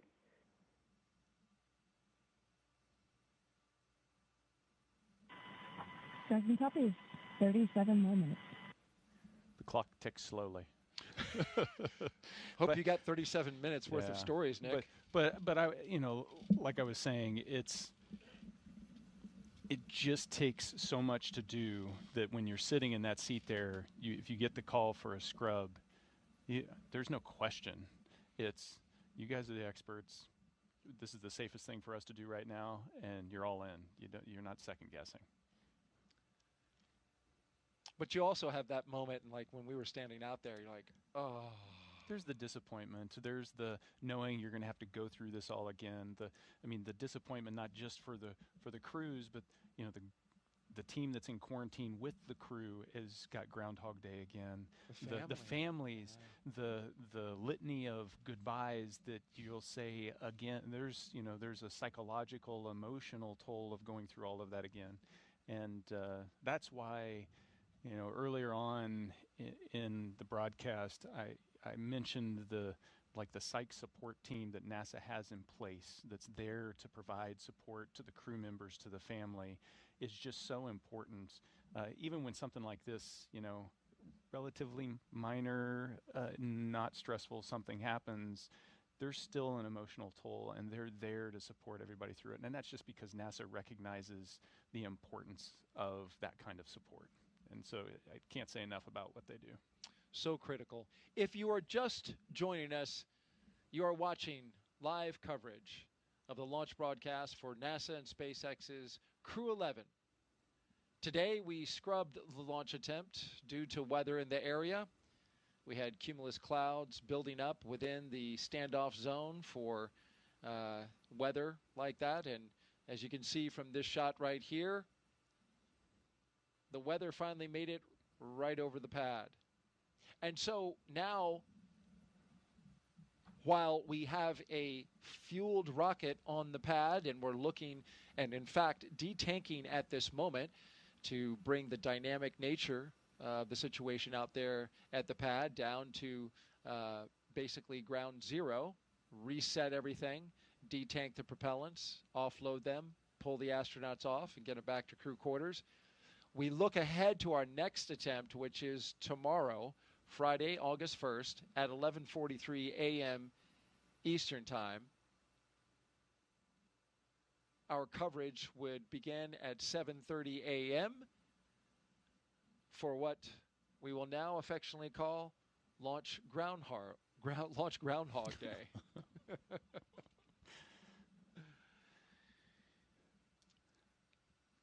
And you can see there the start time is 7:35 a.m. So it's that'll save you 5 minutes if you want to join us right at that moment. We'd love to see you again. Yeah.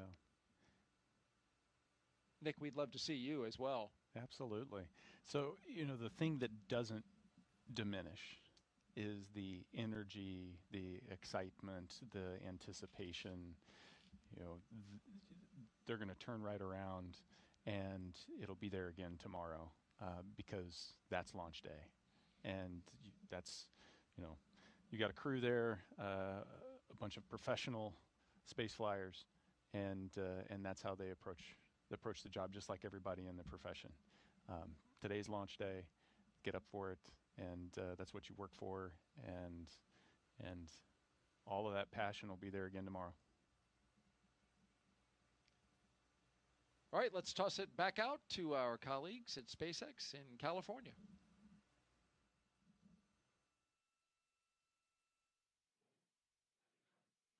Thanks so much, Daryl. So couldn't agree with you both more. What we're doing here is trying to make sure that we are effectively doing the launch procedures in reverse. Right now we're detanking Falcon 9, so we're taking about 1 million pounds of RP-1 and liquid oxygen off the vehicle so that our crew can safely exit the spacecraft. On Monday, our crew actually worked through a dry dress rehearsal. So they went through a lot of the procedures that they did today exactly as they did them today in preparation for launch. Now that we've called that hold due to weather, we're standing down for tomorrow.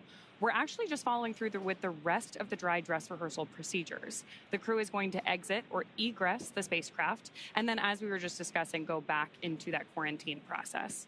Meanwhile, our teams on the ground are going to go ahead and keep an eye on the health of the vehicle and our crew, of course, but also continue those vehicle side checkouts to make sure that we are ready for that next launch opportunity tomorrow at 11:43 a.m. Eastern.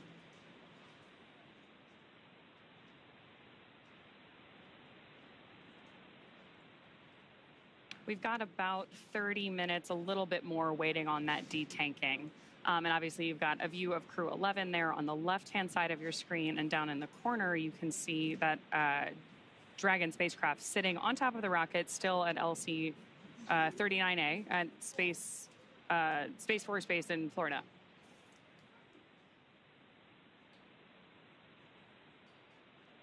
We're, of course, going to keep following the crew, keep a close eye on them as they follow through these egress procedures and then make their way back to the crew quarters to maintain that quarantine environment that they've been in now in the lead up to launch for several days.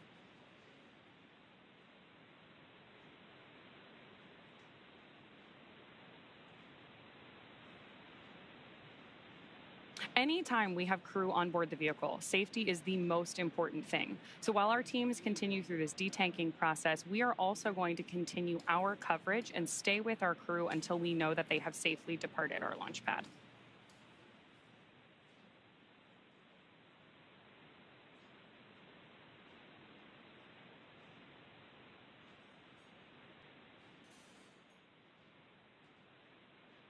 Of course, one of the other things we'll be keeping an eye on tomorrow is to understand how these weather systems evolve. Anyone who has ever joined us for a launch from Florida or followed along with our coverage of previous missions knows that weather, especially on the Space Coast, can evolve pretty rapidly. So as we're keeping an eye on everything for the next 24 hours or so in the lead up for launch tomorrow, we'll be watching the same things that we were looking at today.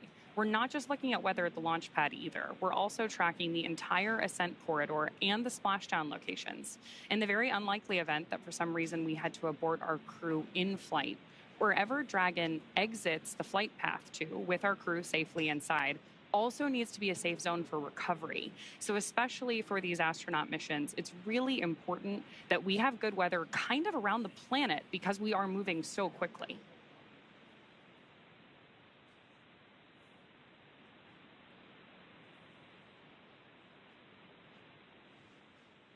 Yeah, you're absolutely right, Ronnie, as we continue to follow along with today's coverage of NASA SpaceX Crew 11 today and back here in Hawthorne.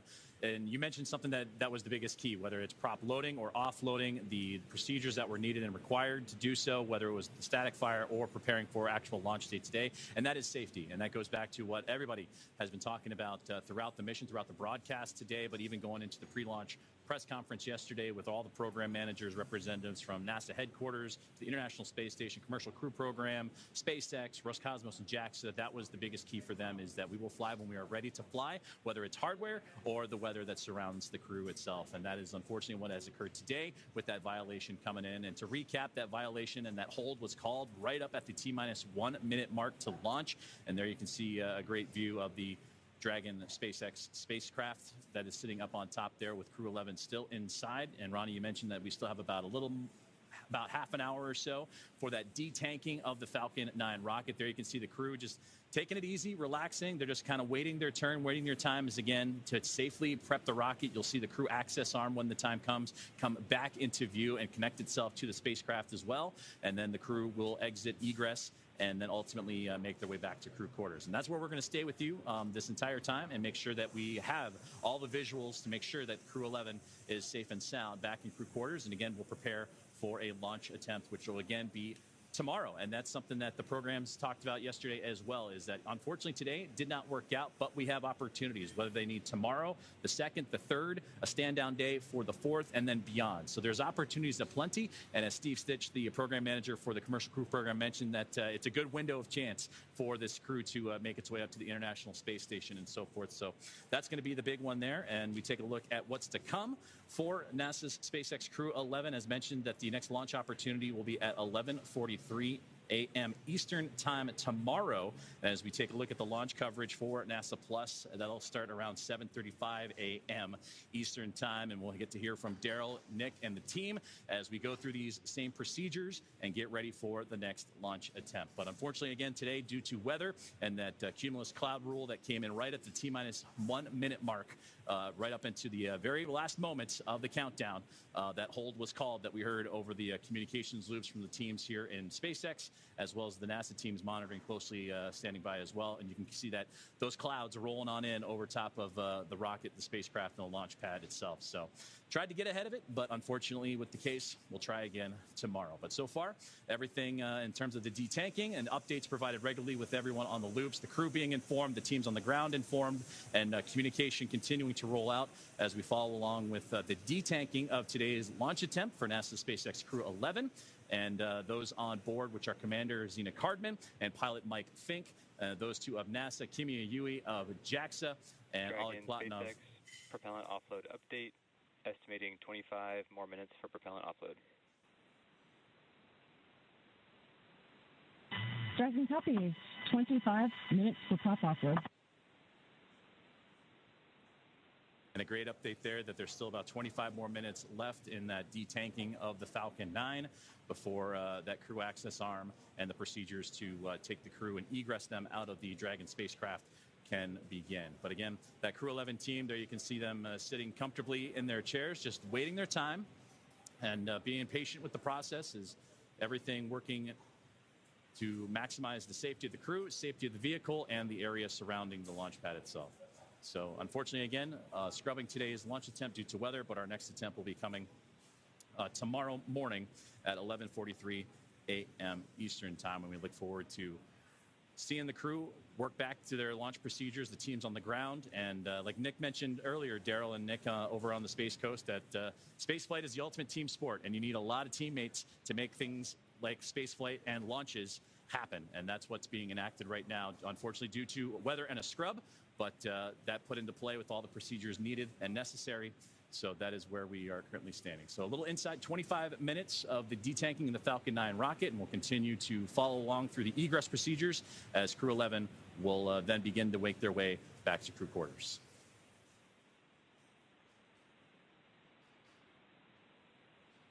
We are... So, of course, we are disappointed in that weather scrub today. But in a lot of ways, this is actually a really interesting testament to that huge team working together, like you just mentioned.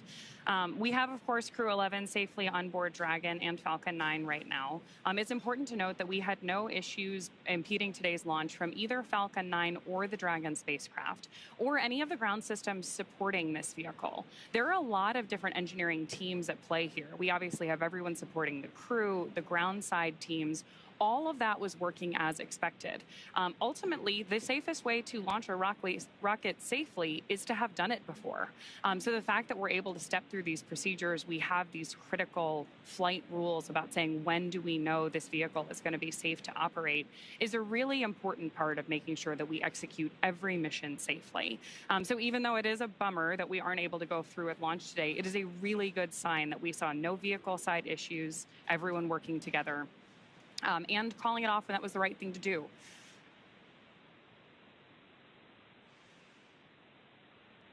So with that, while we continue to monitor this, like we mentioned, we are going to keep our coverage going all the way through until Crew 11 egresses the spacecraft and then exits the pad. But I'll toss it back over to Daryl and Nick for a little while. All right, thank you very much, Ronnie. Back here at the Kennedy Space Center in Florida.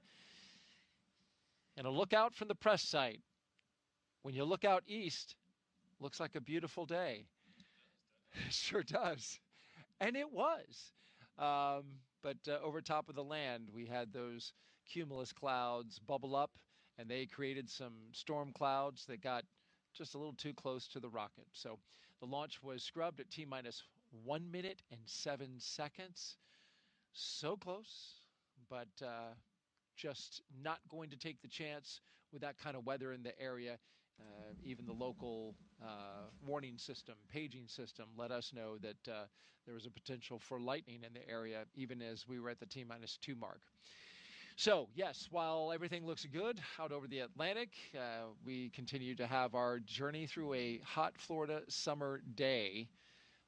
We were scheduled for launch at 12:09 p.m. Eastern Time. We had documented the crew getting ready for launch, starting around T-minus 4 hours and 10 minutes. And we walked that journey from suit up to drive out. We saw the crew ascend the launch tower there, get up to the top of the launch tower, get into their spacecraft, and prepare for launch. And all the systems, the high energy systems that came online, methodically going through the launch operations until we reached T-minus 1 minute and 7 seconds, and then we got the call for the scrub. Launch weather officer David Tager kept the launch team informed of the developing situation and let them know that the sea breezes could be forming this mix of cumulus clouds that we see in and around the area. And so now we have a dynamic situation on the pad, and the reason that we are still here is because we still have astronauts inside that capsule right there. 4 crew members, Zena Cardman, pilot Mike Fincke, Kimiya Yui, and Oleg Platonov, who appears to be taking a nap. I would. I mean, at this point, what else are you going to do? You got to wait for them to detank, and so that takes a little bit. It's actually fun. Some of the shot of the rocket that you see, the side view, it's almost like a fuel gauge because you can see where the frost is melted off of the side of the rocket and determine how much of the fuel is left in that first stage.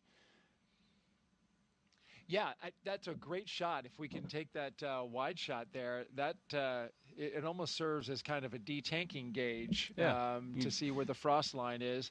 There you go. We're about halfway. Yep, they're about halfway. Yeah, it's going down.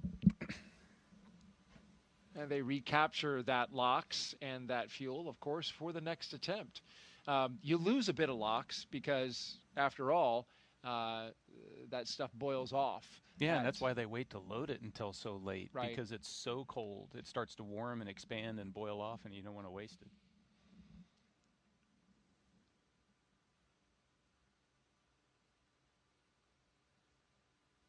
So the question now becomes, or the question that I will ask now is, what do the astronauts do after they get out of their capsule and go back to the astronaut crew quarters? This kind of served like a dress rehearsal. They have now had 2 of them, which is good practice for an operation like this. But you don't need to practice anymore. So what do you do? Yeah, so you're gonna get out of the capsule. Everything runs in reverse all the way back to the ONC building to crew quarters. You're gonna get out of your suits. The suit techs are going to get those all cleaned up so that you're ready to try again tomorrow. And then I guarantee you that all 4 of them, the first thing on their mind is, okay, so when are we having the meeting to talk about, is tomorrow a viable launch opportunity? Is the weather good? Are the systems good? Is the phasing work so that we can get to where we need to be? Is that good? And then get the thumbs up to press for tomorrow. Or if things aren't lining up right, then when is the next opportunity after that? And of course, they're going to be checking in with family. I imagine they're probably going to be checking in with family on the ride back to ONC. Absolutely. And have also heard, and I have seen crews do in the past, check out what's the schedule at the beach house. Because, you know, it might be an opportunity to go out there and kind of take the stress of the day and the scrub off for just a few hours. If you're trying again tomorrow, then there's probably not enough time. You may want to try to tag up with family again. And if you're going to scrub and it's going to be a few days, then you can, hey, let's just have a quiet evening and step away from the crew quarters, go out to the beach house, put your feet in the ocean. So too quick of a turnaround. Yeah, in this case. It can be. It can be. So in that case, maybe, you know, since there's 4 of them, they, you know, just have a little bit of a pickleball match, kind of let off some steam, and then get back to quarantine. No, maybe not any athletic events. We don't want to risk any late injuries prior to launch. I hear that, you know, it's a pretty somewhat safe sport, but you're right. You know, it is a sport at the end of the day. You know, Jessica Meir and Christina Cook, they play pickleball. Oh yeah, yeah. I have not got into that yet. Your fellow astronauts. Yeah. I'll have to pick their brains on the finer nuances of pickleball rules, because something about there's a kitchen involved, and there's lots of rules. There's lots of rules. Well, we have a crew that plays here, Nick, and in fact, after our launch broadcast here, we're going to be going out. So if you want to learn, okay, you're welcome to join us. Thank you for the invite. In the 90-degree heat.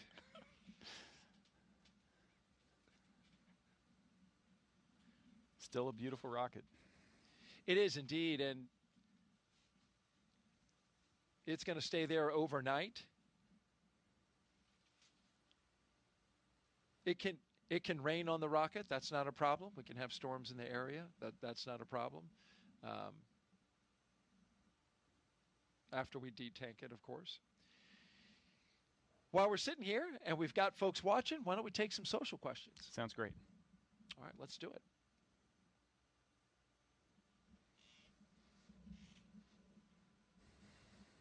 If you're just joining us, we scrubbed our launch earlier today at 12:08 p.m. Eastern Time, T-minus 1 minute and 7 seconds. Our question comes from Hey Aviate. I want to be an astronaut. Any advice that will be really helpful apart from the usual requirements? I'm going to assume the usual requirements would be a STEM background, right? Mm-hmm. Science, technology, engineering, or mathematics. But, like, what gives people an edge these days? Because it's so competitive, Nick. Let's be honest. It is. It's highly competitive. How many people in the astronaut corps? Less than 50. Right. Yeah. You know, in each class, there's maybe 10,000 applications for a dozen spots. 10,000 applications. So it is very difficult. The minimum requirement is you need a STEM master's degree. Okay. And so you've got to get that foundational educational baseline. Yeah. So there's lots of things that you wouldn't necessarily think about that get evaluated. For example, we're watching Crew 11 here. They've been strapped into these seats for about 3 hours now. They've got another 30 minutes or so. And so patience and the ability to have enough personal discipline to be able to sit still and wait for long periods of time. You know, it's some of those soft skills, the interpersonal skills, how you manage yourself, how you manage your interactions with the people on your team, that are really important when we bring people in for interviews and we look how they interact, because you're going to be in tight, confined places with your crewmates, and it's going to be stressful situations. And how do you manage that stress? And so those are things that are tough to put on a resume, but they really come out when you start to evaluate candidates that come down and interview for the job. That's so key, and that's something I've observed with many of the astronauts who I've had the honor and the privilege to do launch broadcasts with. As we look at a screen that can show us, if you look closely, Nick, you can see the rain coming down now out there at the launch pad. Oh yeah, you can. So it did finally rain on the rocket. This is a sun shower though at the moment because the sun is shining on that rocket at the same time. It got a little rain coming down. But to the point that you were talking about, those soft skills, it's after having done a number of launch broadcasts with astronauts, it's like almost every single one of them easy to get along with, super smart, adapts to situations real quickly. I see these common characteristics in everybody. I say almost all because, well, you know. Some people you have to put up with. I apologize. You know, the jury is out. The jury's still out on this one. No, I tease greatly. This has been nothing but a pleasure since Nick walked in the door yesterday and we did our launch broadcast debrief. It's really great having you. It really, truly is. You know, so the advice I would give somebody is how do you develop that? Because you can develop those soft skills. And it's trying to step out of your comfort zone. And you know, you become more adaptable if you've been in different situations, and try to figure out how to expand your comfort zone, and then trying to just be a great teammate. You don't always have to be the leader, you don't always have to be the follower, but what does my team need me to do? And you know, those simple things, if you focus on that over years, and it takes decades to grow into the people we select, you can get to where you need to be. If you're seeking fame and glory, if that's the reason that it sparks you. Wrong profession. Wrong profession. That's right. I think I said it earlier. It's not about this sport is not about individuals. That's right. It's team. And that was never better exemplified recently in our commercial crew. And this is just an example that we're aware of. But Zena Cardman, the commander who's aboard the rocket and spacecraft today, her standing down and supporting you and your team when you launched after she got pulled off that mission. Another question in from Aqua. What does it feel like when the rocket is launched? We talked a little bit about this earlier in the broadcast, but this is like, talk me through like real, like, give me some sensory detail here. Yeah, sure. What are the feels? Yeah. Before I do that, I want to double down on your last comment and just say, you know, so we put the spotlight on Zena because she's the one strapped into a rocket today. You know, Stephanie Wilson did the exact same thing, and I'm equally excited to see her strap into a rocket and get her flight. They are the epitome of the professionalism that the astronaut corps strives to be. 100%. Yeah. So what's it feel like to so as you're walking to, we'll just take it, you push space on the elevator. Going from the very beginning. Absolutely. You ride the elevator up, and it's actually, the elevator goes fast enough that your ears pop, because you're going up a lot of floors of stairs, so you'll feel the pressure change in your ears, just like if you were in a big skyscraper and, you know, going from the bottom to the top. Huh.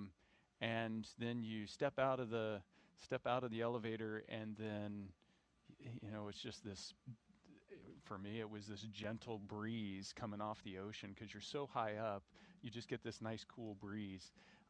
And it's just green as you look out, green, and then the blue of the ocean. And then, you know, it's this metallic structure that's there, and, you know, so the launch tower doesn't really sway or anything. It's so beefy, you can see it there in the photo.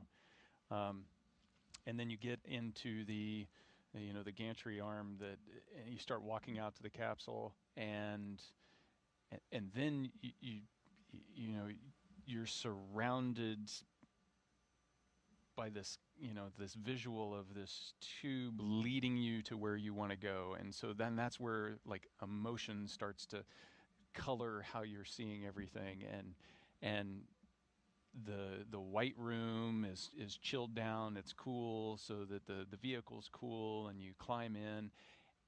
And as soon as you cross that threshold of the side hatch, it feels, before it was like you've done it once, maybe twice, and it's unfamiliar, but it's still sensory overload to some degree. As soon as you get inside the capsule, you've trained for so long, it feels like home. It's like you've spent, everything's exactly where it should be, and you feel comfortable. And so then, the side hatch closes, and then at prop loading, that's really where, like I mentioned before, the rocket comes to life. The pumps start spinning up. You can hear the fuel flowing. You feel the vibrations. You get venting that's happening, and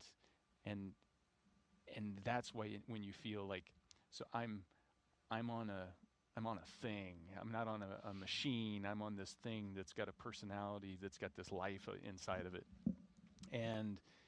And then at the moment of liftoff, there's just, the engines light up, and you get this subtle vibration, and you feel the pressure of your body being pushed into your seat. Just, your back is being pushed in, and it's that all the the millions of pounds of thrust that are happening, and it's just squeezing you in that seat, and it's just continuing to push you in that seat as you kind of creep off, it's smooth.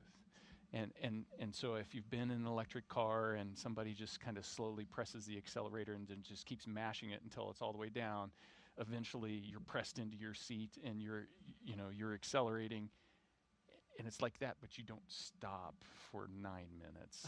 And you go the from feeling of acceleration goes that long. You've got staging in the middle, so it starts at 1G, and then you build up to 4.5, and then it drops off during staging to nothing for a few seconds, and then it starts back up again and builds up, and then it stops, and you're in space.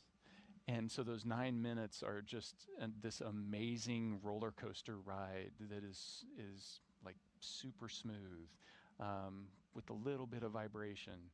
And the whole time you've got these windows that you can look outside and watch it all happen as the Earth kind of disappears down below. And it's just phenomenal. I wish everybody could do it. No doubt. I wish I could do it. That is, what a great explanation of what you experienced from beginning to end. If you're just joining us, we are live with launch coverage of NASA and SpaceX's Crew 11. The launch to the International Space Station scrubbed for the day. You see the weather in the area caused a scrub at T-minus 1 minute and 7 seconds, just at 12:08 p.m. Eastern Time. The crew is inside the capsule at the top. They are safe. They are waiting for the completion of detanking the rocket of its highly energetic propellants, which we are currently doing now. Just should be just another 15 minutes or so. Our next attempt for today's launch, provided that after they review the data from today's scrub, should all that look good and check out, the next opportunity to launch is August 1st at 11:43 a.m. Eastern Time.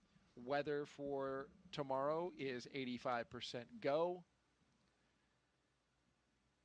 The only area that is a watch item, that is a significant watch item, is the weather that's going to be disturbed along the eastern seaboard after we get a trough of disturbances make their way into the eastern Atlantic.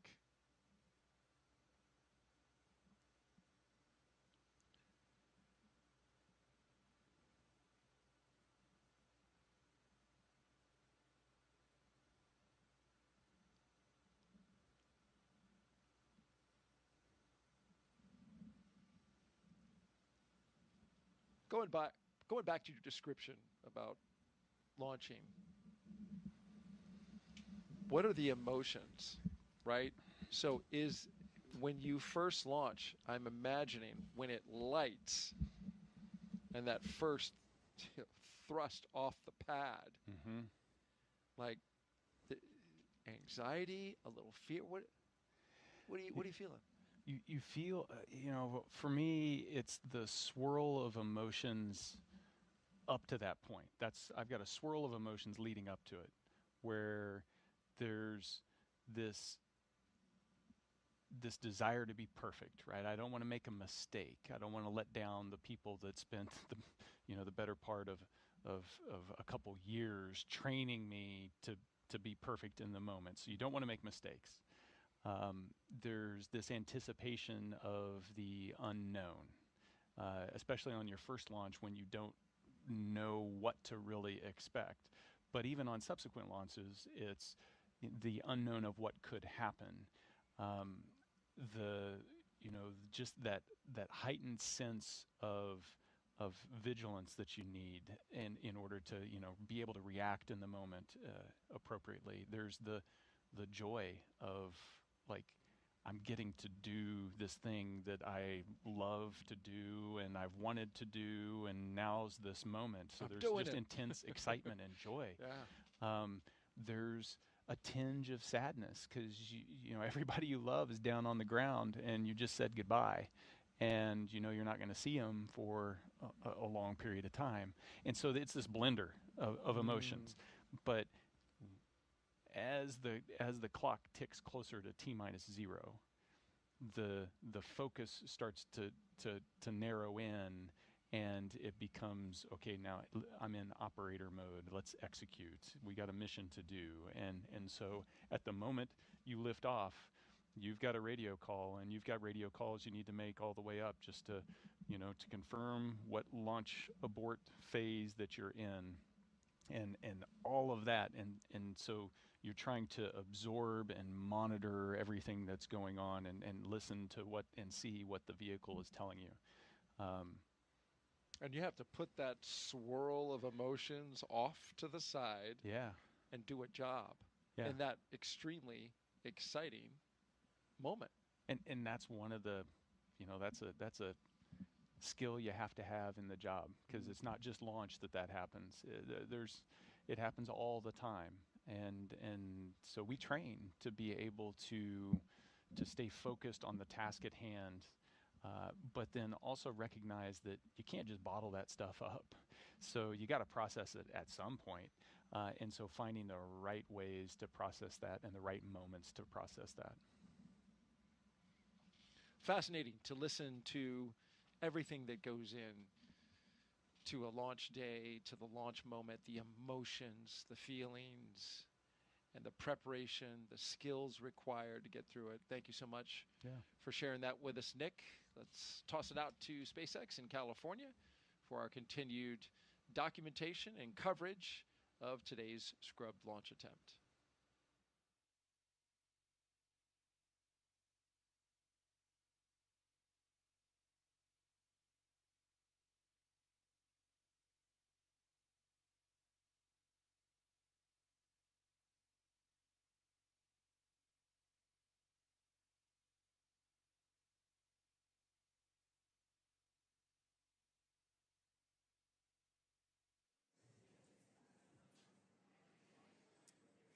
Thank you, Daryl. Thank you, Nick, and for all that insight, especially with the process as intricate as this one, with the detanking continuing for Falcon 9 as, again, today's launch attempt for Falcon 9, or for Crew 11, NASA SpaceX Crew 11. Dragon copies.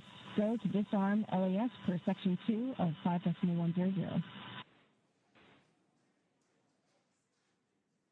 And that was some great call-outs right there from up in the crew capsule, the spacecraft, is Crew 11 receiving updated information from the teams here on the ground, and the core here in Hawthorne communicating the step-by-step procedures needed to detank the vehicle in Falcon 9, and then again they'll go into those procedures of bringing the crew access arm, disarming the launch escape system, the ground support teams that helped Crew 11 into the vehicle. They'll become on site and then help them out of their vehicle as well. And then we'll stay with SpaceX Dragon disarming launch escape system.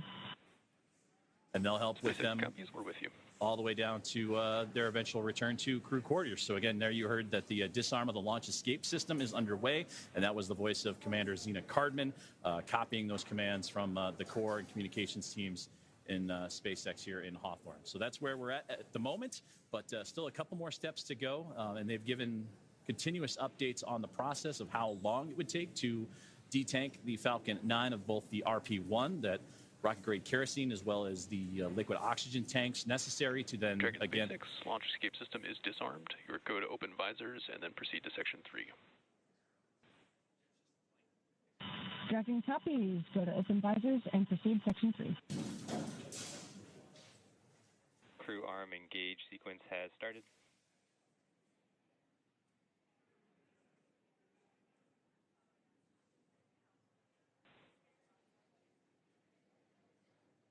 And again, great communications there as you're looking inside the crew access arm as it's beginning to swing back towards the Dragon spacecraft. And you saw just moments before that, Crew 11 being issued the okay to open up their visors and begin their process, continue their process of will be egressing or exiting the vehicle here in just a little while. But again, that crew access arm slowly but surely making its way, be buttressed up against the side of the Dragon spacecraft as we continue on our... SpaceX Dragon, ready for seat rotation. Copy, crew are ready for seat rotation. We will initiate that now.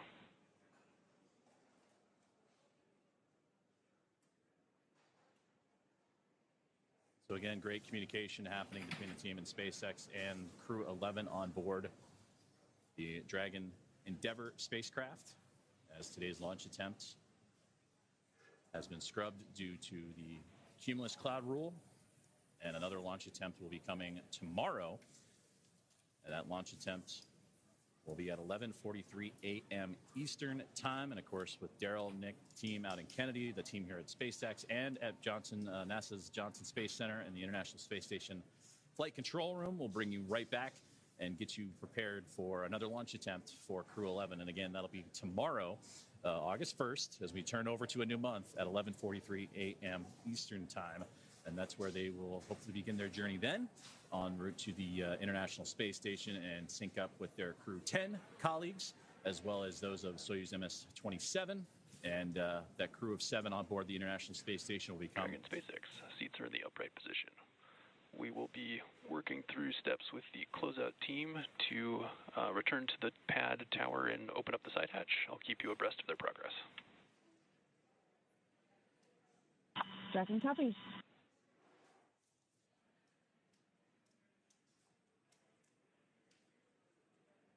And a great look inside that crew access arm as it has now made its way right up against the side of the Dragon spacecraft, and Crew 11 sitting comfortably with their visors open, just recently given that command. The seat rotations have been issued, and they are now stretching their legs. You can see Mike Fincke flexing the ankles a little bit and preparing to egress the capsule and Dragon Endeavour here in just a few moments. But to go back to what we were saying, they were heading up to the International Space Station, where currently a crew of 7 will look to welcome in this cadre of 4, including the commander of Expedition 73, Takuya Onishi of JAXA, his best friend, Kimiya Yui, as a member of Crew 11. So it'll be the first time in several years that 2 JAXA astronauts have been on board the International Space Station together. And what better way to do that than with your best friend that gets to come up and pay a visit with you. But NASA's Anne McClain and Nicole Ayers, along with Johnny Kim, also on board, along with Roscosmos cosmonauts Kirill Peskov, Sergei Ryzhikov, and Alexei Zubritsky, will anxiously await their arrival once they can go for that second launch attempt, which again will be tomorrow, August 1st at 11:43 a.m. Eastern time, as today's attempt was scrubbed due to weather.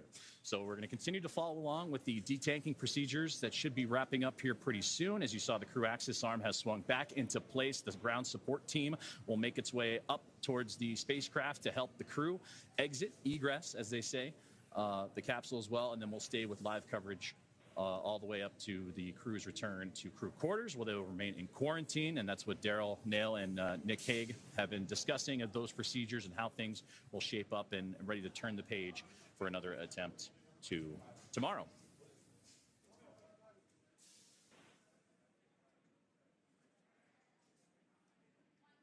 So as we continue to follow along and keep updates with the egress of NASA's SpaceX Crew 11 and the next crew rotational mission to the International Space Station. I'd like to join and bring in my colleague here in Hawthorne for another update, in Ronnie, on all things with the spacecraft, Falcon 9, and the egress procedures that are currently ongoing. Thanks so much, Joseph. Yeah, so we're obviously following very closely as we move through these detanking and then these upcoming egress procedures.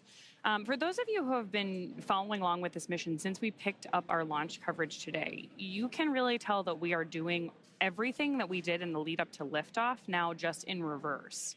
So a couple of minutes ago, we heard the call out that the launch escape system has been disarmed. To give you a little bit more color there, the launch escape system consists of 8 Super Draco thrusters, in addition to a lot of avionics and control systems that support them.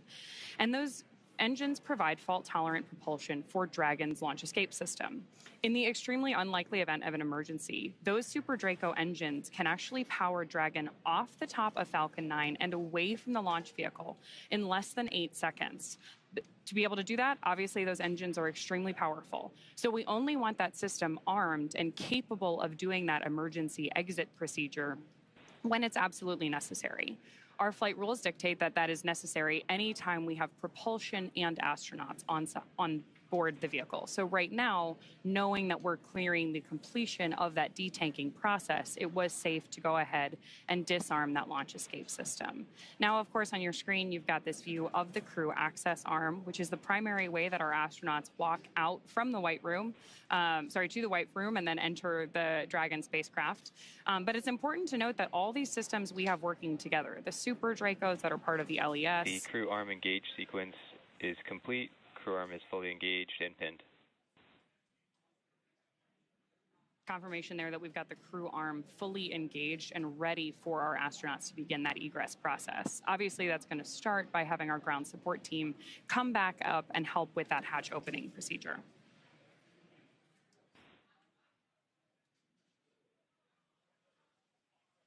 And I'm getting confirmation here that offload has been completed, which again is what we expected when we heard that we were okay to disarm that launch escape system. It's really worth noting, though, that Dragon is a tremendously capable spacecraft. It is not just a capsule housing these astronauts. We have maneuverability available to them through the 16 Draco thrusters that we used to orient the spacecraft during the mission.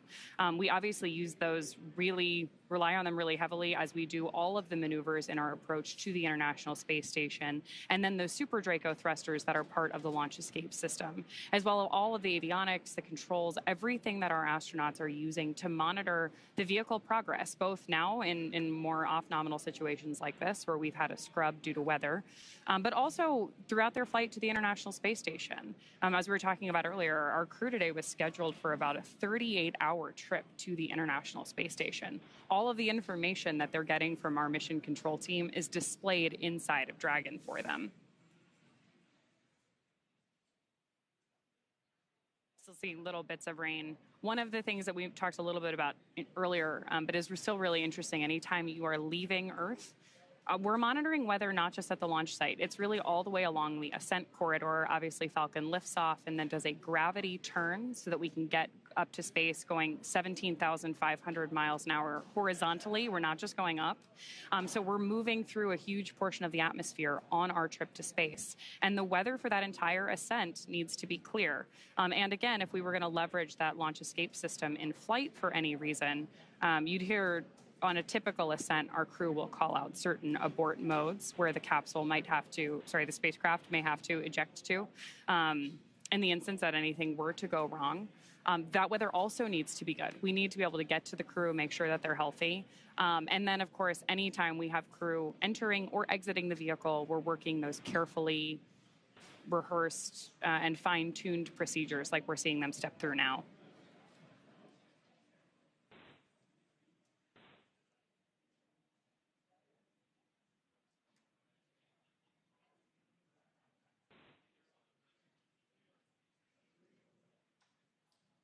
The view you have on your screen right now is Historic Launch Complex 39A. SpaceX has made some modifications to the crew access tower that you see over there. If you followed along with any of our social media channels or on previous webcasts, you know that when our astronauts are ready to board Dragon, they actually go to an elevator inside that tower and hit the space button before going up to that crew access arm, which is currently bridging between the tower and just behind Dragon on your screen. Right now, our ground support teams are preparing to ascend the tower and go over. And like I mentioned earlier, we're going to help with that hatch opening and then help our crew egress the spacecraft. From there, they'll be going back into quarantine. It's important that astronauts maintain that quarantine environment, often away from friends and family in the lead up to launch, so that they're 100% healthy when we get them up to the International Space Station. So to maintain their well-being ahead of our next launch attempt, which is currently scheduled for tomorrow at 11:43 a.m. Eastern, they're going to go back into that quarantine environment. Getting some nice views of Crew 11 in their seats there. Earlier on, we also heard discussion that we were rotating our seats back into the vertical position. We rotate our astronauts to lay on their back ahead of liftoff because it is more comfortable when you are experiencing the high G-force loading of ascent to have that pressure go through your chest. So anytime you see a photo of an astronaut in Dragon or any historical spacecraft, you know you see them in that reclined position. The seats on Dragon are another really nuanced and sophisticated part of the spacecraft. They have the ability to do that rotation and then move themselves back into the horizontal position in the event of an egress like this. But we also heard discussion earlier that we can remove those footrests to give the crew some additional room inside the spacecraft for their trip to the International Space Station.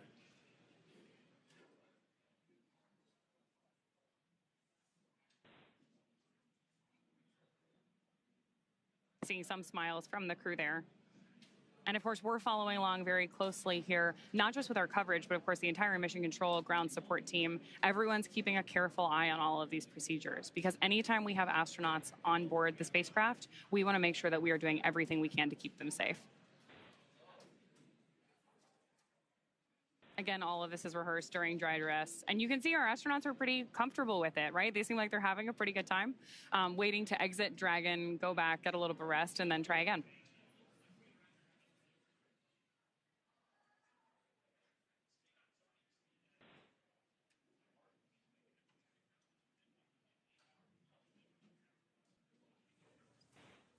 And to that point too, Ronnie, it's great to see them with those smiles too. This has been a crew that we heard in earlier portions of the broadcast today that they've all been coming from different missions and different assignments, and to have that flexibility and to be a team player is a crucial component of becoming an astronaut and a cosmonaut, and seeing those smiles for them and knowing their journey and their path and their history as a NASA astronaut or a JAXA astronaut or Roscosmos cosmonaut. You know, this is just another step in that path and that journey that they have had along the way. So it's great to see them with all smiles. They're a crew that is very emotional, very thankful, very supportive of each other and of the mission, but also very happy. And I hear a lot about each crew member has a very unique sense of humor. So during that 39-hour of phasing, I can only imagine what the jokes were going to be like exchanged, the stories that were going to be told, and for two of them as first-time flyers experiencing it for the very first time, and Oleg Platonov of Roscosmos and Zena Cardman, the commander of NASA. So to see them sharing smiles, telling stories, and just knowing that another opportunity awaits them around the corner. Again, tomorrow's next opportunity at 11:43 a.m. Eastern certainly has them in bright spirits, it seems.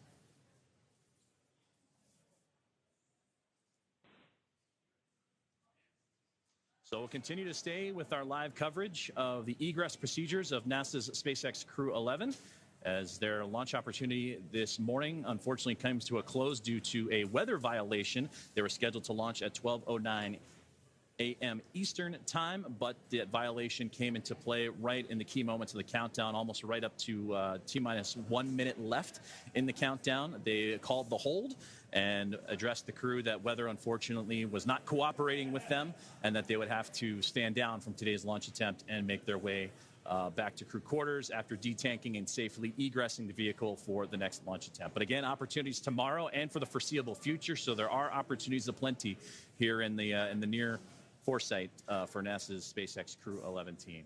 So with that, we'll depart from Hawthorne for the moment and head back out to the Space Coast and check in with Daryl and NASA astronaut Nick Cave. Thank you very much, sir. We've been watching the crew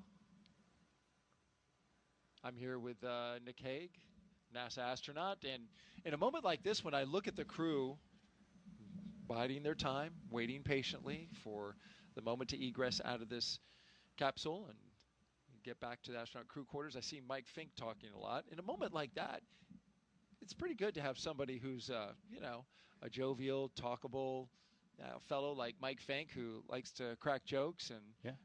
Now, you know, humor is a great tool, and being able to find the humor in just about any situation is a true talent and a benefit to the team. So, you know, they're sitting here. You saw the gantry arm is back up to the capsule.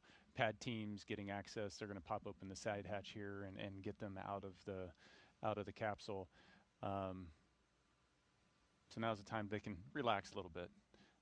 They're in a safe state, and there's definitely they've turned the corner and they're looking for, okay, what's our next opportunity. Next to Mike Fincke is Zena Cardman, the commander of this mission. Is it the commander's responsibility to kind of regroup the team emotionally? I mean, these are professional astronauts and a cosmonaut, so I know they know how to, you know, gather themselves and gear up for another attempt. But it's also an opportunity to lead. Yeah, absolutely. The you know, every person on the crew is responsible for themselves and also feels a sense of responsibility for the team. The commander's the one that ultimately is accountable for the well-being of that crew, the well-being of that spacecraft, and making real-time calls. And so the commander's job is to read the room and understand what the team needs in that moment. And maybe that you need to recage, maybe it's crack a joke, maybe, you know, you've got to read the room. It gets back to those soft skills I was talking about before. We are awaiting the completion of detanking of the Falcon 9 rocket. A moment that, when it arrives, will allow for the astronauts to egress from the Dragon, make their way across the platform and down to their waiting Teslas, where they will be driven back a 20-minute drive across the spaceport under security escort back to astronaut crew quarters. And we hear the call that detanking is complete. Again, detanking is complete. That paves the way for the closeout crew. So a little hand battle there between the commander and pilot. Paves the way for the closeout crew to come up and ascend the tower, make their way into blast danger area, and help the astronauts make their way out of the spacecraft. And there you see at the base, here comes the closeout crew.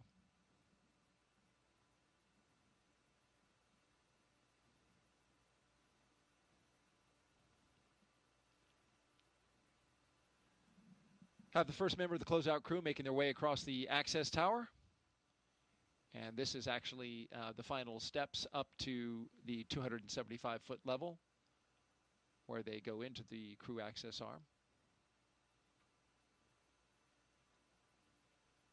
At this point, Nick, you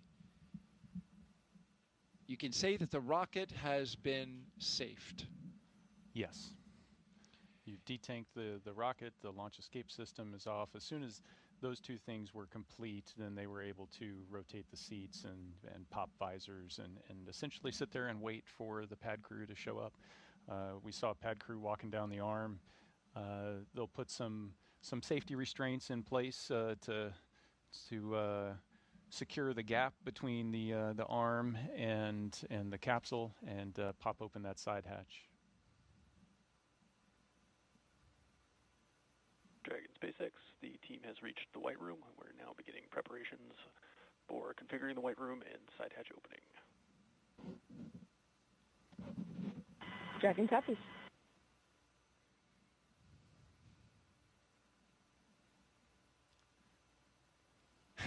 And sounds like the hatch. Oh no, selfie. It's selfie time. Kimiya's got his tablet out and he's taking a selfie. I'm not sure where that picture will go in the grand scheme of pictures that they'll be taking, especially with a launch day, a real launch day where everything works out. Yeah, but on a real launch day, you don't have time for something like this, right? Yeah, and you wouldn't risk taking the tablet out and potentially dropping it, and then having the launch, the pad crew having to come back in and dig that out. So this is a unique opportunity to get some photos you might not otherwise get.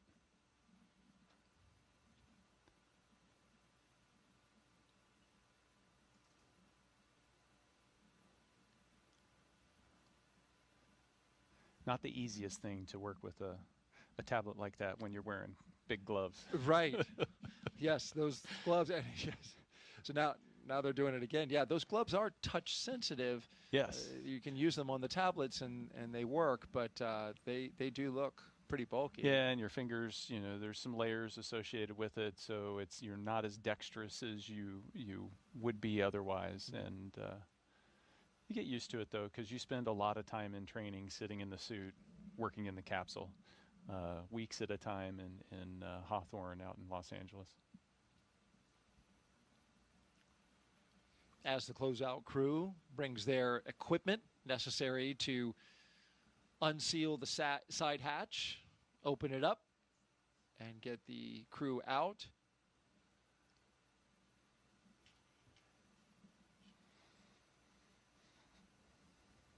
The astronauts have plenty of time for conversation, talk about the next launch attempt, take selfies.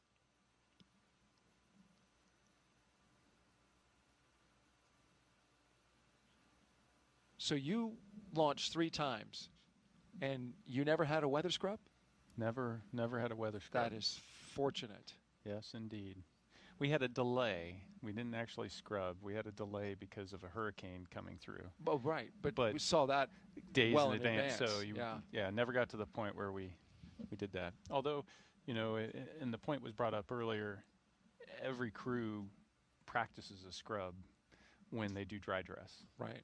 And so you get to go through the procedures, minus all of the waiting for the prop load to go on and the prop load to come off. There have been astronauts who have scrubbed due to weather 5 times. Yeah. Famously, our former NASA administrator Bill Nelson tells that story all the time about 5 scrubs to get to launch. I thought, oh man.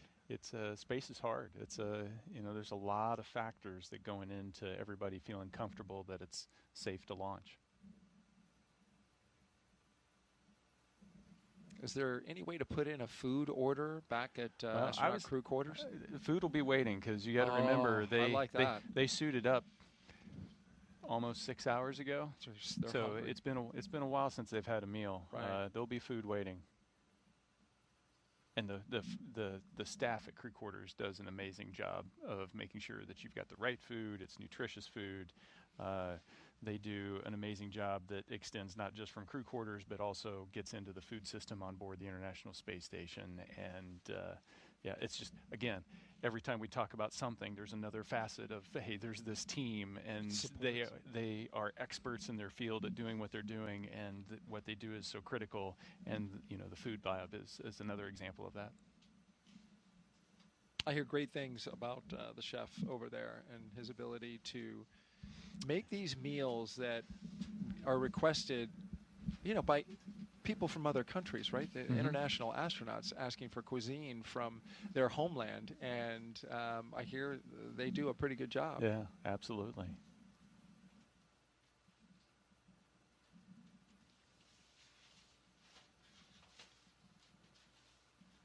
You see the closeout crew on the left. They are securing the white room to the capsule, and then they'll begin unbolting the fasteners that hold that side hatch in.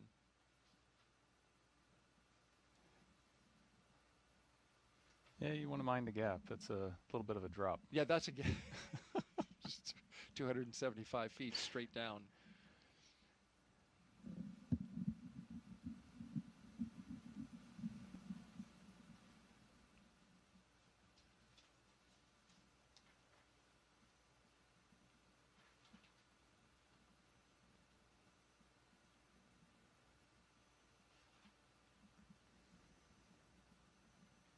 And so this crew, of course, is planning on a 3+2 handover.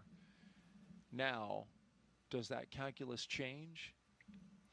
Well, you saw the handover is going to be influenced by weather as well, because you have to have good weather to land. So even if we can launch them, Crew 10's got to have good weather to land. And so you'll see that calculus change. The importance of the handover activities and being able to have one crew, essentially show the ropes a little bit to the other crew before they leave is still critical. But that is also tempered with, well, we have a window of good weather here, or we have a window of bad weather there, and trying to find that spot, that sweet spot to bring everybody home.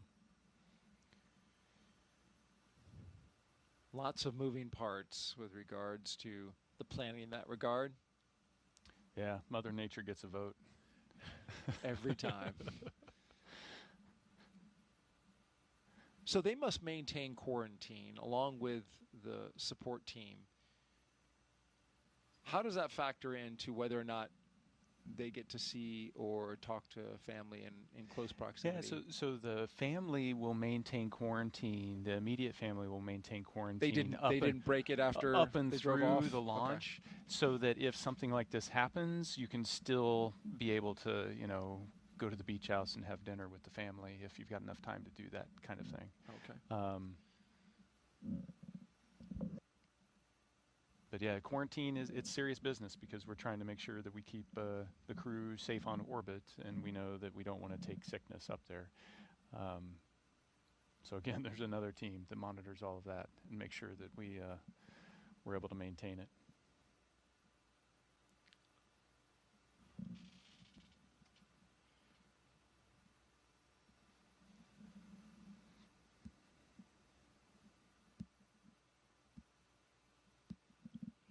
For pilot Mike Fincke, it's been 14 years since he last flew to space, doing so aboard STS-134 in 2011, the second to last flight, the penultimate flight of the Space Shuttle program. And he said that he's looking forward to getting back after all these years to the International Space Station. It will have to wait another day.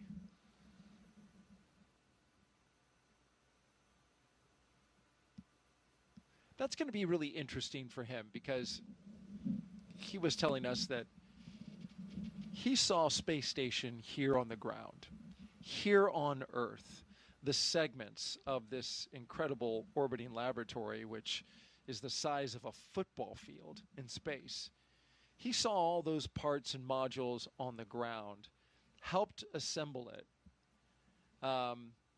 but did not see them, I think, living in it continuously at that point, right? No, we would have been continuous at that point, but the configuration has changed a lot since his last visit. I see. And we've added new modules. For example, the beam module has been added recently, or the NanoRacks airlock is another feature that's been added recently. The modern modules that have been put in. Yes, modern facilities that have been experiments that they've been testing out, or commercial partners have been putting on board. The international commercial crew coming and going has dramatically changed the layout and just the way we live in the station from a Node 2 perspective, and so it'll be different than what he was familiar with the last time he was there. So as familiar as he is with it, the flow of life will be different on board. It was something that was interesting being on board with Don Pettit and Butch Wilmore and Sonny Williams. From a U.S. crew perspective, we all knew the station from previous flights, but we all knew it in different configurations and had different expectations. So it was interesting to see all of us adapt to the new way to live on the station. It's alive. Yeah.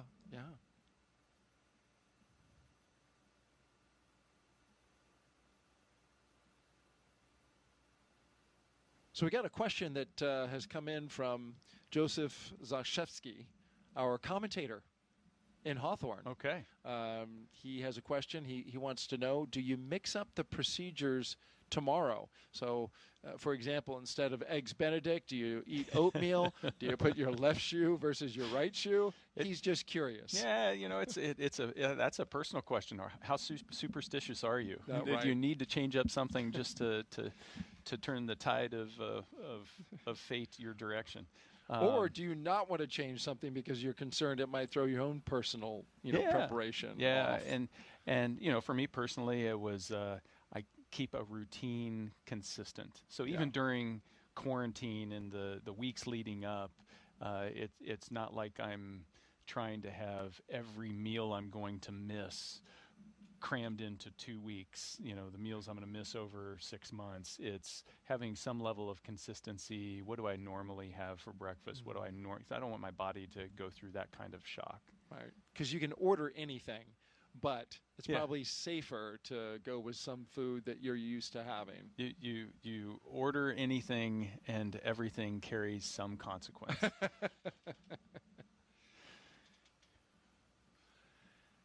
Thank you for your question, Joseph. And thank you for the job that you and Samya did today, and Ronnie as well. Yeah, it was outstanding. Joseph and Samya, I believe, are new to our crew launch broadcasts. So we have a question coming in from the cameraman who's asking about the devices that are strapped to the knees of each of the astronauts. So it's called a satchel. You know, in the aviation world, you'd have a knee board so that you could pilot an aircraft, and then also have a place to draw, write down, take notes. This is a little beefed up version, so it has the knee pad feature where there's paper that you can take notes and write things down so you don't forget them. But then underneath it, there's that satchel that contains a headlamp. It's got a charging cord for the tablet. It's got a Valsalva device so that you can clear your nose, earplugs if you need them, headphones if you need them. So it has the personal equipment that you might need while you're launching or just operating inside of Dragon, both uphill and downhill. Thank you for your question. If you're just joining us, we are walking our astronauts through the scrub procedures for an attempt at launch at 12:09 p.m. Eastern today. We scrubbed out at T-minus 1 minute and 7 seconds due to weather. A violation of a weather constraint for cumulus clouds too close to the launch pad. Hey, we got a question in from Say Richie. My 5-year-old Boston, who is numbers obsessed, wants to know how high the rocket will go. How high would the rocket go? So he wants to know about the altitude, which I'm calling back to what you said about the rocket launching straight up initially, but then turning to the horizontal, because at the end of the day, you're going into orbit rather than trying to reach some faraway destination. Yeah, so the profile that the rocket's going to take, and we see the side hatch opening up, and everybody's celebrating. Yeah. All right, hooray! Fresh air. Yeah. Dragon SpaceX, with the hatch open, we'll be handing you off to the closeout team for egress. See you soon.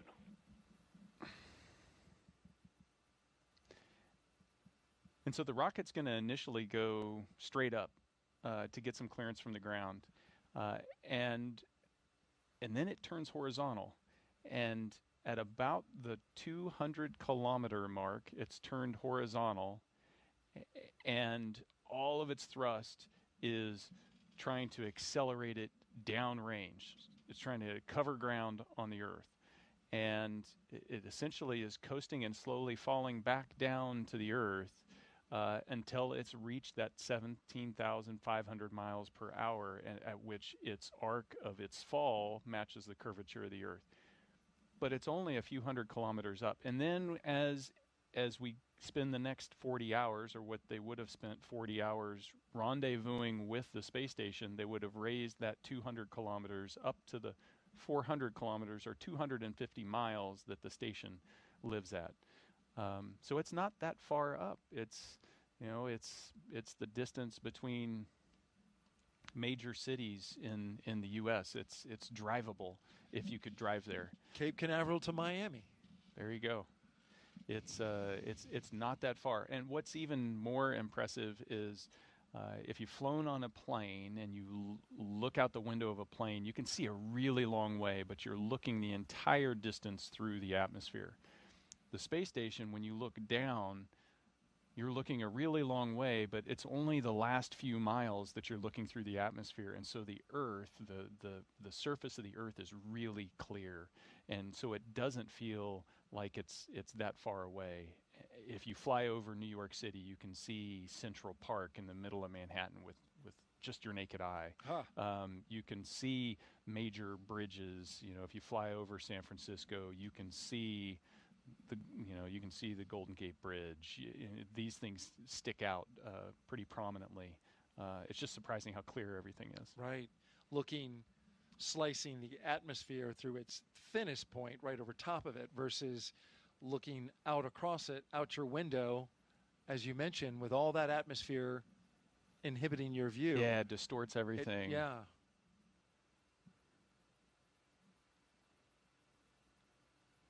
Which is also why you get a sunburn between 11 and 2 o'clock and not at 7 in the morning or 7 at night, right? Yes, Because the indeed. sun has to travel through all that atmosphere. Wear your sunscreen. That's right. All this public service announcement brought to you by NASA.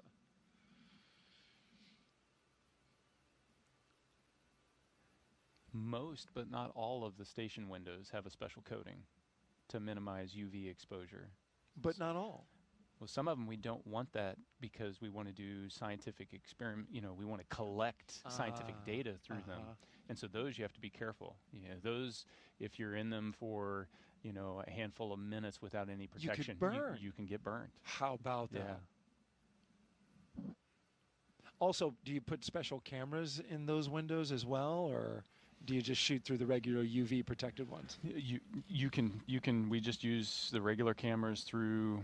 There may be other, more scientifically focused cameras, but I can take our standard camera and shoot out the ones without the UV filters as well. Right. The U.S. lab window wharf is not UV protected. That makes sense. It's interesting. Fortunately, the window that looks down doesn't necessarily take a lot of direct sunlight, right? Unless the station's in a weird orientation. And what about reflected light off the ocean? It's still bright. Yeah. And even with the UV coatings in the cupola, when the sun pops up, you can feel the heat of the sun on your face. I bet. Yeah, sun's pretty powerful. Yeah, with no atmosphere to protect you at all. I mean, you're not that much farther away from the sun or closer to the sun than Earth is. But you feel it. Yeah. I see Oleg getting out. All right, we got one out. 3 to go.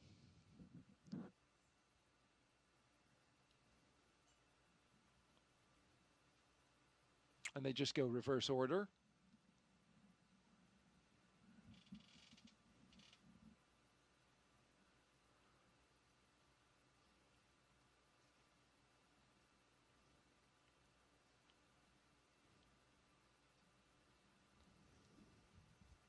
The operation will look very similar tomorrow, as you mentioned, the Groundhog Day effect. But there are some things that they're not going to do, right? They're not going to sign the side of the White Room. Yeah, right? It's your signature's there already. It's already there. What else would you not do? I've stumped the astronaut, I think. Could be a trivia question. Yeah. Other than sign, most of the things that you would do are all scripted out. Yeah. Even the goodbyes, you're still going to take the opportunity to say goodbye. Right. Even though you said it a day before. And here come our astronauts down the crew access arm. Looks like they're putting on rain jackets. Ponchos. That's a new one for me. I did not get trained in the SpaceX rain poncho. Well, now these are spacesuits that don't like water. Indeed.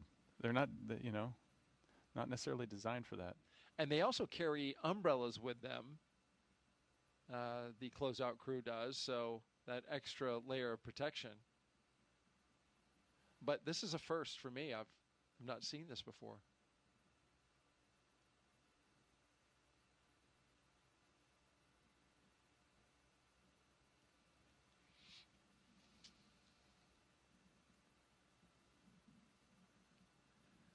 If there is a shot that really exemplifies what we went through today, it's this one. Astronauts putting on rain ponchos with spacesuits on.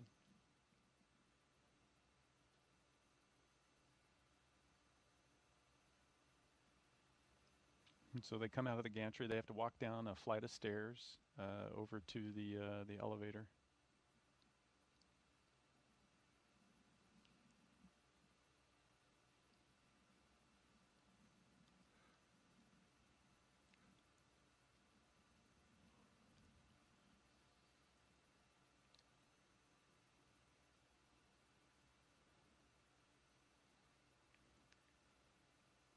And so we talked about the button in there that says space.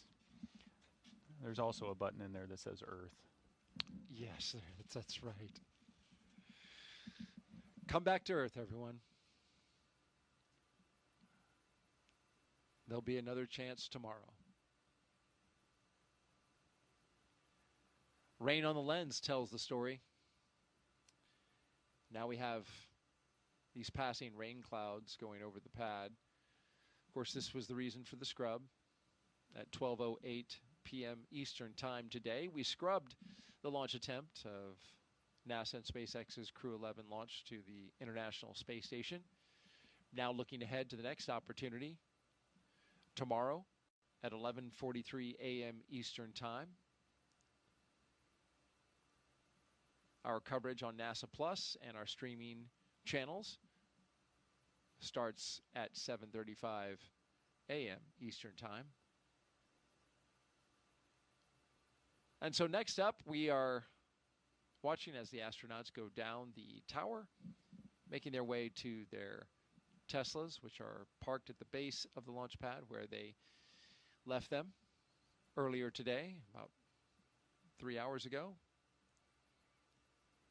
And they'll get back in their ride and head back to astronaut crew quarters, the safe and comfortable confines of the operations and checkout building.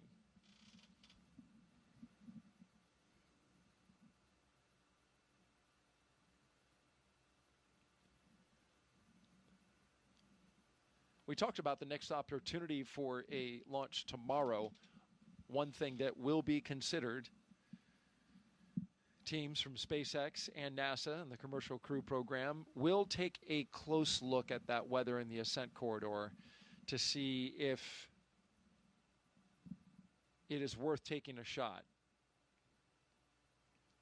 Yes, they have the opportunity to go to the space station, but they will want to see if that situation is going to work out, if the weather's not too difficult to extract the crew from the Dragon should they have an emergency abort, come off the top of the rocket and splash down in the Atlantic Ocean.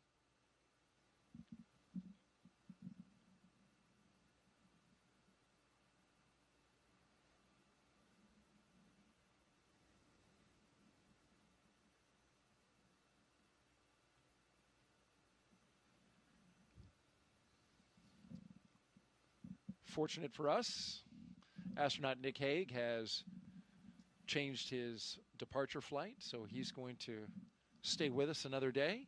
I'll be here. I greatly appreciate it.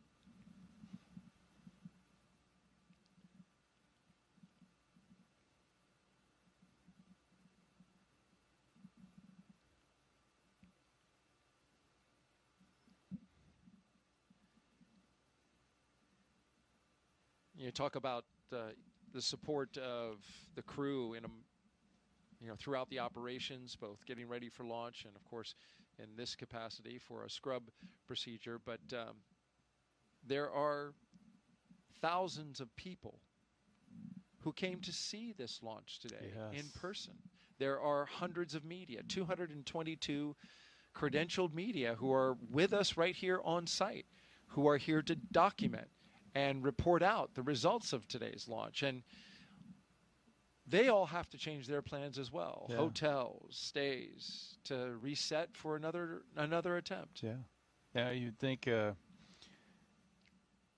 with that much of a ripple effect, that much momentum and inertia to let's make this happen, that there'd be this go fever. And that just shows you how disciplined the process is to be able to say, nope, today's not the day. We're not comfortable with the way things are. We'll try again tomorrow. And, it does put a huge ripple and a lot of change on everybody. And it stresses the team, but it's the right thing to do.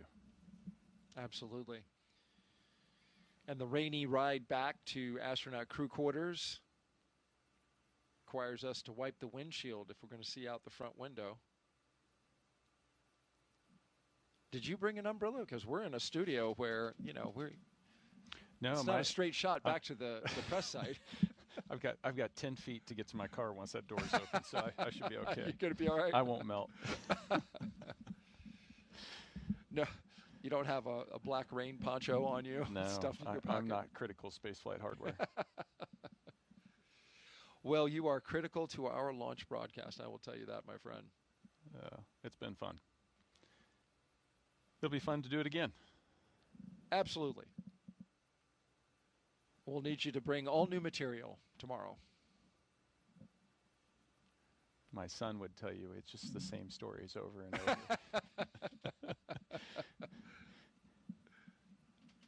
That looks like some serious rain out there. Yeah, that's hitting the windshield a little harder than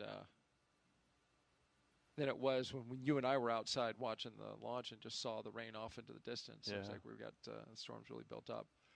And this is the formula that we have. This is consistent July.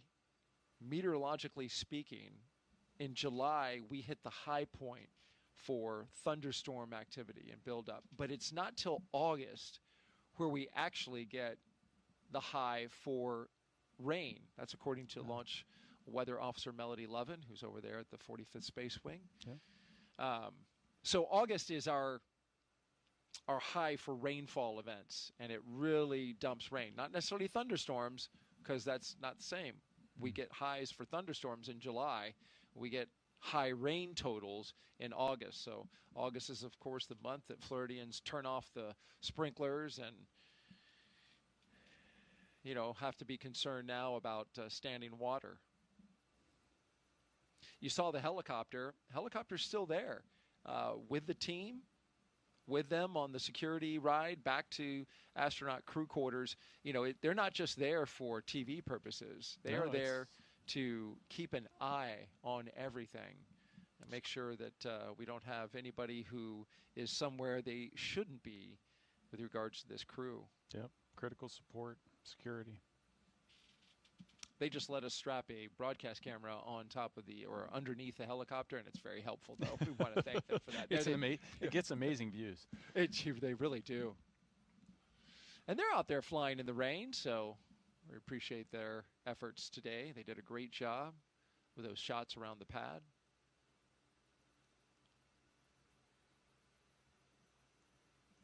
Another key aspect, for those of you who are still with us, as few as you are, NASA is required to provide a level of transparency. And so when the astronauts are in motion, whether it's a scrub or it's a path to the pad, we are required to let the American public and taxpayers know how we did it that day. We didn't go today, and so this is what we did instead. We detanked the rocket and we moved the crew from the rocket back to their crew quarters.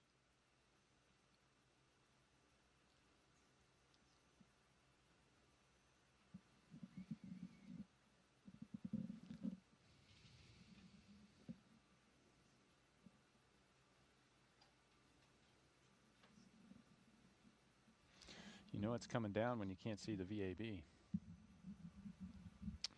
Yeah, you just see the shadow of it, just the outline of it right there, right? Yeah, you know you're in a good downpour.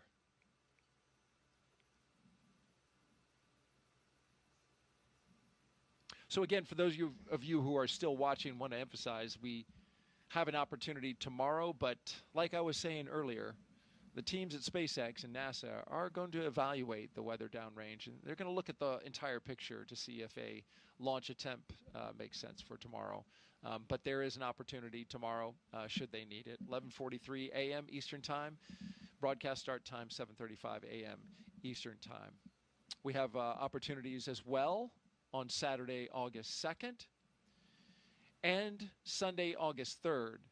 When you get to August 4th, as we understand it from the launch planners, that is a day where we have to stand down because of the phasing that would be required. It's longer than the minimum 40 hours to get to the International Space Station. So August 4th is not on the table as a launch opportunity. But then the 5th, 6th, and 7th are. Yeah. You know, and that really just helps protect for the back end of the mission when you have to undock, because you could have long phasing there. And the Dragon is certified for a certain number of hours to be free flight separate from the International Space Station. And so you don't want to use up its life just getting there.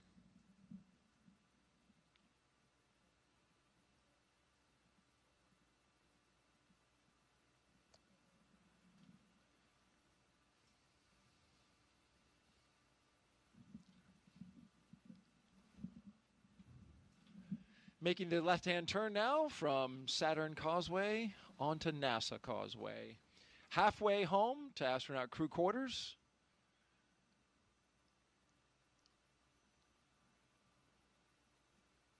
And I've been on the NASA Causeway when the security detail comes rolling down your way. There's always a little bit of a sinking feeling because honestly, you never know if they're like they have a gigantic rocket right behind it and they need you to pull over and sit there and wait for them to go by. Or if it's in this case, you know, not as often, but you've got an astronaut crew coming by, which is cool nonetheless, but they clear the roads and you have to move over when you see that security car coming. Yeah. It's fun to drive around KSC and Cape Canaveral Space Force Station because you just don't know what you're going to see on the road. And, that's right. And how often do you get stuck behind a rocket? You know? It only happens here, right? Only here. And places where you launch, but it literally... And I can't help. I got to roll down the window, and I just have to gaze at this giant rocket booster moving down the road. And it's and many times it's flown to space. Yeah. So you're looking at flown space hardware going right by you on the middle of the road. Yeah, this is a special place. Right through the red light, as it should be.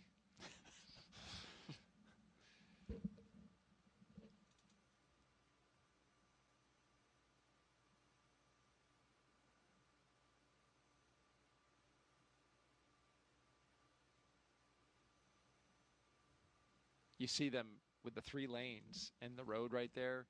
On the other side, it's 2 lanes. So this side is used in the case of moving hardware. So if the hardware is large enough such that it won't fit on a 2-lane road, they got the 3-lane road as an option.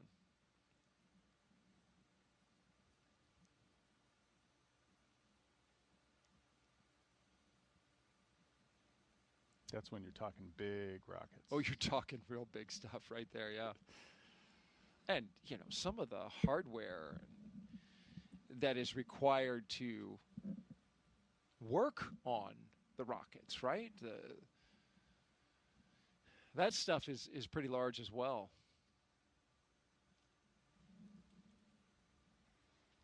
Yeah, it's amazing to you come out here and to get the glimpses of Artemis II and just the size and enormity of, we've got Falcon 9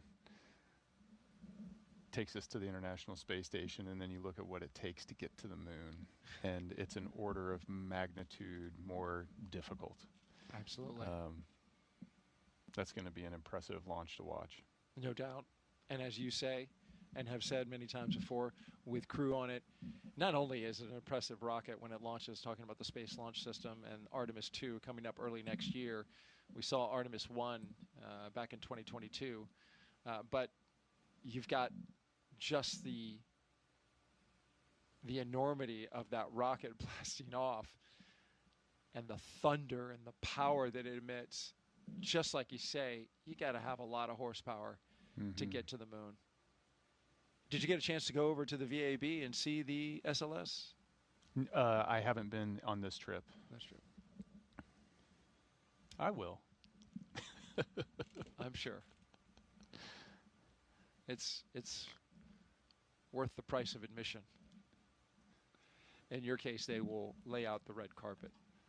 Yeah, they're over there doing some pretty key testing that happened to coincide. So they've got the Artemis 2 crew over there and doing some initial checkouts, and so it's exciting times. The mission's right around the corner, and before long, four of my friends are going to strap to the top of that and go visit the moon.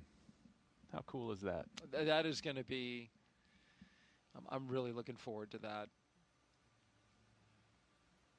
So happy for Reed Wiseman and Victor Glover, Christina Cook, and Jeremy Hansen, who I got to spend a lot of time with in Niagara Falls when we were covering the solar eclipse. They were saying the other day in a press conference that they have been around each other long enough now. They've for some years now training. They just know each other innately. They know when they might have a little mood shift. They know when maybe they're not feeling so well or don't want to talk, do want to talk. Yeah. It's just there's this unspoken thing, right? You know that person so well. That's where you want to be as a crew. That's right where you want to be, right? Yeah. You want to be, so, we're in a dynamic situation. I almost know what you're going to do before you do it, or your nonverbal cues tell me everything that I need to know. Yeah.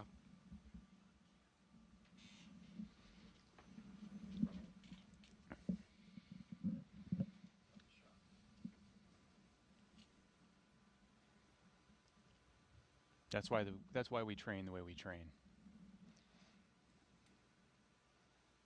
That's a great way to put that. Period into that sentence there, because that is exactly where you want to be.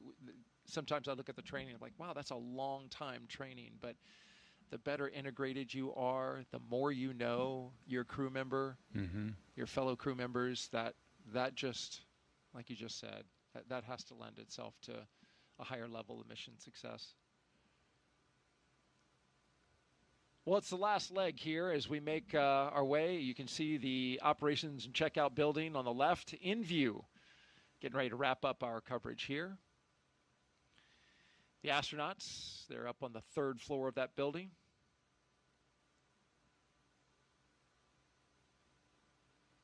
They have 26,000 square feet of bedrooms, workout facilities, medical checkouts, cafeteria. Everything. You don't have to leave. Don't have to go anywhere.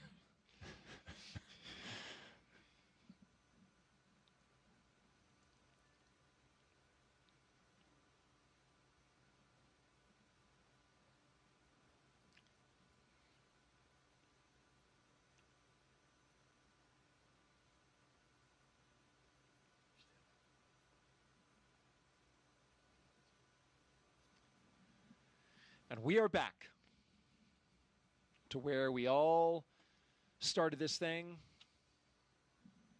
about 6 hours ago, Nick. Yeah. This was the starting point.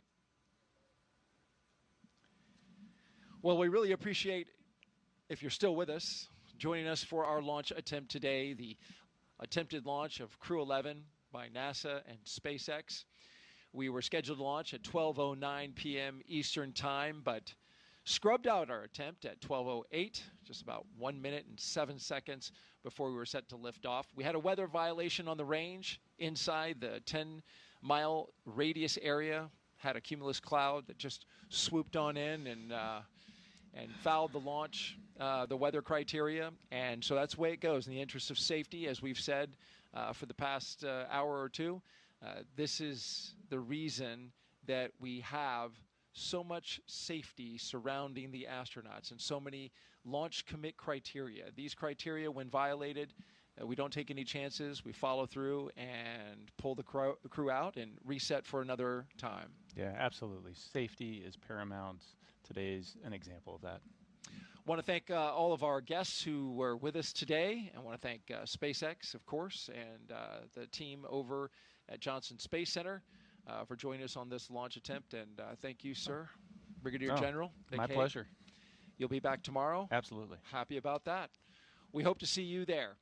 And if we do choose that attempt for tomorrow, we will be on the air at 7:35 a.m. But stay tuned to our NASA social channels. We will update you with the latest information about which launch attempt we end up looking for. We've got a number of them, as I mentioned, going up to August 3rd. We skip the 4th and then have the 5th through the 7th. So stay tuned to our social media channels. We'll bring you the latest information on when that next launch opportunity will happen. Until then, have a great rest of your day. Thank you for watching, and we'll see you next time.